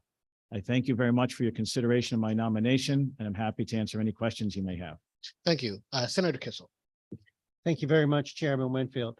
Well, as I've stated many times this morning and this afternoon, I think the governor did a brilliant job, and I would agree with Representative O'Day. One of our most recent classes, and now this class, and to see you on the list just made me so happy. First of all, having worked with you over the years, your dedication to our veterans, your ability as a public speaker, the fact that we sort of joked a little bit that while you were in local government in Danbury, you were on the minority side, so you know what it's like to be on my side here in the legislature. But that will bring you balance when you're sitting on the bench. But also sitting in my office and working on drafts of the proposed bill that even this year I'm trying to get through to passage. But I also know that you're just an outstanding human being. I have no doubt that you will be fair and even-handed. I didn't know a lot about those background experiences that you lived through. And certainly that would absolutely create an indelible memory for you to bring forward. But I do recall you talking about the air cavalry patch from, I think it was your uncle, and how that was just sort of cool, but then you recognize what was behind all of that. And I've listened to you talk to veterans groups throughout my district with our current lieutenant governor, and toured the veterans facilities that we have here in Connecticut. In every way, shape, and form, I think that you're perfectly suited to be a fantastic jurist for the people of the state of Connecticut. You have my sympathies on what happened to your mom. Last time we saw each other was prior to the election cycle, and boy, it was a while ago now. But I was just, like I said, just really pleasantly surprised and happy to see your name on the list of nominees. And I don't really have a question because I just wanted to congratulate you for your lifetime of public service. And like I said, I know you're going to be a fantastic judge. So congratulations. Thank you, Chairman Winfield. Thank you, Senator. Thank you. Representative Godfrey, followed by Representative Fishbein. Thank you, Mr. Chairman. Good to see you, Tom. For the disclosure of everybody, I've known Tom since back in the 20th century. So we've been friends for quite some time and have followed his career as a civil servant all that time. And certainly I do remember your mother fondly. She was a constituent of mine and was always there with a smile and being quite comfortable bringing issues to my attention. I so enjoyed working with her as I have with other members of your family. And your resume, your work has been completely outstanding. It's only a few weeks ago the House was confirming you as Commissioner of Veterans Affairs again. That was a fun day because the enthusiastic and unanimous support at that time on that day was enjoyable, even for me. And certainly the few weeks before that, I'm on exec noms, having you before us going through the same kind of a exercise was also enjoyable in that everybody just had really nice things to say about your continuing service. I'm Navy, you're Army, but I thank you for your service. I'm pleased to be sitting here and having you been nominated to be a judge because, like Senator Kissel, I could not think of anyone more suited to the judicial temperament, to the administration of justice, to treating all people who might come before you with respect and with honor, and making sure that the accessibility of our courts and our court system is there for everyone. And, you know, I just want to congratulate you on your nomination. It is extremely well deserved. And I look forward to you getting confirmed. And I'm going to miss seeing you around town because we know judges kind of have to stay out of something. I'm hoping as a lieutenant colonel that you'll still be, we'll still see you with some of the veterans fairs, the veterans organizations, and maybe a parade or two. Good to see you. Congratulations. Thank you very much, Representative. Representative Fishbein. Thank you, Mr. Chairman. Good afternoon, sir. I can say that in all of our exchanges, which have been minimal, you've always been very nice to deal with. You know, I've never had a bad situation. I just want to ask you some things about your backup. You know, I too went to Quinnipiac. I get a few academic excellence awards, but I know they are given for a particular class. And you didn't indicate on your backup what your academic excellence award, what class was that for? Do you recall? I don't recall a specific class. I believe that may have been graduating a top 10% representative. I don't recall. That was in 99. I can't recall if it was a class or for the actual ranking in the overall class that graduated. Okay, because I mean, I got it for criminal practice and trial practice, but understood. The other thing was in question number 9, you listed about firms, offices, that kind of stuff. At the end of the paragraph, there's a semicolon. You see that? Usually semicolon doesn't end a sentence, it introduces something else. You see that? Yes, sir. So what is the something else? If you go to the last page, Sure. after question 26, additional space for questions, is a continuation. It says question 9 hyphen, and then it continues on to my service as acting commissioner and then commissioner for Veterans Affairs. Got it, because I didn't see the go-to. Okay, got it. Thank you. So your courtroom experience, can you just explain? I mean, we heard a lot of good things about you and, you know, your want to do this. What is the extent of your courtroom experience? While I was an assistant attorney general and special prosecutor, I handled mostly civil cases. There would be enforcement of subpoenas and civil investigative demands, motion practice on the civil side. I also handled approximately 40 home improvement criminal contractor cases. While none went to trial, one went to jury selection. Those all ended up in pleas, most of them guilty pleas with restitution to the consumers. On the military side, while I was on active duty at Waterville Arsenal, I represented the Arsenal and the Department of the Army before not federal courts, but the Equal Employment Opportunities Commission on multiple cases. And because that was also during COVID, argued those remotely and was successful on behalf of the Army in several of those cases. I have not appeared in court for the last 8 years. Outside of my military experience, I was 2 years general counsel to Veterans Affairs before becoming commissioner 6 years ago. In the home improvement, I think that's 2417D, where if the homeowner gives the money to the contractor, but the contractor doesn't start the work, that you're supposed to demand the money back, otherwise it's a criminal penalty. That, as well as failure to be properly registered, as well as to have the proper 3-page contracts. And when were those cases done? Those cases were from the early 2000s until probably about a month before I went to the Department of Veterans Affairs. Okay, no, because I do a lot of that. Yeah. Well, thank you. Congratulations on your nomination. Thank you, Representative. Thank you, Representative Callahan. Thank you, Mr. Chair. Good to see you, Attorney Sati. Tom, As well, Representative. you spent a long day sitting. I hope you're feeling all right after. Doing fine, recovering well. Good, good. Sitting here on this, I really enjoy this committee because in the Judiciary Committee, we want to make sure the right people get on the bench.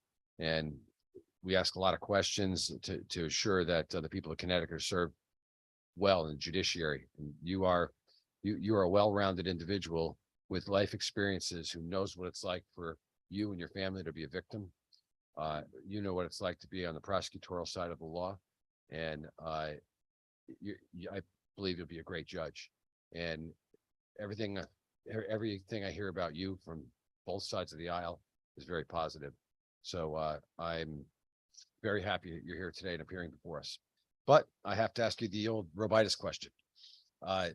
So you've heard that asked several times today, and it's done for a reason, because as several of the members have said today, sometimes you get on the bench and things change. But how can you assure she will not be afflicted by Robitis? I said to someone that I was sitting next to, I'm going to hear that word in my dreams tonight. You do too. I think there is a need for, and I certainly have done that as an officer in the Army, as a state commissioner, consistent self-awareness. And also what my late mother taught myself and my sisters about the value of humanity and humility and compassion and listening to people, no matter what their station in life or position is, and no matter what your station in life or position is. I try to apply these again in significant leadership roles in the Army as a lieutenant colonel, as a commissioner, sometimes even with my staff or enlisted personnel saying, why are you doing that? You don't need to do that job, or something. I won't expect that you do anything that I'm not willing to do. So I think constant self-awareness, and as many others have said, our families collectively, I think keep us humble. And we all have practiced as lawyers before judges who have Robitis and others who don't. And I certainly will follow in tracks of those who showed me one time when I was quite ill. I couldn't get to a deposition. Opposing counsel tried to force the deposition forward with another attorney.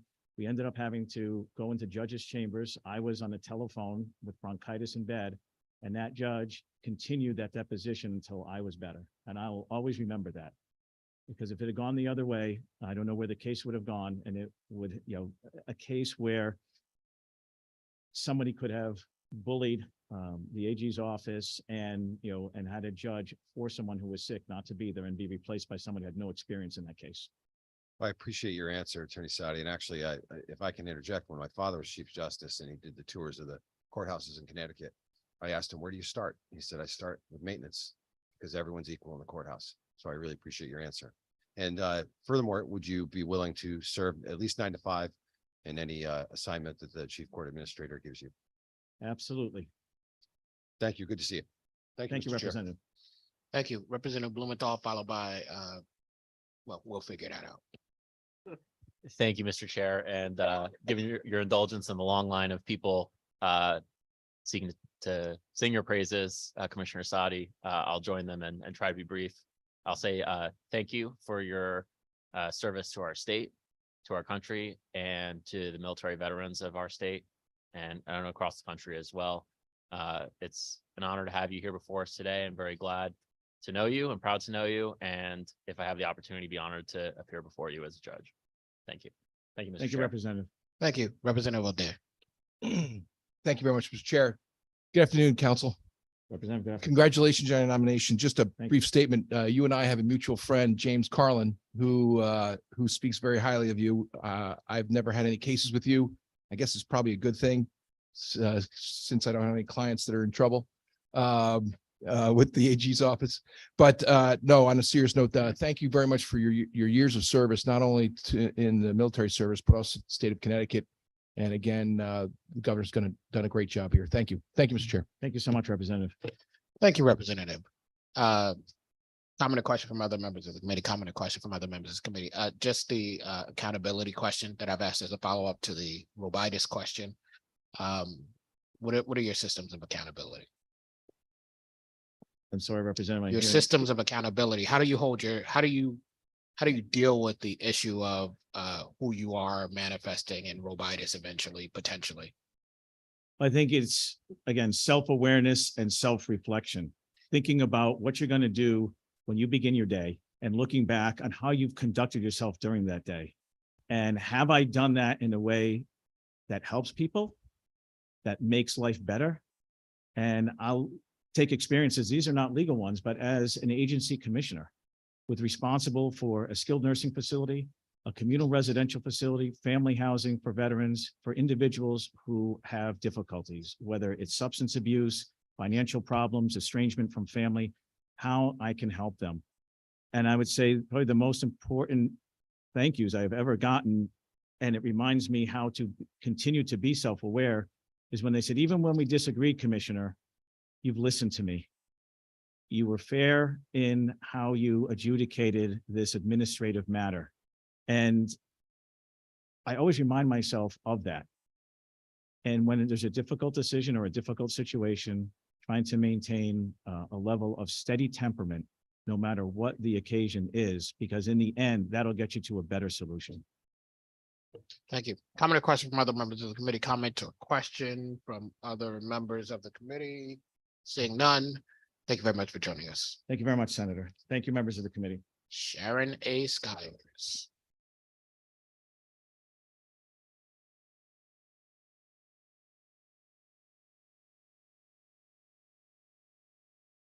Good afternoon. If you'd raise your right hand. Do you swear or affirm, as the case may be, that the information you will provide this committee will be the truth, the whole truth, and nothing but the truth, so help you God, or under penalty of perjury? I do. You may provide your testimony.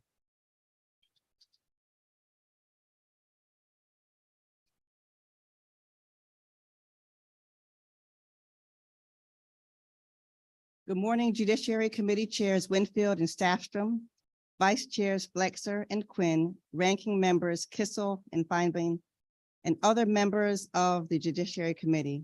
My name is Sharon Skyers. It is my distinct honor and privilege to appear before you today. Thank you to Governor Lamont for this honor of the nomination and the confidence he has placed in me. Thanks also to the staff at the Governor's office for their kind assistance in this process. I especially take this moment to thank my friends and family and my overall village for their unyielding support. Thanks to my parents, my sibling, and my son, Tyler, who helps keep me humble. My grandfather, who was unable to read, would have been proud. My parents were immigrants from Jamaica, and they have always believed in the power of education. They worked hard, sometimes working 2 jobs, but they found the time to instill in their 4 children the belief that we are expected to accomplish great things and help others along the way. I consider myself tremendously fortunate to have been able to establish a law firm in Bridgeport with my eldest brother and law partner, Errol Skyers, in 1993. My younger sister, Shirley, is also a Connecticut attorney, joining us only briefly in private practice. During the course of practice, I have handled a number of cases, including family, housing, criminal matters, personal injuries, and real estate. I have enjoyed private practice and found it to be very rewarding. Despite the ups and the downs, I would not trade that experience for anything. When I was in law school, I worked with the Land Loss Prevention Project. Its mission was to provide legal support to financially distressed farmers in North Carolina. During the time, I saw firsthand the need for legal representation and advocacy for underrepresented people. Unbeknownst to me, the experience with land loss ignited a passion that would shape my attitude, my approach, and my priorities for my legal journey over the next 3 decades. Simply put, I became committed to being excellent resource and fierce advocate for individuals and families. I recognize the importance of the legal profession and strive to be an exemplary representative. I believe that all of my experiences, including the wins and losses, equip me with a temperament to be a judge. The character traits of patience and humility that were instilled in me through my parents are exhibited in me today. Moreover, the lessons of honesty, integrity, and tenacity have stayed with me from the Land Loss Prevention Project until now. Thank you. Thank you. Comment or question from members of the committee. Representative Fishbane. Thank you, Mr. Chairman. Good afternoon, ma'am. Good afternoon. Congratulations on your nomination. Thank you. I looked at the backup and we got a report, the investigative report that I mentioned with regard to one of the other nominees. And the report reflects that you had previously had a issue with the grievance committee and they ordered you to take a course in legal ethics. Yes. And that you completed that. When did that happen? Yes, that was a grievance filed in 2008, and the finding and the committee's finding was in 2009. Okay. And my understanding that had to do with a follow-up on a client that it was a small claims case and the case had gotten resolved and apparently you didn't communicate to the client and they filed a grievance. Is that fair to say? That is correct. And the other thing the report reflects is, well, somewhere it was your response to that disposition was that you learned that communicating with the client was important. Is that? That is correct. Okay.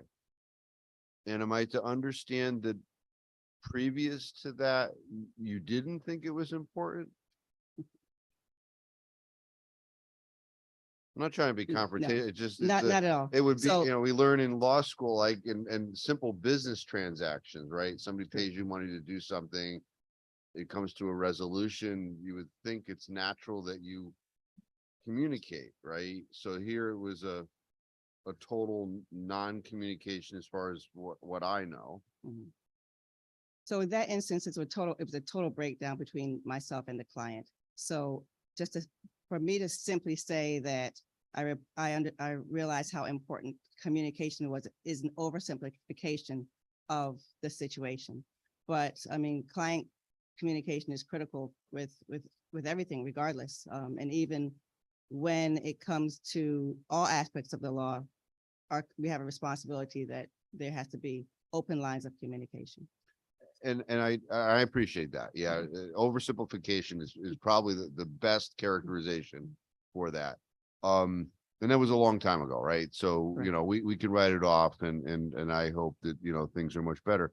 But then the report reflects that you currently have an open grievance with the grievance committee. Can you tell us about that? There was a grievance filed very shortly ago. It was Shortly ago? very short, in March, in Okay. March. And that is open. I responded to the committee and my understanding is that there was no other findings as related to that grievance. Okay, so the procedure by the grievance committee as instituted about 4 years ago was initially when a grievance is filed, they'll look at it on the papers. If they think it's a nothing, Right. you know, they'll dismiss and they'll send you notice, you Right. know, this thing was filed just to let you know. But we're not going forward. Based upon what you're telling us, is that on the papers, at least, they did not dismiss. So now it's in the stage that you've responded. You're going to give the applicant or the complainant an opportunity for them to respond. And then the grievance panel is going to review that to look at probable cause and perhaps set a hearing. So that's the status that you're at now. It was just filed. You've responded. So here we are today. Is that fair? That is correct. Okay. So I just, you know, I will just say it's a flag for me because, you know, we certainly don't want, I don't know what that case is about, right? And I don't know that I would be counseling you to talk about that in a public hearing, right? Because that could be used in whatever happens there, but it's open. So, I have to flag it at least for the purposes of where we are today. So I thank you and congratulations once again on your nomination. Thank you, Representative.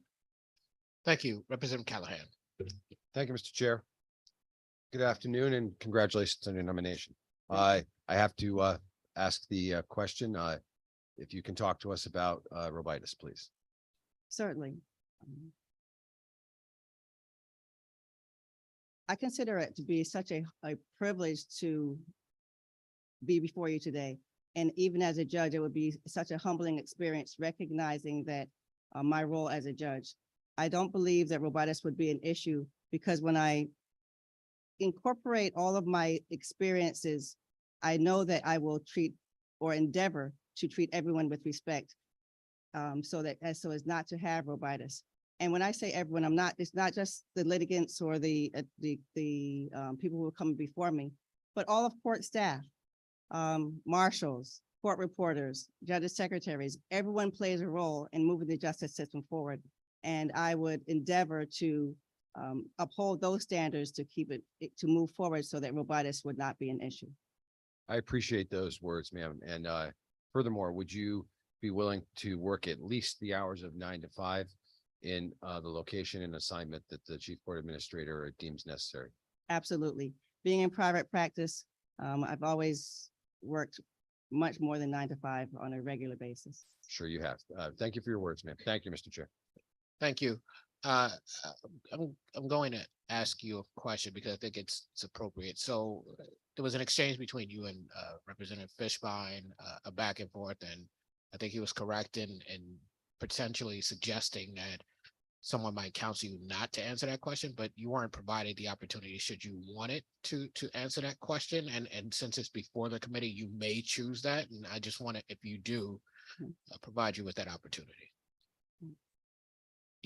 I would just say you do not have to. I'm just making sure that if you want it, you can answer the question. And I thank you, Senator, and thank you for this opportunity. I would confidently say, as relates to this issue, that I can't put myself in the position of what's going to occur, but I believe the allegations were very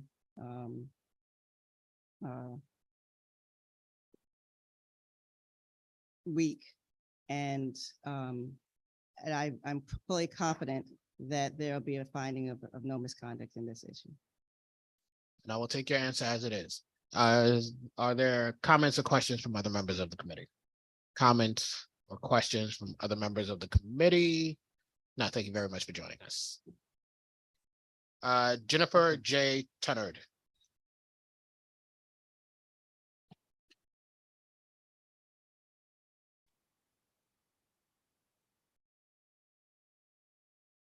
Good afternoon. If you'd raise your right hand, do you swear or affirm, as the case may be, that the information you provide to this committee will be the truth, the whole truth, and nothing but the truth? So help you God on under penalty of perjury. I do. You may provide us with your testimony. Thank you.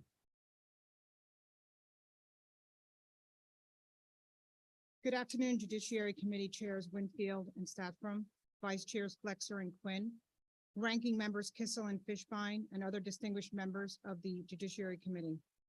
My name is Jennifer Tunnard, and I want to thank Governor Lamont for nominating me to be a judge of the Superior Court. I am humbled and honored by this nomination and look forward to serving the state of Connecticut. I would also like to thank my parents, my husband Tom of 26 years, and my 2 children for supporting me during my years of practice as an attorney. I am a first-generation Dominican American. Both my parents emigrated from the Dominican Republic in 1960s, a great time of great political turmoil and poverty. My siblings and I grew up in a strict household where my parents sacrificed to give us a better life. While growing up, we were taught to work hard, care about others, and give back to the community. They spent all of their money on our education. I have incorporated these values in my life and practice, and it has directed me towards the interests of public service. Being bilingual has served me well, allowing my clients to feel more comfortable in an already uncomfortable setting. It has also given the people that I have interacted with professionally a sense of confidence and pride to see a Latino woman effectively representing the Spanish-speaking community. Soon after graduating law school, I knew that I wanted to serve the public and give back to the community. I started my career as a prosecutor in one of the poorest counties in the state of New York, Bronx County. For the majority of the time at the DA's office, I prosecuted domestic violence and sex crimes. I then worked several years as in-house counsel for Progressive and State Farm Insurance, where I was a trial attorney handling complex personal injury cases. I've been a sole practitioner since 2008, handling an assortment of cases, including civil litigation and criminal matters, and most recently, family matters during the time of the pandemic. I devote a portion of my practice to indigent individuals charged with crime as assigned counsel for the state of Connecticut. And I've been doing so since 2006 or so. My practice has helped me develop patience and understanding for clients who suffer from mental health and/or substance abuse issues or in difficult family situations. I have also served as a mentor and advisor to high school, college, and law students who have shown interest in the law. The steps that I have taken in my legal career has led me back to my opening chapter as a public servant. I welcome the opportunity to use my skills as a litigator and good listener to foster the rule of law and promote equal access to justice with integrity and fairness. I thank you for your time and welcome any questions that you may have. Representative Fishbein. Thank you, Mr. Chairman. Good afternoon, Good afternoon. Attorney Tunnard. Congratulations on your nomination. Thank you. You were going over your history as a lawyer, and can you just go over that again? So you first became a lawyer in 2002, right? In Connecticut. Okay. Yeah. Okay. So you were. So I practiced in New York, and I do want to, I've been seeing you asking these questions many times about number 9. And when it asked about my employment, I kind of limited to Connecticut, from the time that I became admitted in Connecticut. I wasn't sure if I needed to answer that from day one. Well, why? What's that?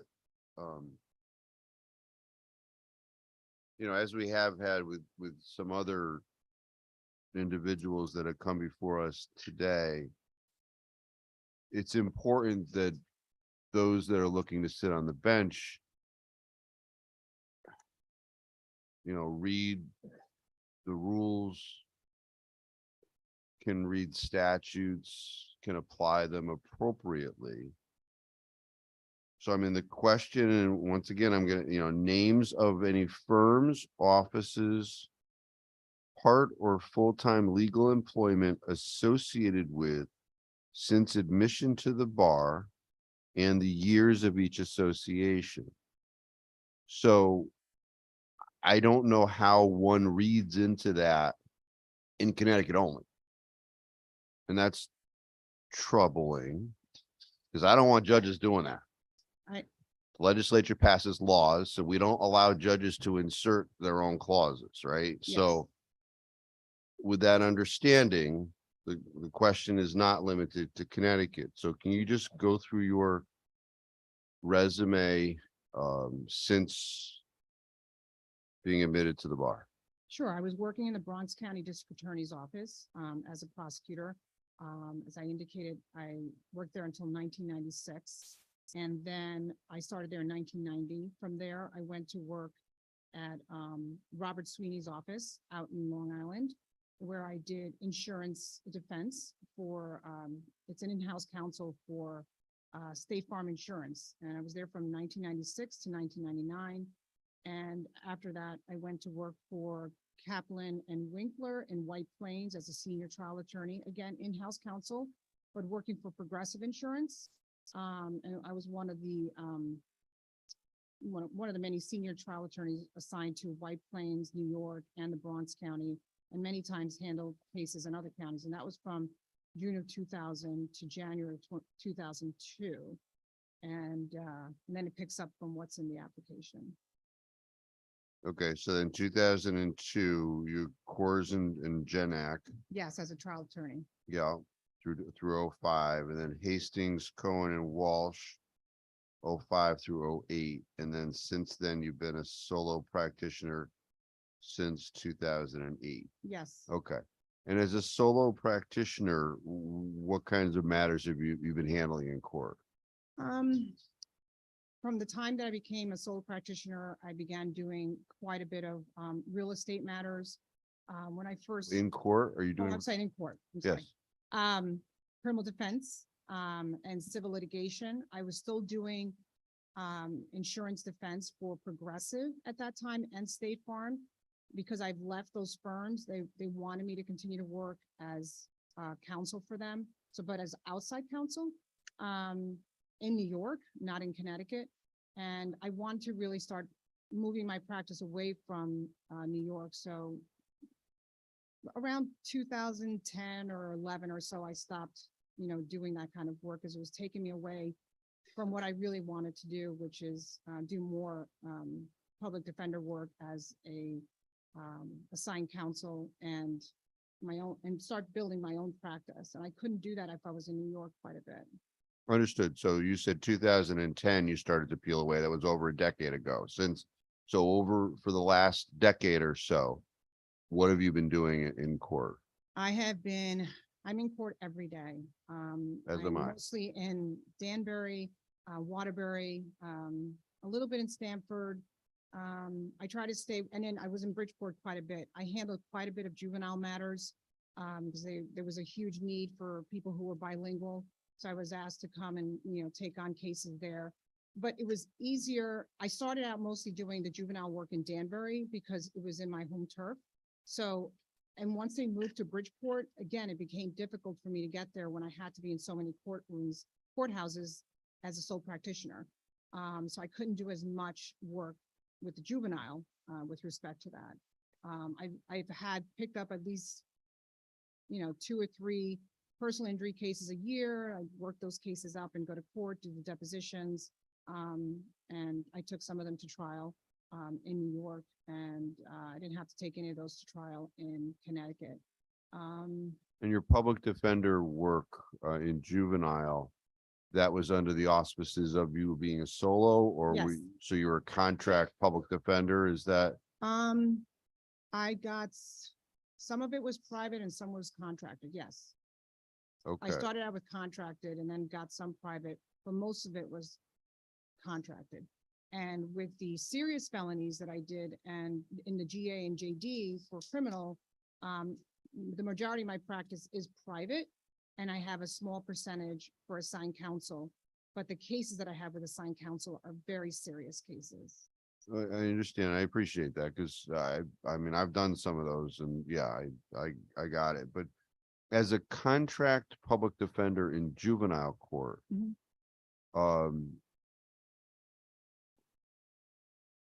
were you also doing regular stuff or was that all you were doing at that time? Oh, no, I was doing many things. I was Okay. doing other than court, I was also doing real estate. I was working with a housing development fund. They built this community in Danbury that most of the people there were first generation, mostly spoke Spanish. They needed the declarations to be read to them. I had to do a number of closings with them. So I was pretty much their primary counsel for that. So that took a lot of my time.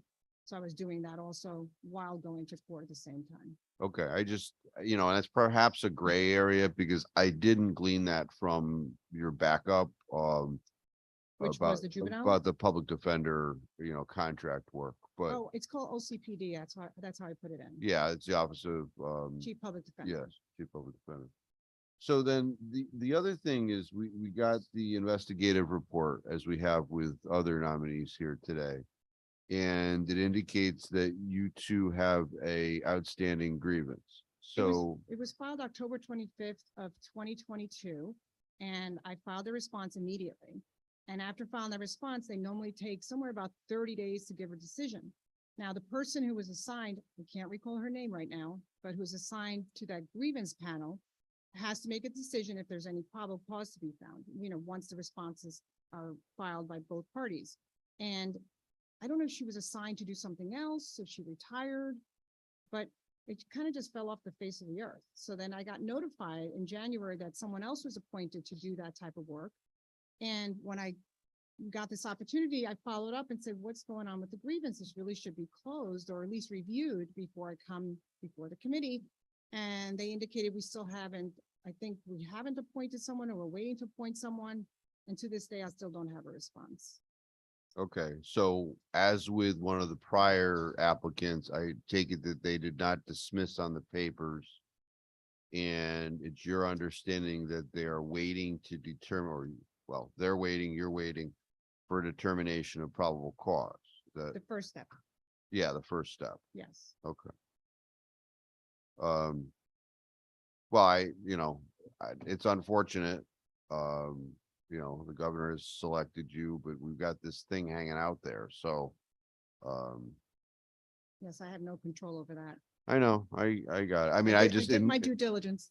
in my experience, they don't take that long. I think because the person stepped down, that was the problem, and they've been trying to find someone to fill that role.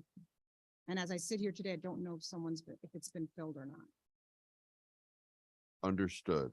So, I would expect that was disclosed to the governor's office in the course of whatever, and I'm sure the governor's office has the ability to reach out to whomever to find out what's going on.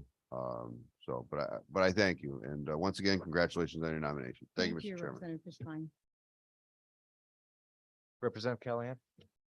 Thank you, Mr. Chairman. Attorney Tunnard, good to see you. Congratulations too. on the Thank you. nomination.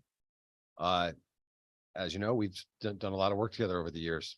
A lot of work, and I respect you fully for that. Thank you. And I've known you as a defense attorney who will go to the ends of the earth for her client. How would you transition that to being a judge on the Superior Court bench? Now, the roles are reversed. I think that as a zealot attorney, a hardworking one, that would translate very well as a judge. Should I be so fortunate to be nominated, I believe that my strong advocacy skills and my ability to be able to listen, evaluate, and determine fairness in any given situation, I think would serve me well as a judge. When we are advocates, we have to be good listeners so we can properly advocate for our clients. When you become a judge, you not only have to be a good listener, but you also have to allow people to speak and allow them to be heard. And that goes for the litigants. It goes for the victims, for the defendants, And then you make a decision based on the law. And I believe that I can do that effectively, fairly, and equally. Thank you for that answer. And it's to maybe take that a step further. What other qualities do you possess that you feel would make you a good judge? I am an extremely hardworking individual. If anyone, well, some people here know me. I'll go to any ends of the earth to get something done and always make sure it's the right thing. I work many long hours. I have very good virtues due to my family, my parents, where I come from. I believe in the law, and I believe that I can apply the law to whatever factual situation is presented to me equally and fairly. I appreciate that answer. And I did get a lot of calls from the Danbury area regarding your nomination. How would other people, for instance, prosecutor's office and other attorneys, how would you think they would describe you? Relentless, hardworking. There's not a stone that I did not turn over when I was working as a defense counsel. I want to make sure that when I was an advocate and a defense attorney, that my client got a fair shake. They get one shot. As a criminal defense attorney, you get one shot, and I need to make sure they get the best shot. And so I worked very hard to make sure I checked everything. I feel that during my career, I have made better prosecutors, better judges, better clients. I don't give up on my clients, and I make better judges by bringing my clients back. When I see that a judge has given a chance to someone, I bring them back to show them, look what you did. 5 years, 10 years. I've done that a couple of times, especially judges who are hard, who maybe have had robitis. And I do that to keep them humble, because it's so important to be humble when you're in that role. And that's what I intend to do myself, is to be as humble as possible and to give every person who comes before me a chance to be heard. Make sure that I am being fair, and I will never forget that. And I think that any prosecutor who has spoken to you can probably tell you that. Thank you. And you've just described yourself as, for your clients, as far as a zealot. Now, Yes. now you have to take into account victims and, Yes. and other parties. This may be somewhat redundant, but I would like you to answer that question. The fact that you were such an advocate for your clients, now you have to take into account the families, victims' families. How can you do that? I can do that very easily, because just like them, they have a voice, and that voice needs to be heard.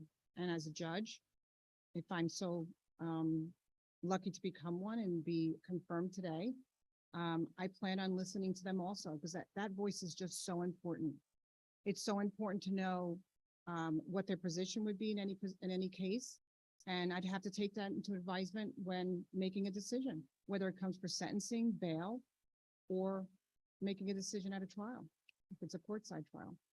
And I thank you, and I'll just follow up by stealing your thunder, if you don't mind, Representative. In talking to the nominees, I know it's been a long day, but I think it's important. It's important to know that you control, judges control the morale of the staff, and they control the way the courthouse works. How can we assure that you would not be afflicted with robitis? Because I perceive myself, and other people do too, as being honest and fair and having good integrity. I'm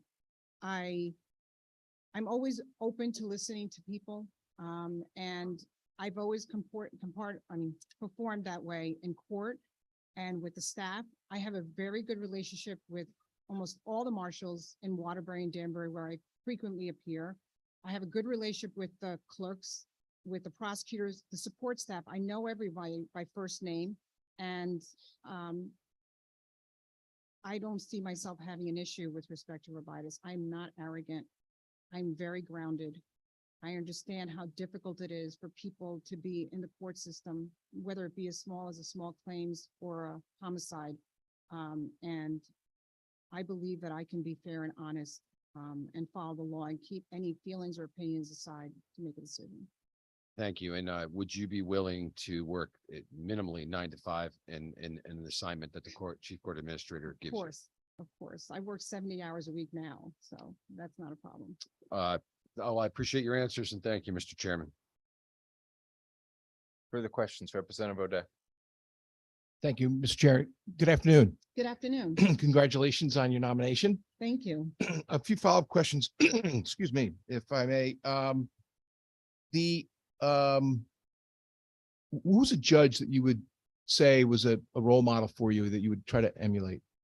I'd say there's many. I probably would say first, Judge Ionati is the first judge that I tried a couple of cases in front of him, and I think he's amazing. I just love how he's able to move his calendar, has a great respect for all attorneys, makes attorneys better. He's great with the public, with victims, defendants. Judge Pavia. I mean, I've seen her in difficult situations. Sometimes I was scared for her because sometimes my clients were very difficult and threatening, and she handled herself so well. And that's something to emulate. Those are Judge Russo. Wow. Now that's an amazing judge. We got very close in terms of, because we tried a lot of cases together too. And I think he's an amazing judge. when did you go through judicial selection? I knew you were going to ask me that question. Maybe 6-7 years ago. Okay. It's a long time ago. No, I understand completely. As someone who's on judicial selection, I know that people can be on that list for a long time. As you know, and we've talked about this briefly, the judicial selection looks at three things, right? Experience, or intellect, experience, and temperament. Mhm. Clearly, and it's pretty obvious, it's pretty easy to look at the intellect and an experience. And clearly you've got both of those. The one issue that we've talked about is temperament, and we can't know, right? I once had a judge refuse to close the blinds so that I could use a PowerPoint presentation in my closing arguments. You may have heard the story where I was denied a continuance on a date that I didn't pick, even though it was consented to.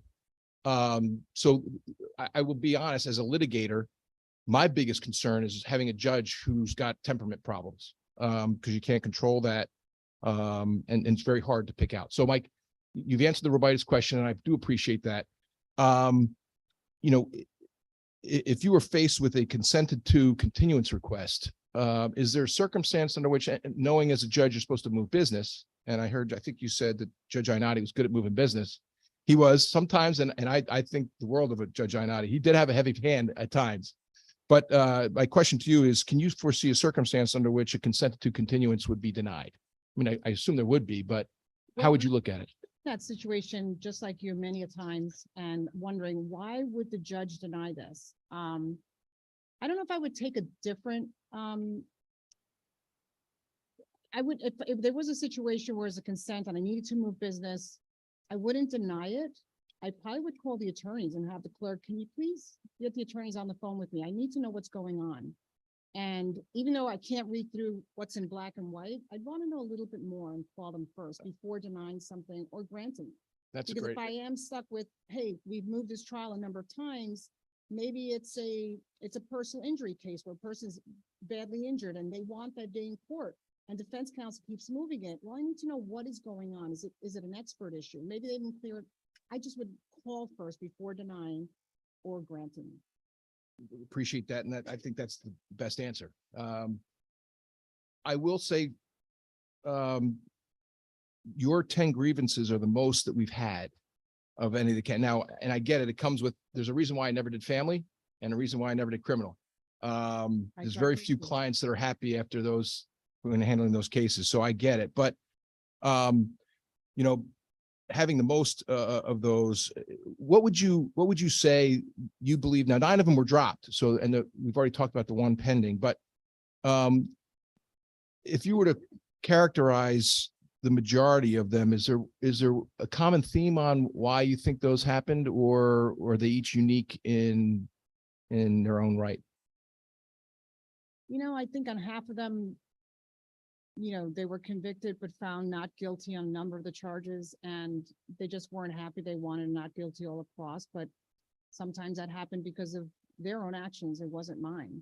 I'm always informing my clients. I work tirelessly to make sure I'm in contact with them, whether I see them or call them. I'm always communicating with them.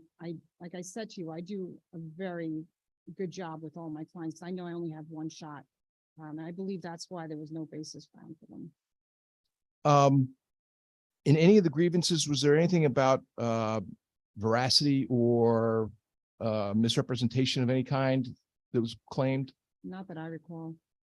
The only feedback I got now, and when I was on judicial selection, we would reach out, as you know, you probably heard, to different colleagues. And there was some concern that whether it was a mistaken recollection or misrepresentation, that on one or two occasions that may have happened with you in representations to an office, a prosecutor or the client. Do you have any recollection of anyone claiming or believing that you were anything but forthright in your communications with anyone? I don't recall anything like that. And I'll be honest with you that if I've ever made a mistake or realized I made a mistake, maybe saying something on the record because I got it wrong, I would always fix it. I'd either fix it by getting back on the record or writing a letter right to the judge to let them know I made a mistake. And I know I've done that once. I've sent the letter to the judge and I also sent it to the prosecutor, letting them know I made a mistake with this. Maybe I got the information wrong. You know, I'm very good with documenting things because, you know, you're your own advocate. So I have to always be careful before saying anything. And I've never, and one of my motto is always to be true to myself and to true to those who are in front of the bench and opposing side. Because at the end of the day, all we have is our word. And that's integrity. And that's really important to me. And if anybody ever questions my integrity, I can take it personal because that's not me. Has anyone questioned your integrity, to your knowledge? Not to my knowledge. That time that you reached out to the judge about a mistake, was that recent? Was that something? No, probably 10 years ago, 12 Okay. years ago. I don't even remember the details. You know, I'll listen. I will tell you the 10 grievances. It sounds like the fact that all were dropped but one that's pending gives me some relief. I've never practiced against you or with you, and we've never met. So I appreciate you sitting there answering the tough questions, and congratulate you on your nomination and good luck going forward. Thank you very much, Mr. Chair. Representative Godfrey. Thank you, Mr. Chairman. Congratulations. Thank you. I'm happy to see that the drought in nominations from Western Connecticut has been ending. We had one last session. We have two today. It's about time. I've complained to several governors over that issue. It shouldn't be that all judicial nominees have to come from West Hartford. That's kind of an inside joke. And we did have a phone conversation yesterday, mostly on what to expect here today at this public hearing. So I don't know you. We haven't met before in person until just now, but you come highly recommended. I have talked to other attorneys in Western Connecticut. They have given you a very sterling reputation. You have a sterling reputation that you have judged to be fair, more than competent, and looking over your resume, your vital statistics here, it doesn't surprise me that they think that way. I'm impressed always by those who are dealing with juvenile law, family law sometime, because I have yet to meet a case that someone doesn't come out being angry. Usually the losing party, but sometimes the winning party comes out being angry because he or she or they just haven't gotten everything they wanted and they're looking for revenge, not justice. So I can understand how difficult that kind of work can be. So we have to deal with this pending grievance clearly, and I'm unhappy with the inability of the system to be able to process it in a timely manner. I'll deal with that on my own. But I want to congratulate you on your nomination. You have my support, and I'm looking forward to you being on the bench for many years. Thank you. Senator Winfield. Thank you. I'm going to ask you the question I've been asking. I'm going to preface it first, though, because I quite frankly have been unimpressed with the answers I've got. I'm asking about a system of accountability, and I'm hearing about people not having egos, people having children, keeping them humble. My children revere me. Most people's children tend to revere them, even if they call them daddy and kind of have a different sense than other people of who they are. Wives and husbands telling you to pick up your socks or whatever, that's not what we're talking about here. We're talking about in a space where you have a lot of power and control. Your significant other, most of the time, doesn't really understand what you do, and even if they do, they're not there. Your children have no impact there. My question is, what are the people who are sitting before us, who we are going to give an immense amount of power doing to make sure that, in answer to the question about robitis, they have systems of accountability that would lessen the chance that they find themselves in this space? Again, every person that I've ever been involved in stopping from sitting on the bench, whether it was a reappointment or a first time, when we've had conversations with them, they have said everything that has been said to me today in response to that question. So clearly that is not the answer. Do you have an answer to that? With respect to accountability as a judge. If I am confirmed, I intend on taking my job very seriously. I will work tirelessly to make sure that I know the law, whatever area of practice I am that gets put before me, and make sure that I follow that, that I keep my personal feelings aside. And I will always check that, make sure that I'm fair. We have a system in place, and it's always changing, and it's always growing. And so we need to make sure, me as a judge, make sure that I am following that law and listening to everyone, keeping my ears open, analyzing everything, and making a decision that's best. But I have to check myself. I have to be held accountable for that.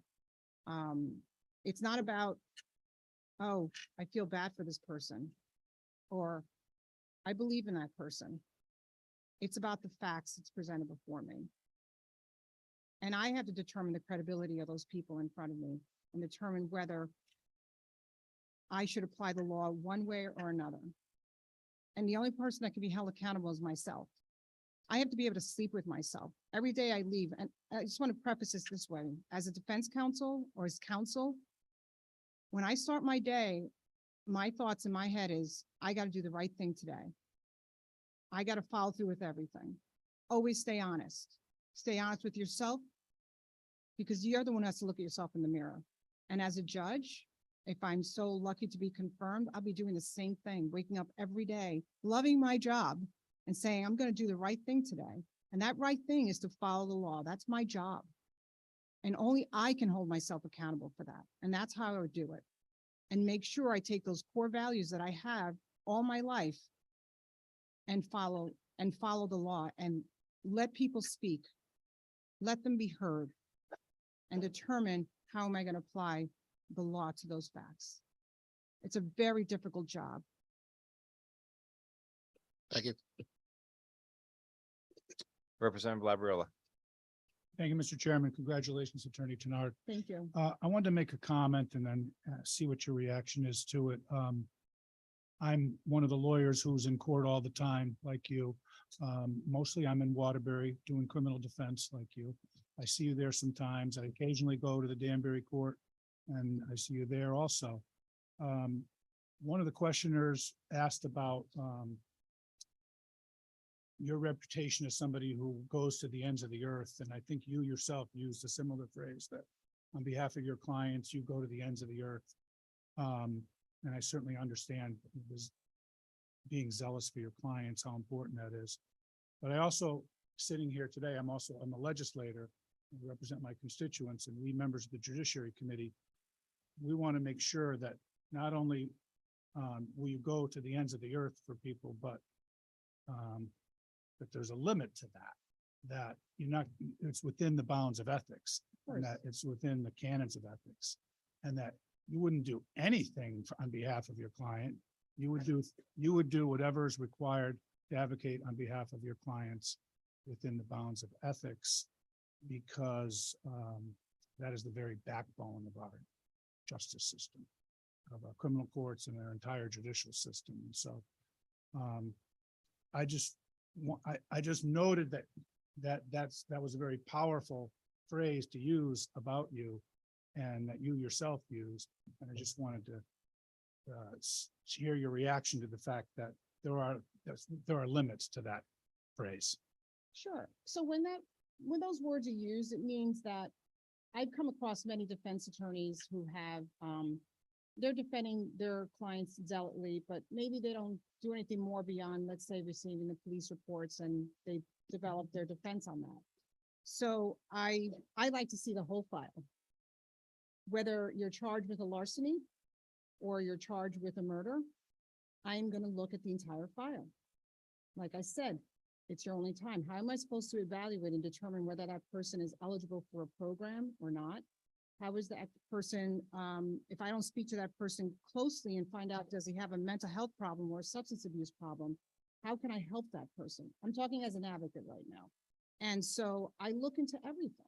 So an example, and I'm not going to give a particular case, but if someone's phone was taken and they went into it, the police, I'd like to see those reports. What are they relying on?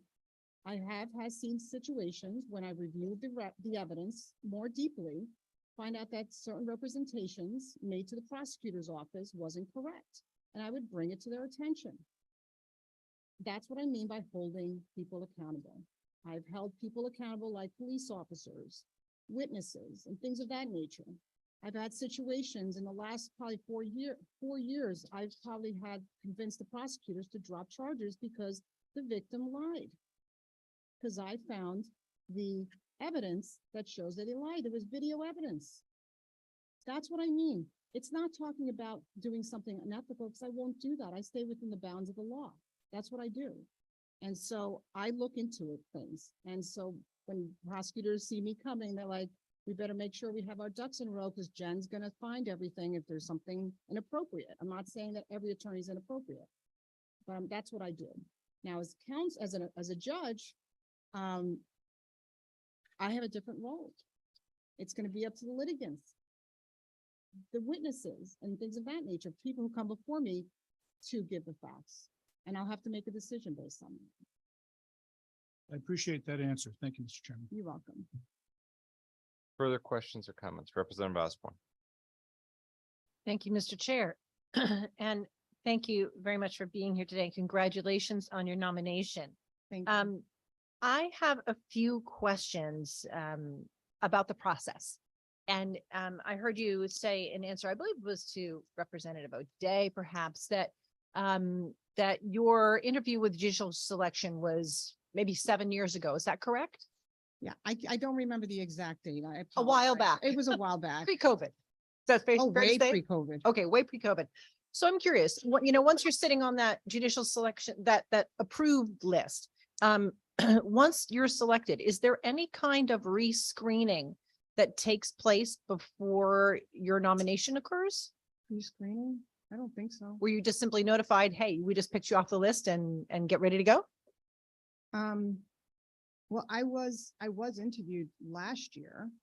By the Judicial Selection Commission? No, by the governor's office. Okay. And how did that come to pass? I got a call and I went to the interview remotely, and that was it. And that was because you were on the list at the time? Because I was on the list, yes. Okay. And at the time, was that before or after your current pending grievance was filed? That was before. Okay. And did you notify the governor's office before your nomination was made public that you had a pending grievance? I don't recall. So if I after said that it. interview, Wait, so I had an interview in the spring of 2022. okay. And I had an interview here for this position now. It was in, I don't know it was February maybe of 2023. So you had an interview with the governor's office in spring of 2022 Yes, because you were on the existing Judicial Selection Commission Correct. list, correct? right. And then you said you just had another interview in February 2023? I don't know if it was January. I don't. You recall- had another interview with the Yes, governor's yes. office. And did you disclose your pending grievance at that time? As I sit here today, I don't remember, because Okay. the grievance was filed October 25th of 2022. Okay. I may have disclosed it. Do you think that would be an important thing for the governor to know Yes, before I you? I think I may have said something to them, but I don't remember. Okay, but there's no follow-up to see whether it was resolved before your name was I made did part of this call. list? I did call. I put my response in November. I mean, with the governor's office.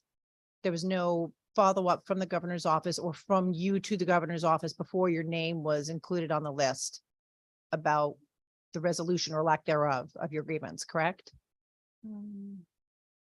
I don't think I'm sorry, I don't remember. Okay, I no, apologize. I mean, this is all a big blur. I get it. Yes. So, and I know it was a long time ago, but and I'm just a rank and file member of Judiciary. I don't have all of the papers that our leadership has, but I did hear that you'd had something like 10 grievances. And I want to say, first of all, I get it. I practice family law. I practice in juvenile court. I get the grievance thing, right? I had a grievance myself that was resolved before it went anywhere. But I understand how scary it is when that happens. So, and I do understand that the areas of law in which you practice are more prone to grievances. I've been practicing 23 years. No, gosh, I'm bad at math. I'm 25. I don't want to admit it. I've been practicing 25 years. But if you can think back to the time when you were interviewed by Judicial Selection, and I do understand it's many years ago at this point in time, do you recall if you had any pending grievances at the time you were cleared by Judicial Selection? I can't recall that.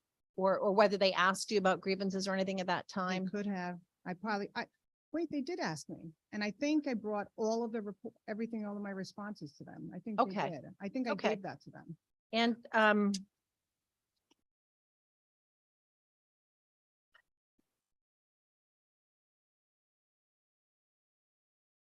just looking over my notes here.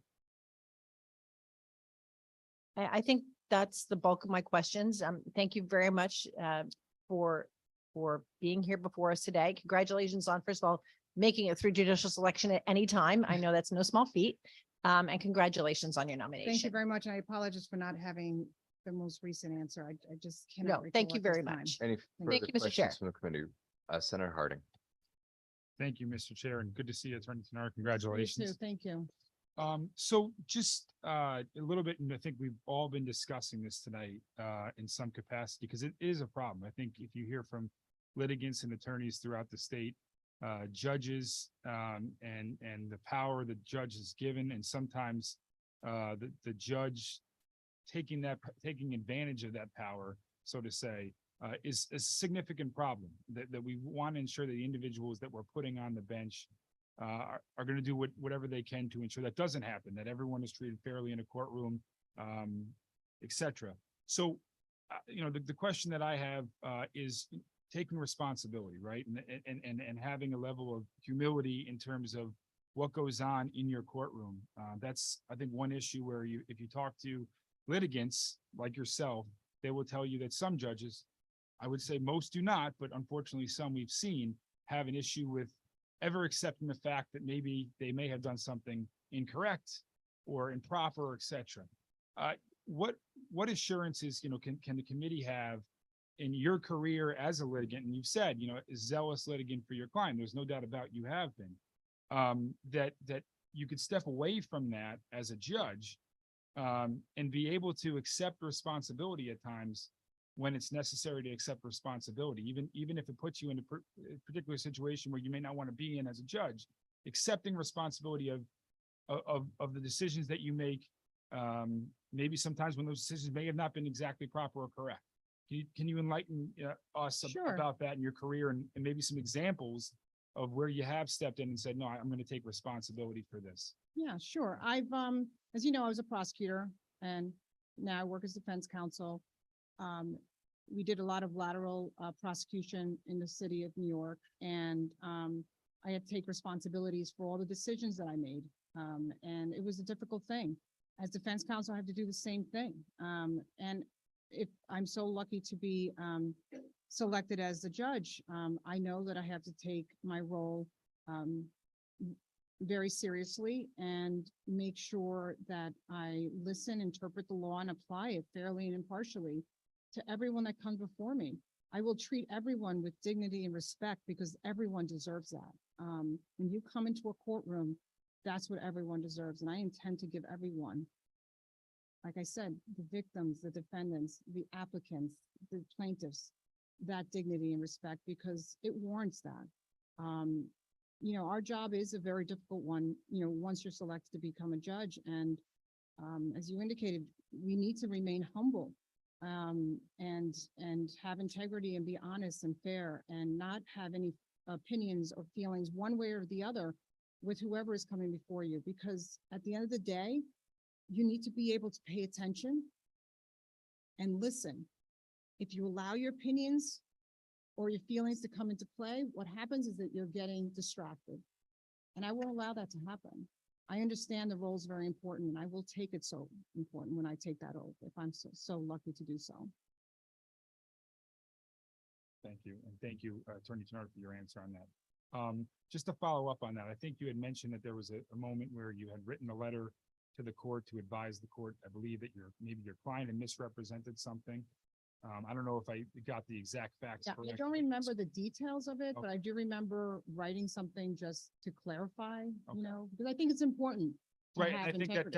that's why I'm asking that, because I Right. think it is important. I think, you know, advising the state or advising the court, or whatever the case may be, when your client either represents something on the Right. record, or maybe you have represented something on the record, not to say that you did it on purpose, but maybe you have misunderstanding Right. something, which happens unfortunately Right. from time to time. The cases that you take on are very complex, obviously.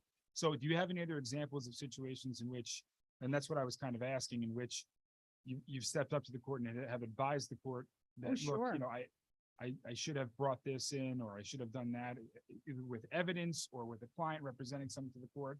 Any particular examples Well, in addition to the letter? Well, I know I've had a couple of situations where it wasn't something that, I think that a client was arrested and gave a certain name and it wasn't correct and they lied. And then they come to me asking me to perpetrate that lie. I said, you want me to represent you? We need to tell them the correct name. And knowing that that's going to open up a can of worms because he's got other cases pending. I said, so you want me to represent you and go in, we need to be honest and we tell the court right away and let the chips fall where they may.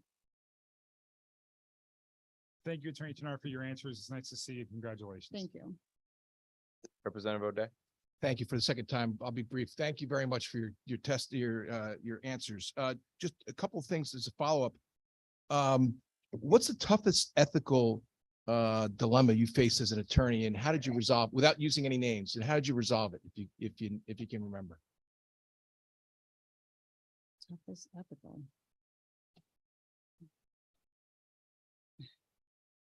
That was a question I used to ask on judicial selection. I think one of the toughest things is, you know, a client telling you they're going to say something when you know it's not true. And I've stepped away from the case when that happens. And I don't tell the judge why, but I had to do that once. That was the next question on follow-up there was, have you ever had a client knowingly testify falsely, and how did you handle it? No, it's not going to happen with me. I stepped away from that. And if it did, I would stop it. Have you ever been sanctioned by a judge?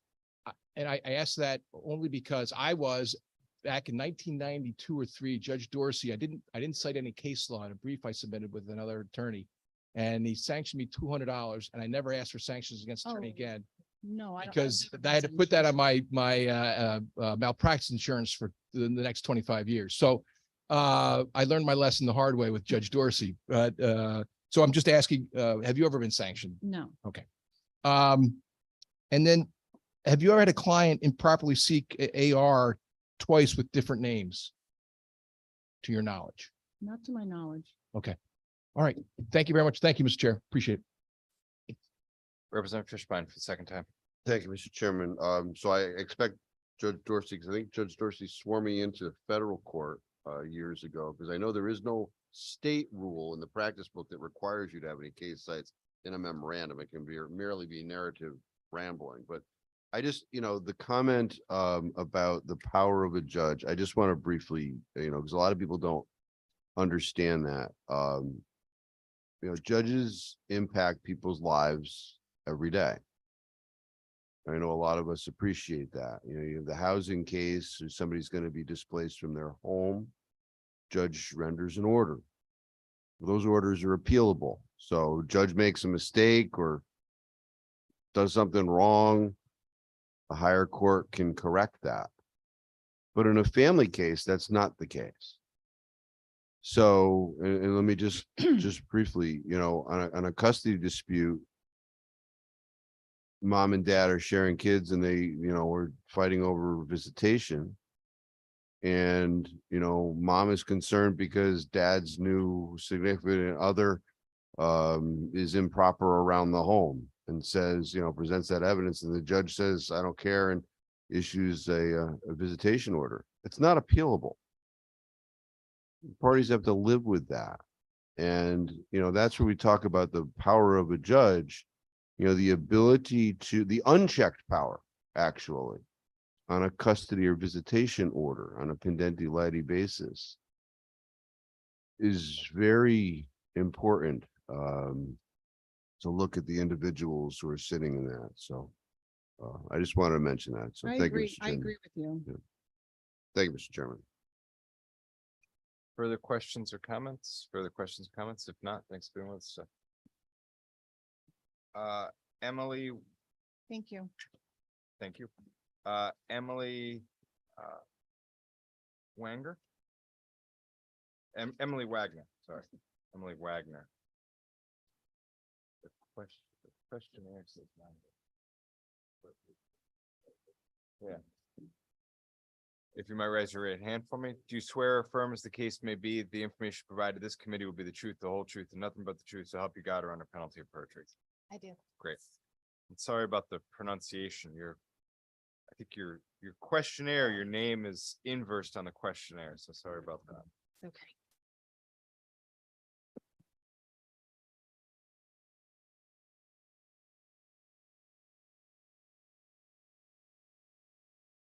Good afternoon, Judiciary Committee Chairs Winfield and Staffstrom, Vice Chairs Flexer and Quinn, Ranking Members Kissel and Fishbein, and other distinguished members of this committee. My name is Emily Wagner. I'm honored to be before you today to discuss my qualifications to serve the people of Connecticut as a Superior Court judge. I want to thank Governor Lamont for nominating me. I would also like to thank my wife, Natalie, and our 4 amazing kids, Eliza, Josie, Theo, and Catherine, and their grandparents for supporting me through this process. Lastly, I would like to thank my public defender colleagues who work tirelessly to serve some of the most vulnerable people in this state. I began my career as a law clerk for the Honorable Christine Vertife of the Connecticut Supreme Court and spent several years as an associate at Shipman and Goodwin. For the past 12 years, I have worked as an appellate attorney in the public defender's office. During this time, I have represented many clients charged with serious crimes. I work with people after they've been sentenced, often for long periods of incarceration, and I've learned to develop the trust and respect of those whose lives and families are affected by our court system. I am committed to treating them with dignity and, if confirmed, would continue to do so for all parties who come before me as a judge.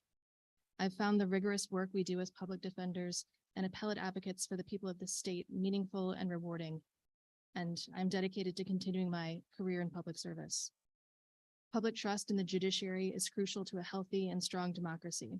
If confirmed by the legislature, I pledge to do everything I can to earn that trust on a daily basis through my service on the bench. I believe I have the experience and ability to listen carefully to parties on both sides of an issue and then find and deliver a reasonable and legally appropriate resolution. I'm happy to answer your questions regarding my qualifications, and I welcome them. Thank you for the opportunity to do so. Questions or comments from the committee? Representative O'Day. Thank you very much, Mr. Chair. You're probably ready for this question on Robitis. So Yes.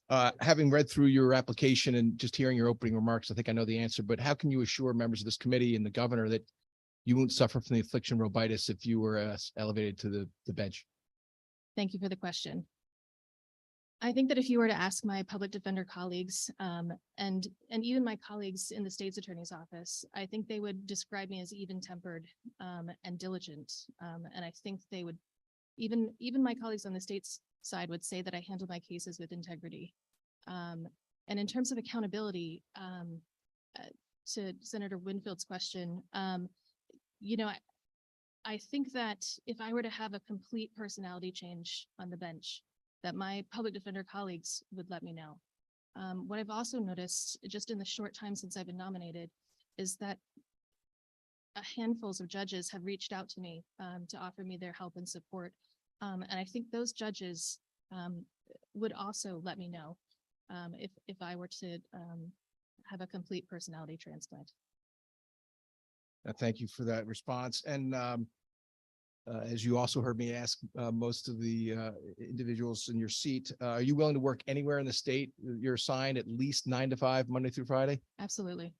Well, look, looking at, you know, you've had, how many jury trials have you had to verdict, would you say, over the last 5-10 years? So I am an appellate attorney, an appellate public defender. So I have never sat first chair on a trial myself. But what we do in my office, legal services unit is the appellate unit for the chief public defender's office. We provide trial support. So part of my responsibility is helping trial attorneys draft their motions, help with their motions practice.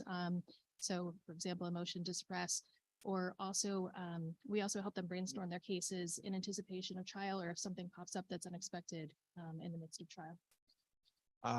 I was known at my other firm as someone who kept the appellate team busy as a trial lawyer, creating appellate issues by accident. But in any event, no, I think that's fantastic. And I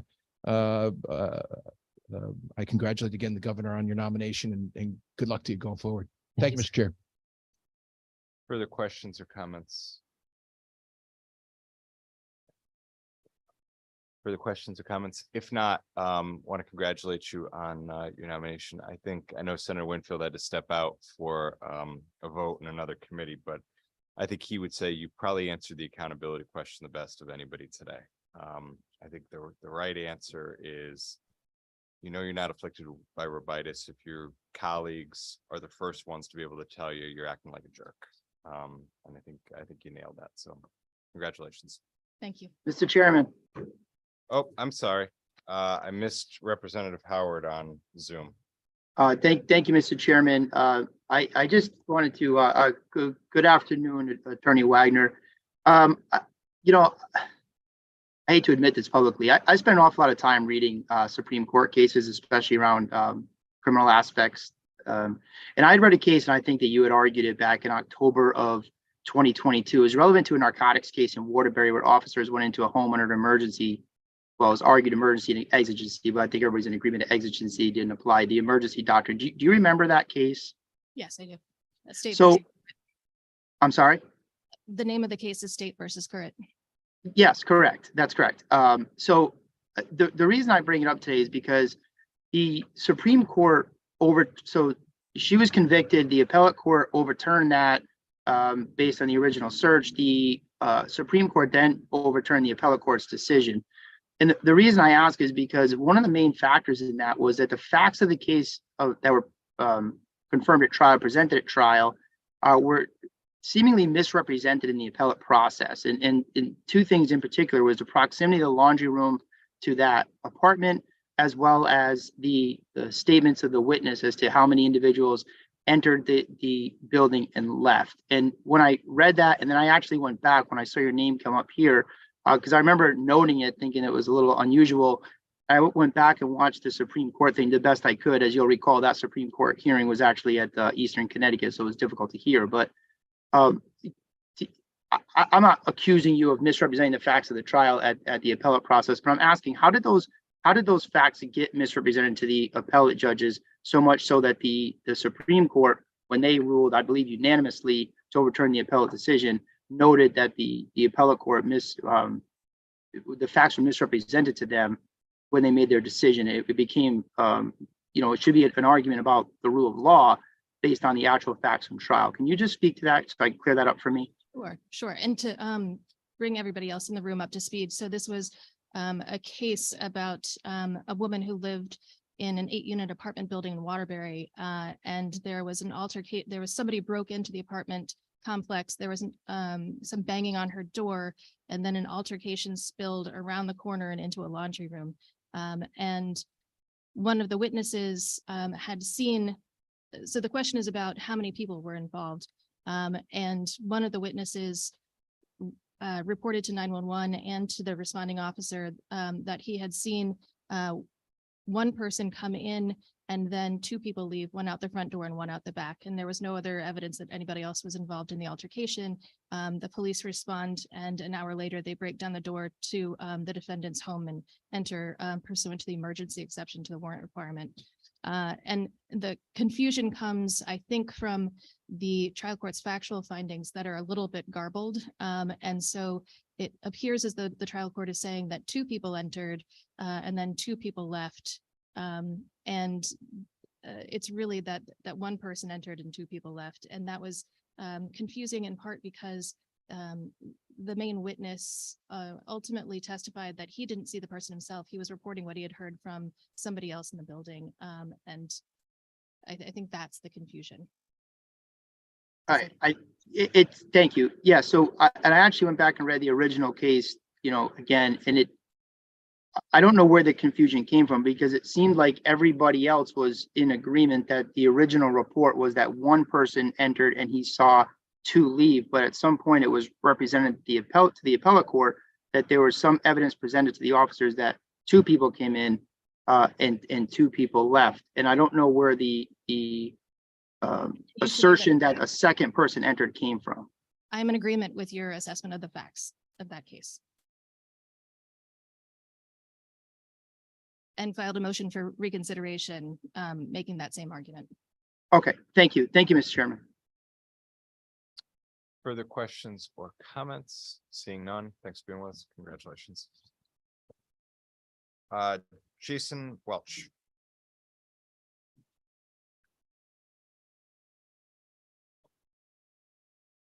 You could raise your right hand for me. Do you swear or affirm, as the case may be, the information provided this committee will be the truth, the whole truth, and nothing but the truth, so help you God, or under penalty of perjury? I do. Great. Have a seat whenever you're ready.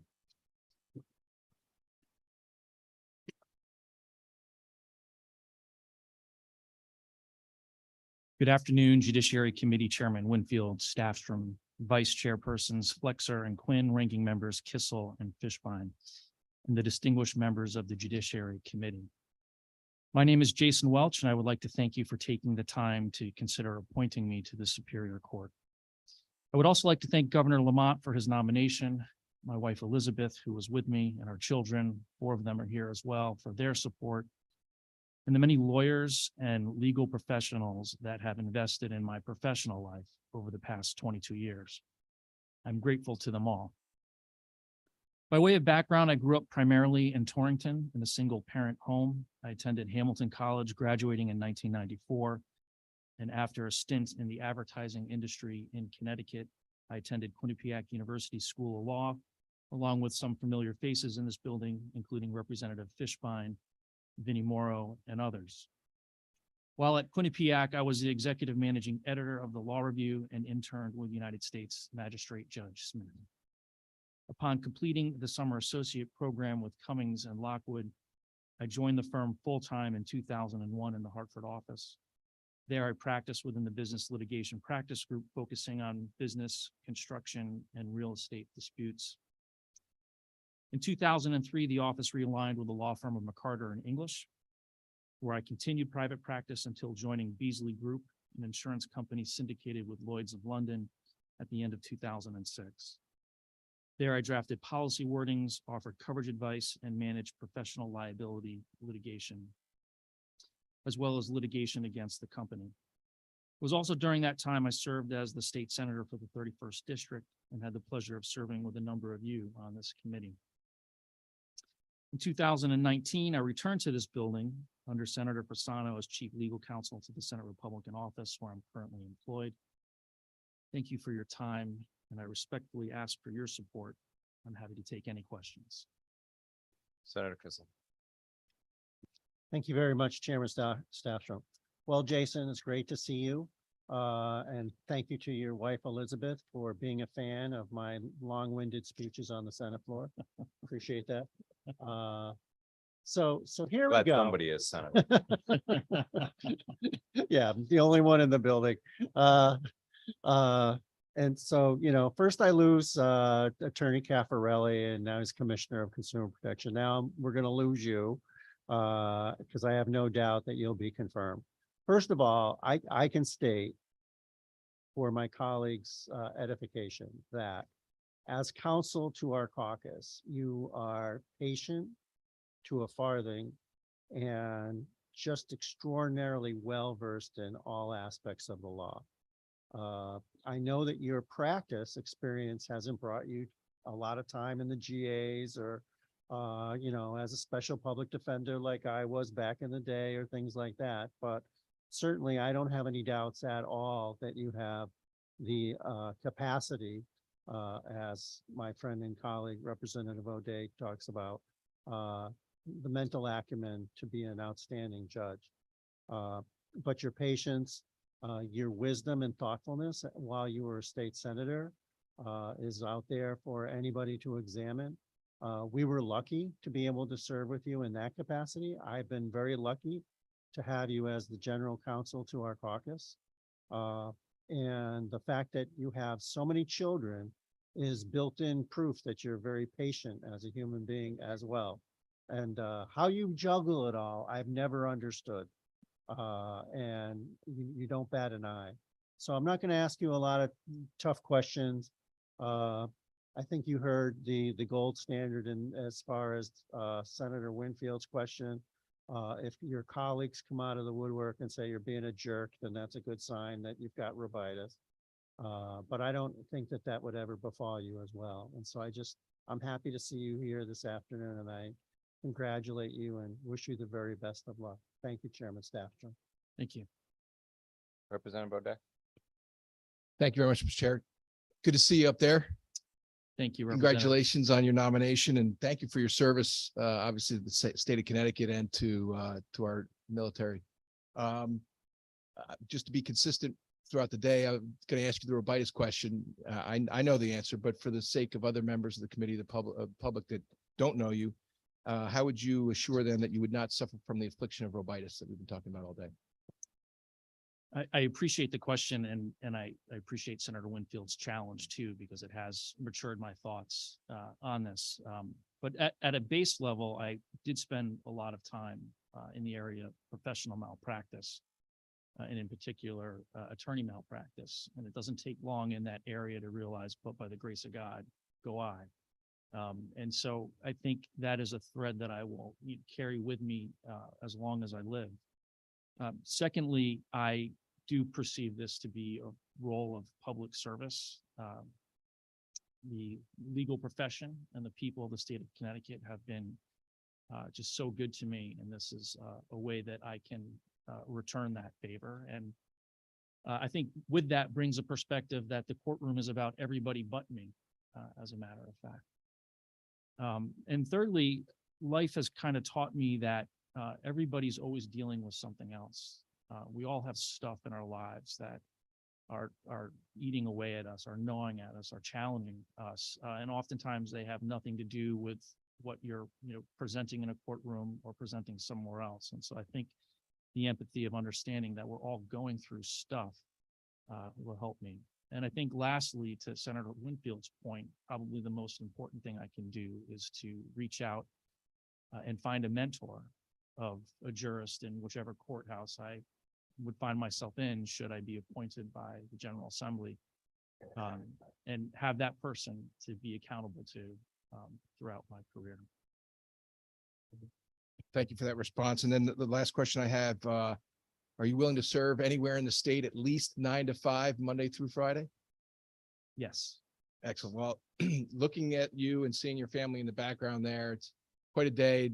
You've earned your honor. I mean, serving the military, serving the Senate, which, no offense to my Senate members, I think it's harder than down in the House where it's a little more collegial.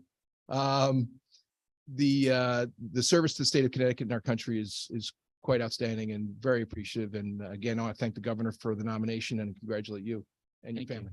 Thank you. for Thank your you, Mr. kind Chair. words. Representative Pat Tomato. Thank you, Mr. Chair, and congratulations, Mr. Welch, on your nomination. Thank you.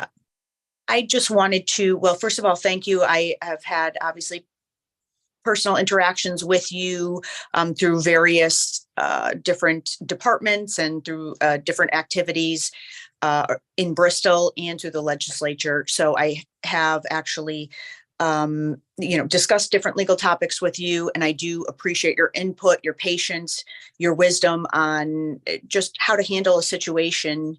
And you're very articulate and very wise. So, but I do have a question for you.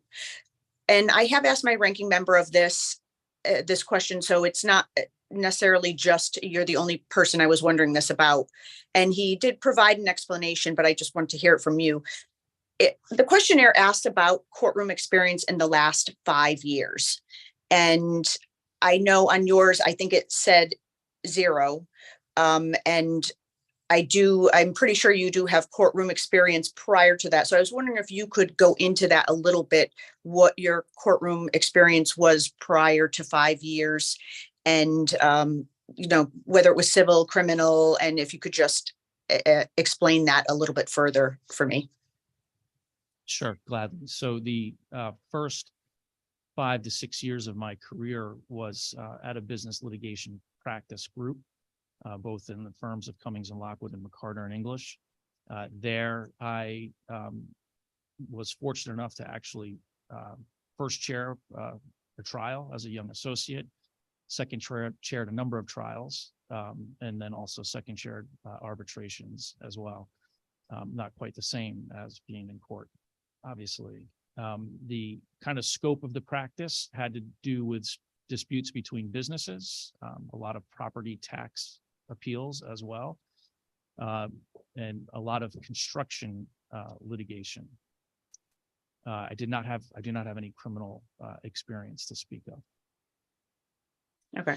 And thank you. And I do understand, of course, as a solo practitioner, many, at least myself, you kind of choose criminal or civil. And I know there are some that probably do a little bit of both, but I just find it difficult to go down the criminal litigation path as opposed to, civil, where there's other various different topics and subjects and courts that you can go to. So I do appreciate that explanation, and I wish you the best of luck and looking forward to see what you accomplish on the bench. So thank you. Thank you. Further questions or comments from the committee? Representative Godfrey. Thank you. Your record in the Senate was problematic when it came to civil rights and human rights. Now we're looking to put you on the bench to support laws, statutes, and constitution laws that you had opposed in the Senate. And perhaps, unfortunately, this week, because of nonsense that's going on in Texas, this kind of this kind of thing weighs on my mind as a lawyer and as a legislator. The sad state of affairs in the federal judiciary, where it's becoming a third branch of Congress rather than being judicial. Would you explain or comment or elucidate your positions? Sure. Please? So Thank you. Generally speaking, I have voted against a number of bills the 4 years that I served as state senator, and a number of them have become laws. I am fully committed to being faithful to the laws that the General Assembly promulgates and applying those fairly and equitably in whatever case and controversy comes before me, whether or not I voted for it or against it. I fully appreciate that the position of a legislator is very different than a position of a jurist. With respect to discrimination in general, I fully believe discrimination is wrong, and I will fully uphold our discrimination laws here in the state of Connecticut. Have you changed any of your views on any of those issues? So my views are always maturing. I hesitate to give an opinion that might or answer a hypothetical that would, essentially not leave a litigant with the feeling that the judiciary is independent, but yes. I understand, and I'm sorry I missed it, that when my good friend, former Senator Doyle was up a little earlier, some questions along these lines. He said he was willing to meet with advocates in the next few days. Would you be willing to do that too? Absolutely. Thank you. Thank you, Mr. Chairman. Representative Johnson. Thank you, Chair, and thank you for being here with us today. Attorney Welch, I will just follow up on my good colleague, Rep. Godfrey's comments very briefly, because he already asked one of my questions. And the second, just to be fair, given that this was a line of questioning to your former colleague, Attorney Doyle, same question to you, sir. Just to what assurances can you give me and members of the LGBTQ+ community that regardless of anybody's gender identity or expression, they would be treated as equal under the law in your court should you be confirmed?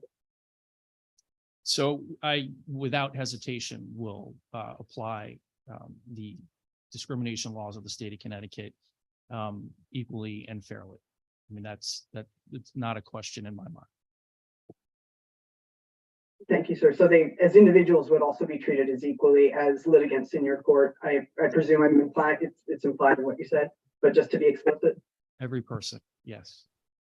Thank you, sir. Appreciate the opportunity to ask the question, Chair. Thank you for the question. Further questions or comments from the committee? Further questions or comments? Seeing none. Thanks for being with us. Congratulations. All right, we are going to turn to our two nominations for family support magistrate. First up will be Jacqueline Kirkelius.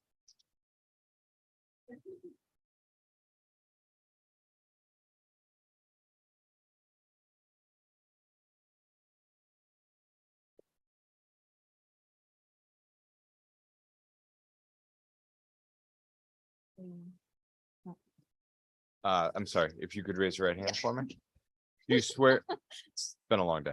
Do you swear or affirm as the case may be that the information provided this committee will be the truth, the whole truth, nothing but the truth, so help you God or under penalty of perjury? I do. Go ahead, have a seat. Thank you. Good afternoon, Judiciary Committee Chairs Winfield and Staffstrom, Vice Chairs Flexer and Quinn, Ranking Members Kissel and Fishbein, and other members of the Judiciary Committee. My name is Jacqueline Criselius, and I am humbled to have the opportunity to sit before you today in support of my nomination to become a family support magistrate. It is my dream come to fruition. I'm also grateful to the governor for his confidence in me and thankful for my family and friends' unwavering support. I'm an only child, which led to precocious musings. At 4 years old, I asked my mother to go over professions where I could impact society with me.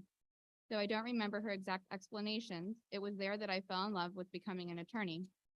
I played courtroom with the stuffed animal jury, and she became the first Judge Judy that I knew, as that happens to be her first name. Since then, I've continued to foster my passion by attaining my Juris Doctorate from Quinnipiac University with a concentration in family law. As an attorney, I engaged in plaintiff, defense, and probate work. While I gained valuable experience from each, I knew my passion lay in working within the court system. I'm currently an assistant clerk in charge of family matters in the Judicial District of New Haven at Meriden. My experience has afforded me the unique ability to hone my skills in objectivity, active listening, humility, and impartiality, both as partisan representative and part of the court. I am fortunate to have enjoyed each stage of my career alongside wonderful mentors and colleagues. Our legal system is an essential vehicle that protects the rights and interests of the public, and I'm excited to become a part of it as a magistrate. I will use my abilities and foundational values to serve the families of Connecticut with honesty and compassion. I would be most grateful for your support, and I'm happy to answer any questions that you may have. Thank you. Representative Fishbein. How are you? Hi. You know, I was thinking like 3 weeks ago, where's Jackie? For those of you, I mean, I'm in Meriden Court frequently. I can sit here and attest to Jackie knows what she's doing. Thank you. You know, we recently had the issue on the 120-day rule, right? With the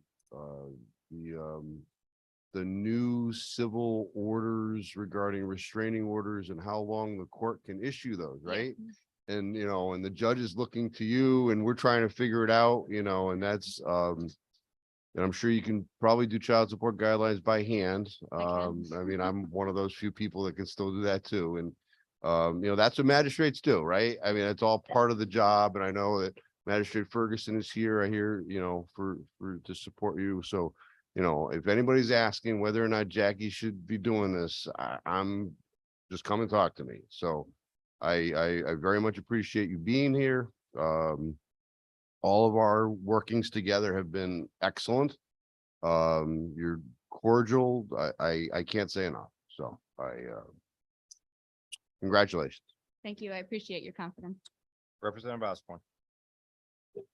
Thank you, Mr. Chairman. So congratulations on your nomination. Thank you so much. I know that passing judicial selection is no small feat, as I've said before, and it's an honor to be nominated for sure. But I'm curious, you told us just now about, you know, your dreams when you were a child to be a judge, but what prompted you to initially apply to be a judge at your young age? So, I've always known that I wanted to be an attorney. I think probably it was not until I started law school that I realized that I'd want to move into the role of adjudicator. And I think that that's partially because I realized how much I enjoyed the collaborative work, though I understand the importance of partisan work. And I also very much enjoy doing family law. That's the area that I predominantly worked in, partially because we get to do new things every day, and the level of impact that we have on families by helping them sort out what life is going to look like for them when they go through these difficult times like a divorce and custody. Sure. So do I understand what made you want to be a judge? I heard that clearly, but what prompted you?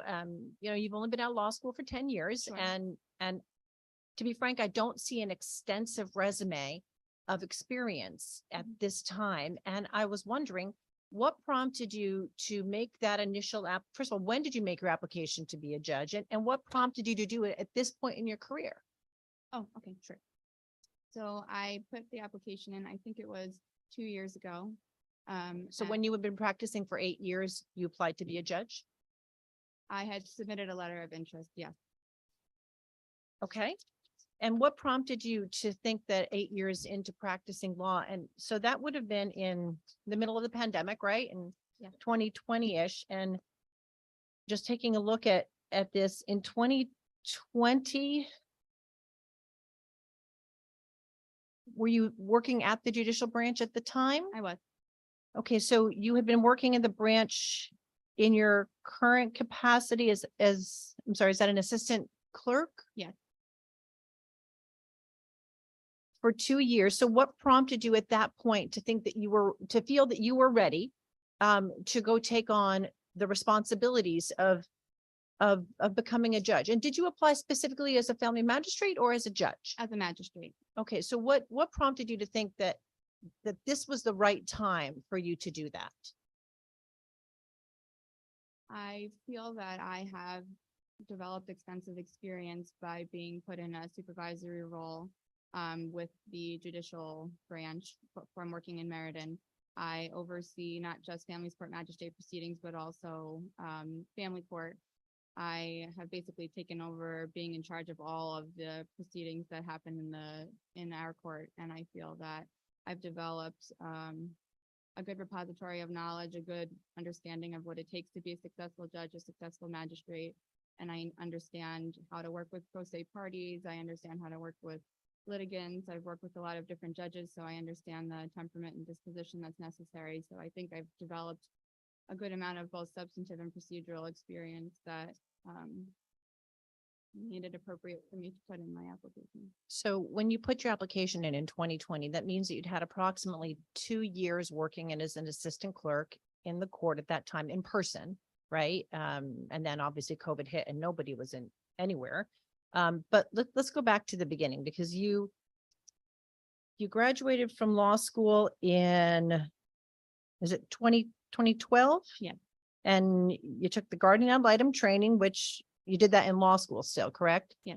I took it too. I practiced for a number of years as a guardian ad litem as well. And it's very difficult work, and thank you for doing that. Thank you for representing the children and looking out for their best interests.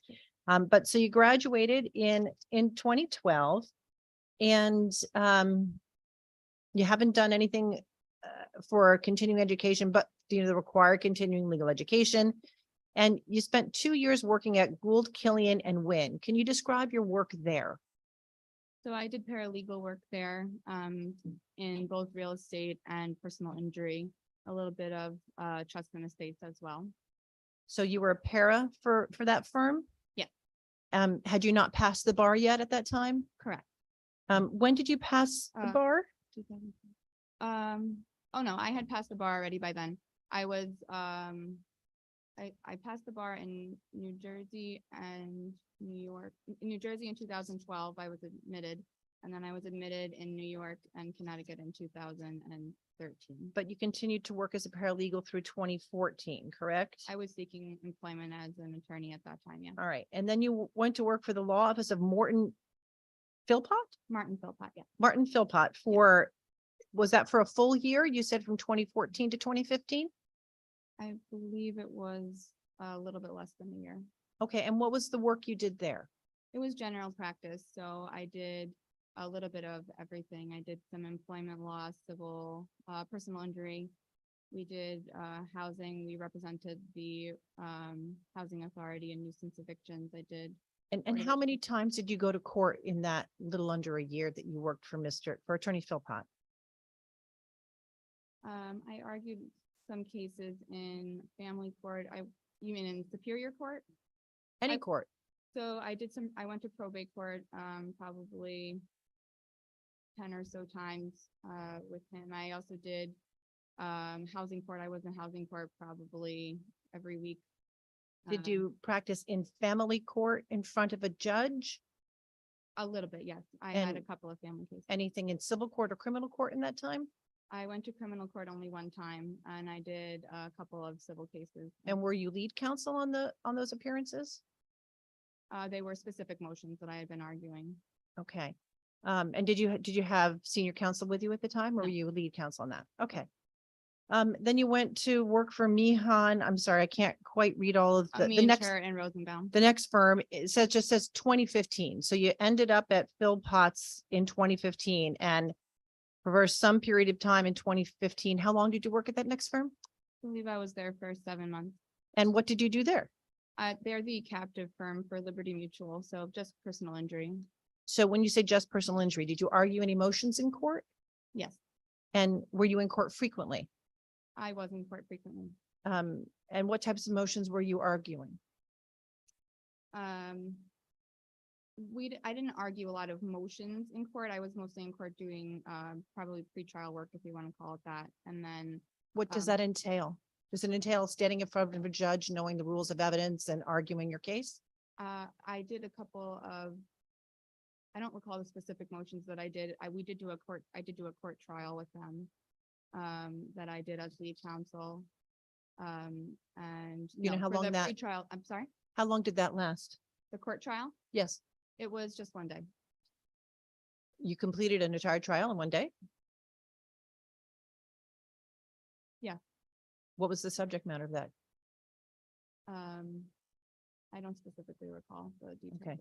of it. It says down here, I'm just jumping around a little bit, but going down to the bottom, 12E, number of cases tried to conclusion in courts of record during the last 5 years, and I don't see any. Apart from that case that you just mentioned that you did in a day and 2015, have you tried any other cases to completion? No. That was more than 5 years ago also. Okay, have you tried any other cases to completion between that 2015 case and bad at math, but 2018? No. Okay. And you don't recall the subject matter of that case that you tried in one day? Aside of it being personal injury, I don't remember the specifics of it now. Okay. Then you worked for a company called Guardian Ad Litem Services, Inc. Yeah. I'm not familiar with that company. It sounds like, could you explain it to us, please? Sure. The name may be a little bit misleading. It's a nonprofit.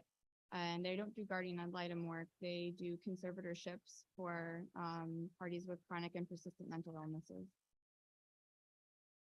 Do you appear in court in that capacity? Probate court, yeah. In probate court. And how often were you in probate court in that role where you were? So during 2015, you were at Martin Philpott, then you were at this other firm that ends in, I'm sorry, the writing Rosenbaum, and then you started at Guardian ad litem Services, Inc. That's correct. So you had 3 different places of employment in 2015. Yes. How long were you at the Rosenbaum firm?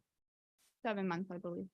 Okay, so fair to say that you started at the Guardian ad litem Services, Inc. toward the end of 2015. Yes. So you were not in family court in with Guardian ad litem Services, Inc., correct? No. Probate court doesn't really have rules of evidence, correct? They're not as strict with that, certainly no. And you're not really using the CPLR in probate court, correct? Correct. Okay. Did you have opposing counsel in cases in probate court, or? I don't know if I'd call it opposing counsel necessarily. Conserved persons are appointed someone to represent what they are requesting as opposed to the conservator who's to be acting in their best interest. So in that sense, it could have been opposing. But So all of your experience in probate court was as a conservator, not putting on a case or trying a case, correct?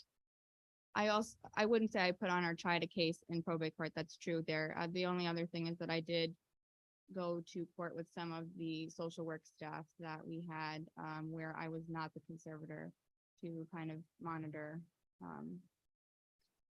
All right, the- but fair the to say time. you weren't using the code of evidence or the CPLR, and you weren't drafting motions and briefs and putting on cases the way you think of an attorney typically practicing. Is that right?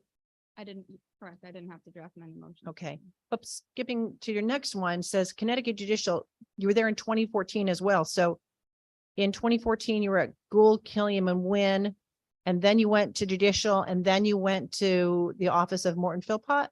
I worked for Gould, Killian and Wynn and Judicial at the same time in 2014. What did you do with Judicial in 2014 and for how long? I was a temporary assistant clerk there for, I believe, about 9 months in New Britain. While I was working I was working full-time during the day for Gould, Killian and Wynn, and then I had gotten the job as a clerk, so I continued working as a paralegal in the evening. So that's to be commended. I've juggled 2 jobs at the same time. I remember when I was in college, I worked full-time during the day as a secretary. I got on the bus, I went to college at night, and I waited tables on the weekends. So good for you. You do what you have to It's do. hard, and sometimes you got to do what you got to do. I get it. So that's very admirable, and I commend you on that. Thank you. I don't recall the second part of your question. Were you asking me about when I returned to Judicial? Right. So I think that we went over that already. You've been working as an assistant family clerk in. So I have to say, I'm going to come back to my original question. And that is, well, first an observation. When we're sitting in court, especially if you're assigned to family court, where you are both the trier of fact and law, and when you're sitting in family magistrate court, where most of the people there do not have counsel.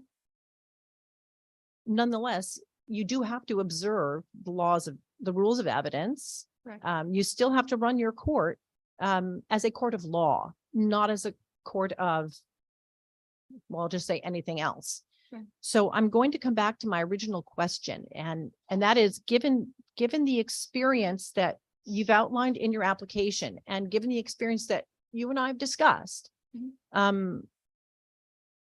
I'm going to ask what prompted you to submit your application. What prompted you to think you were ready to be a judge at this time? I feel that even though in light of my experience, I think I'm well-rounded in that I've done the litigation experience, but the fact that I've been working in the court system for the last 6 years has afforded me the opportunity to be a part of a lot of court proceedings and in court every single week. I think I've gotten a lot of experience from being before and behind the bench that I think still makes me well-rounded. And while I may not have been using the rules of evidence as a partisan or representative, it doesn't mean that I'm not aware of what they are, and the importance of them. Well, I'll tell you, I've been practicing law for 25 years.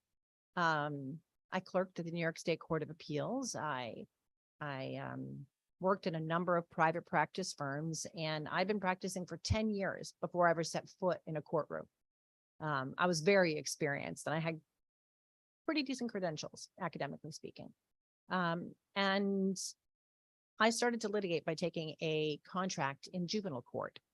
I was terrified. I was absolutely terrified to stand up in front of a judge, even though, you know, I'd closed billion-dollar deals, literally billion-dollar deals. I was terrified to go practice for the first time litigating.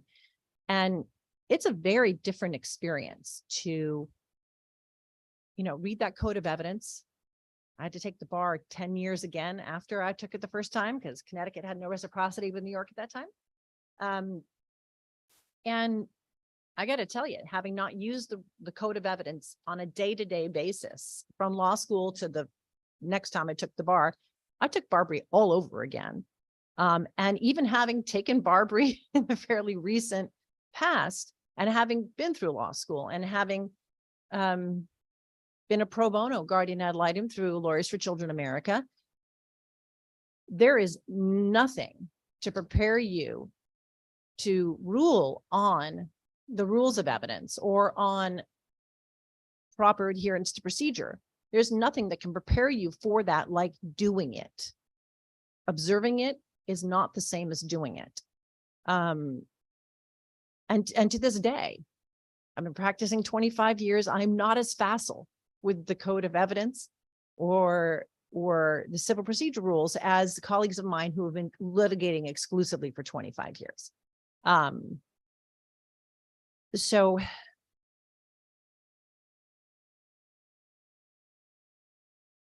becoming a judge is an enormous responsibility. It's not just an opportunity. We're taking people's lives into our hands when we step onto that bench. And in my opinion, particularly so as a family magistrate, where people are often indigent, where they almost never have representation. And it's an awesome responsibility to be deciding the issues in front of you. And as a practitioner in family court, that's what I do exclusively now. I can tell you a judge who knows the rules, knows how to apply them, and who can tutor the young litigators in front of them, who can help the attorneys coming up, can make all the difference to the outcomes before them. So you're, you know, a very impressive young woman, and your passion to help others is admirable. And I do congratulate you on passing judicial selection and on your nomination. And I wish you well going forward. Thank you, Mr. Chair. Thank you. I appreciate your question. Further questions or comments from the committee? Further questions or comments? Seeing none. Thanks for being with us. Thank you. Charlene Spencer.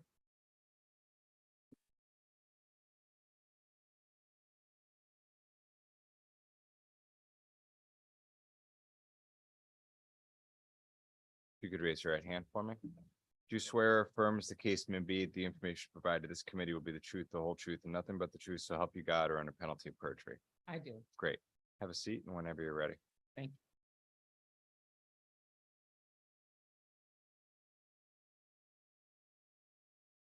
Good afternoon, Judiciary Committee Chairs Winfrey and Stastrom, Vice Chair Flexer and Quinn, Ranking Committee members Kissel and Fishbein, and other members of the Judiciary Committee. My name is Charlene Spencer. It is an honor and a privilege to appear before you today as a nominee for the position of Family Support Magistrate. I would like to thank Governor Lamont for nominating me for the appointment of this position. And I would especially like to thank his general counsel and her staff who have been wonderful in supporting us through this process. I would like to thank my family and friends for their support, with a special thanks to my 83-year-old mother who's sitting right behind me for her unwavering support. By way of background, I am a native daughter of the city of Hartford and a product of its school system. I was raised in a single-parent household with 4 siblings while growing up in public housing in the south end of Hartford. I started my collegiate education at Boston University. However, I left due to financial difficulties and returned to Connecticut. I continued my education at the Hartford College for Women while also working for the state as a student laborer through their work-study program. In 1985, I had the opportunity to become a permanent part-time state employee as a buildings and grounds officer at the State Library and Supreme Court. I left that position for a full-time clerk position at the University of Connecticut's Hartford branch. In 1988, while working at UConn, I continued my education in their Bachelor of General Studies program. I was then promoted to a senior clerk position at the Office of the Secretary of the State, while I continued to work part-time. In 1991, I began my legal career with the Office of the Attorney General as a paralegal in the Child Support Division. In 2001, I started law school at Western New England College and now university, while continuing to work part-time as a paralegal with the Attorney General. In May 2007, I was appointed as an Assistant Attorney General where I represented the Department of Children and Families, the Department of Correction, and where I currently defend various state agencies and matters involving employment discrimination. It will be an honor and a privilege to serve the citizens of the state of Connecticut as a family support magistrate. I would be most grateful for your support and approval. Thank you for this opportunity, and I'm happy to answer any questions you may have. Questions from the committee, Representative Fishbein?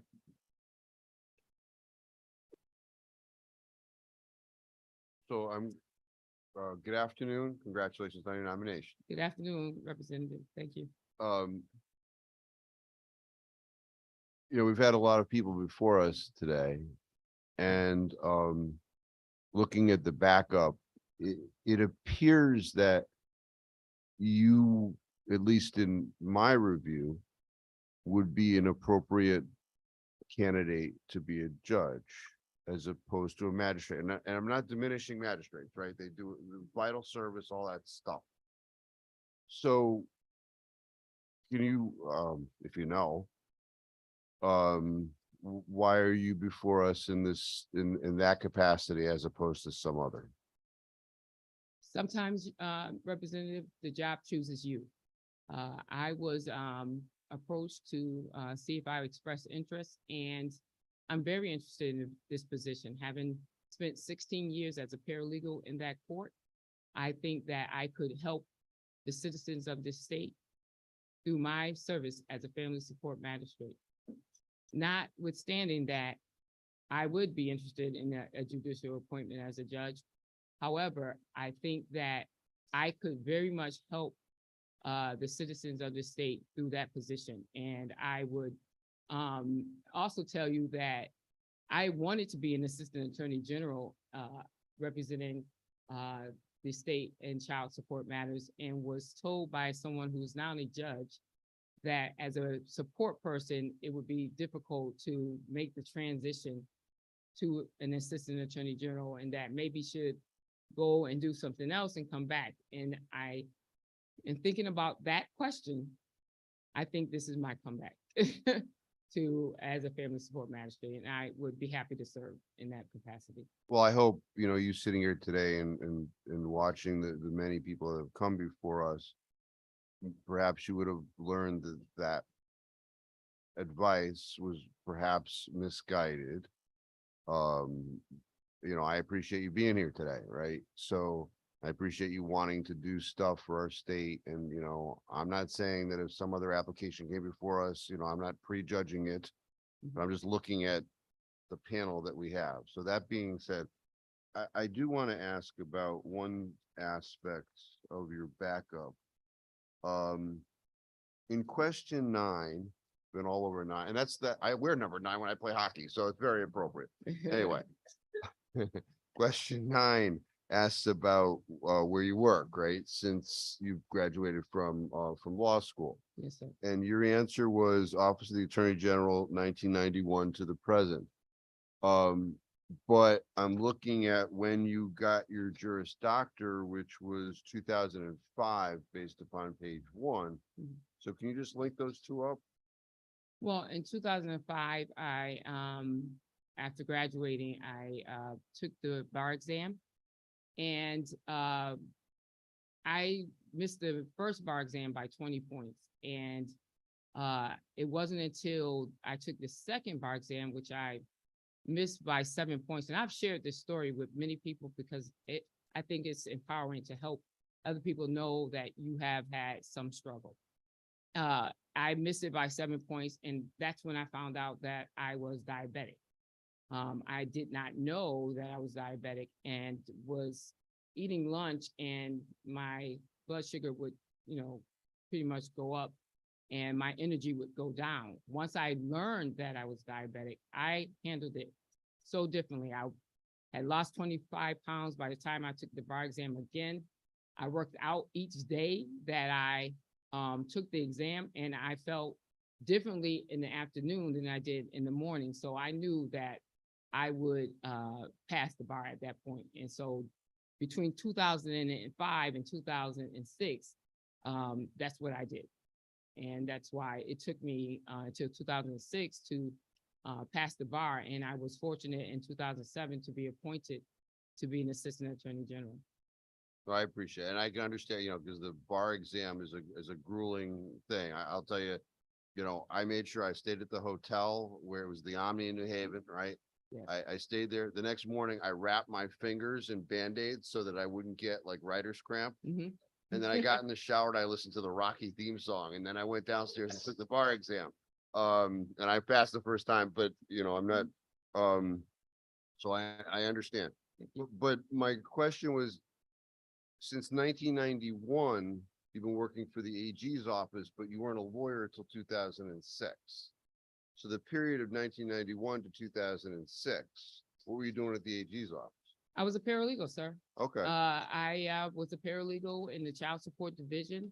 My first legal mentor, who is sitting behind me today, asked me, have I ever thought about law school? And I actually told him no, because I was trying to become a police officer. And so, and almost became a state police officer, an agency police officer when I was a buildings and grounds officer. I was next in line before I left. I wanted to work full-time and I wanted to finish my education. So I needed the funds to do that. So I was still working as a paralegal when I was appointed. See, all of this is just reinforcing where I started with this. So I just, congratulations on your nomination and good luck to you. Thank you, sir. Further questions or comments from the committee? Further questions or comments? Seeing none? Congratulations on Thank your you. nomination. Thank you very much. All right, that concludes our list of nominees. We do have a couple members of the public who signed up to testify. At least remotely. Let me call the list. Steve Kennedy. Steve Kennedy is not with us. How about Andy Gottlieb? Andy Gottlieb? No? Okay. Then we will declare our public hearing closed.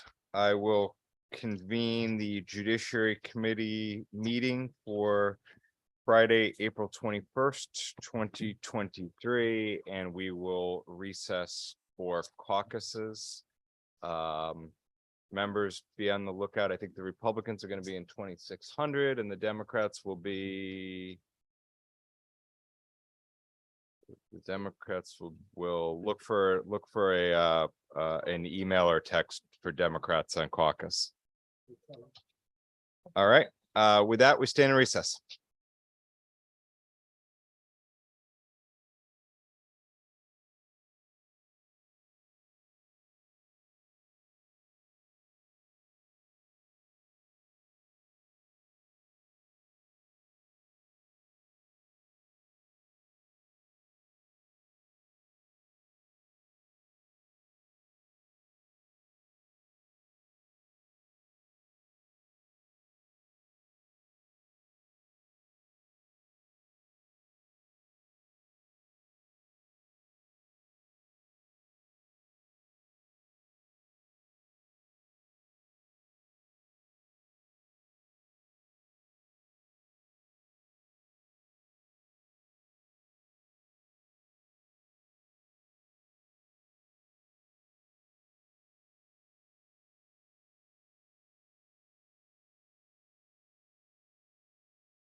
No, 10 minutes. Okay, I would like to convene the meeting of the committee. We are going to move to item number Roman numeral 4, under Roman numeral 4, bills for consideration. Are there any comments from my co-chair? No, okay. Roman numeral number 4, bills for consideration from the House and Senate. Item A, which is substitute for House Bill number 6829. Is there this motion by Representative Staffstrom? Seconded by Representative Blumenthal. Representative Blumenthal. Thank you, Mr. Chair. This is a bill coming to us from the GAE committee. And this bill deals with a situation where public libraries in our state have found that in negotiating ebook contracts, they've been forced to accept a number of terms that severely limit their ability to perform their functions, their public functions with regard to electronic books. This bill would make unenforceable certain terms that would limit the library's ability to loan or negotiate certain terms or to reveal to other libraries the terms that they are getting of those contracts. And it would provide for the procedures by which anyone who had attempted to enforce such a term could pursue, or excuse me, the library against whom such a term was attempted to be enforced could be have relief sought in the judicial setting, as well as providing for a number of terms that are expressly allowed and enforceable in contracts regarding these libraries and electronic books. It also provides for a civil penalty of $500 under certain terms with a maximum aggregate penalty of $4,500. Thank you, Senator Kissel. Thank you very much, Chairman Winfield. And I appreciate the fact that the co-chairs of the GAE Committee, Government Administration and Elections, are also here on our committee.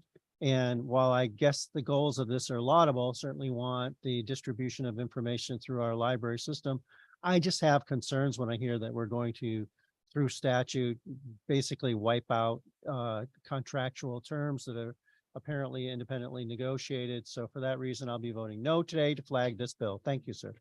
Thank you, Representative Fishbach. Thank you, Mr. Chairman. Mr. Chairman, a question, if I may. Proceed. My understanding is that this area of law is already addressed by federal law in 17 USC 301. And how do we as a state then create a law that could be in direct conflict through you? Thank you, Representative Fishbein. Representative Blumenthal. Thank you for the question through you, Mr. Chair. It is true that the federal copyright laws do preempt laws that conflict with them, state laws that conflict with them. However, this bill has been designed so as not to infringe on any of the rights provided in copyright law. And it has been found by a number of federal courts that states can set certain terms that would delineate the market or ensure a fair market or prevent unconscionable business practices in relation to items that are subject to copyright law. So this bill does not tell any copyright holder that it has to provide or provide a license to anyone. It doesn't provide for what they can or cannot charge. It simply says that in a contract with a public library, there are certain terms that that library will not be a party to. And so as a result, it evades preemption under our federal copyright laws through you. Thank you, Representative Blumenthal. Representative Fishbach. Thank you, Mr. Chairman. And could the good representative point us to any state that has adjudicated the supremacy or lack thereof of this particular language through you? Thank you, Representative Fishbach. Representative Blumenthal. Through you, Mr. Chair, No state has yet adjudicated this specific bill, but that is because this specific bill has been written in response to and guided by a federal district court decision in Maryland dealing with a similarly intentioned law, but a law that attempted to do it through different ways that did conflict with our federal copyright laws. Through you. Thank you, Representative Blumenthal. Representative Fishbach. Thank you, Mr. Chairman. Just one more. Is the good representative aware of an LCO memo issued earlier today? Bringing to our attention concerns about the language that's presently before us. Through you. Thank you, Representative Fishbein. Representative Blumenthal. I have not yet read that memo. However, I'm very familiar with the law surrounding the issues surrounding this bill. So I'd be happy to answer any substantive questions on that point if the good representative has them. I am aware of the legal issues and there are questions about how to interpret the federal copyright laws and what measures are available that a state can take. But having done a good amount of legal research on this, I am firmly of the belief that this bill as written would not trigger any of those issues. For you. Thank you, Representative Blumenthal. Representative Fishbein. I guess I lied. It happens. With regard to the memo, I know sort of there was implied a question in there. I will just represent that the memo questions, it appears the whole the entirety of the supremacy. So there's really no question. It just runs in the face of certain aspects of what we've heard today. Mr. Chairman, I will bring to the committee's attention that the portion of the federal law says that no person is entitled to any such right or equivalent right in any such work under the common law or statutes of any state. It appears the language before us would pierce that. And for that reason, as well as others, I intend to vote against. So thank you. Thank you, Representative Fishbein. Comment or question from other members of the committee? Comment or question from other members? Thank Tom. Okay. Oh, Representative O'Day. Thank you very much, Mr. Chair. Just to echo the comments of the good ranking member, although my good colleague representing Stanford, I trust his legal acumen. Absolutely. I'm not just saying that in jest. I am concerned based on the memo coming from LCO. And so based on the federal preemption. And so I'm going to vote no. If it does get out, I'm happy to talk to my good colleague from Stanford and see if we can address the concerns about the bill going forward. Thank you very much. Thank you, Mr. Thank you, Representative O'Day. Comment or question from other members of the committee? Comment or question from other members of the committee? Seeing none, Madam Administrator, please call a roll. Roll call vote on House Bill 6829 to JF it to the floor. Winfield, Winfield, any affirmative? Staffstrom, Yes. Flexer, Senator Flexer votes yes. Quinn, Yes. Kissel, Fishbein, Blumenthal, Yes. Callahan, No. Conley, Conley, yes. Curry, Yes. Delaney, Delaney votes yes. Dillon, Doucette, Doucette, yes. Dubitsky, Dubitsky, no. Elliott, Elliott, yes. Gaston, Gilchrist, Representative Gilchrist votes yes. Godfrey, Yes. Hall, Harding, Yes. Hayes, No. Howard, Rep. Howard votes no. Johnson, Rep. Johnson votes yes. Khan, Labriola, Yes. Lesser, Yes. Marr, votes yes. Miller, Senator Miller votes yes. O'Day, Osborne, Osborne votes yes. Pavlock D'Amato, Porter, Sampson, Sampson is no. Sims, Veach, Since vote in the affirmative. Veach, Beach is not- Walker, Walker's yes. Wilson. Wilson votes Madam- yes. Madam Chair. Madam Secretary, vote. Represent vote in the affirmative. Thank you, Representative. Thank you, Madam Administrator. We're gonna hold the votes open until 5:45. That's about 10 minutes for people to get their votes in. With that, we are going to recess the committee. We will meet again on Thursday at 9 a.m. to take up the items on the other part of the agenda. Have a great Friday evening. You too, Mr. Chair.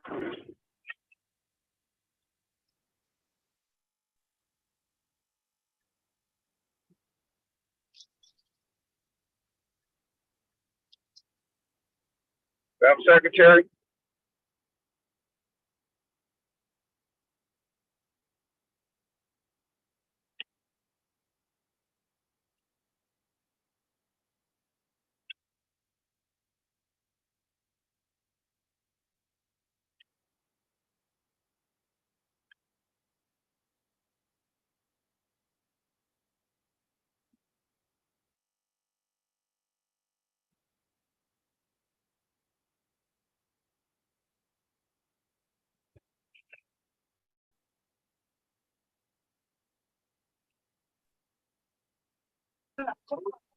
Already there?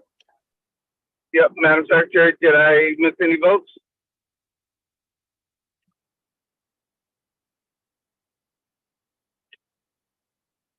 Did representatives miss any votes?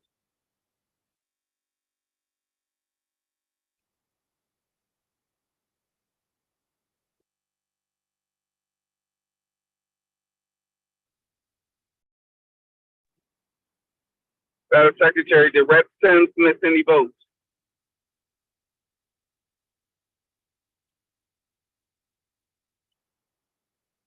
I'm sorry, Representative, what did you say?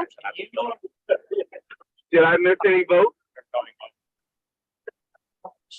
Say that one more time, I apologize. Did I miss any votes? No, you're all set. Okay, thank you so much. Thank you so Have much. a great weekend. You too.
Hi, Representative. Hello. So we're voting on House Bill 6829 from GAE, making certain terms of electronic book and digital audiobook license agreements or contracts unenforceable. Okay, yes. Okay, that's all you need. Thank you so much. Thank you.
Hi, Representative. Just panicking, trying to get There you go. to you. All right, excellent. So this is House Bill 6829 from GAE. Yeah, I'll vote yes to get another committee. That's fine. Okay, that's all we have for today. We're going to meet next Thursday at 9 a.m. Thank you very much, You're ma'am. welcome. Have a good weekend. Oh, yeah. Bye. Thank you. Just panicking.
Senator.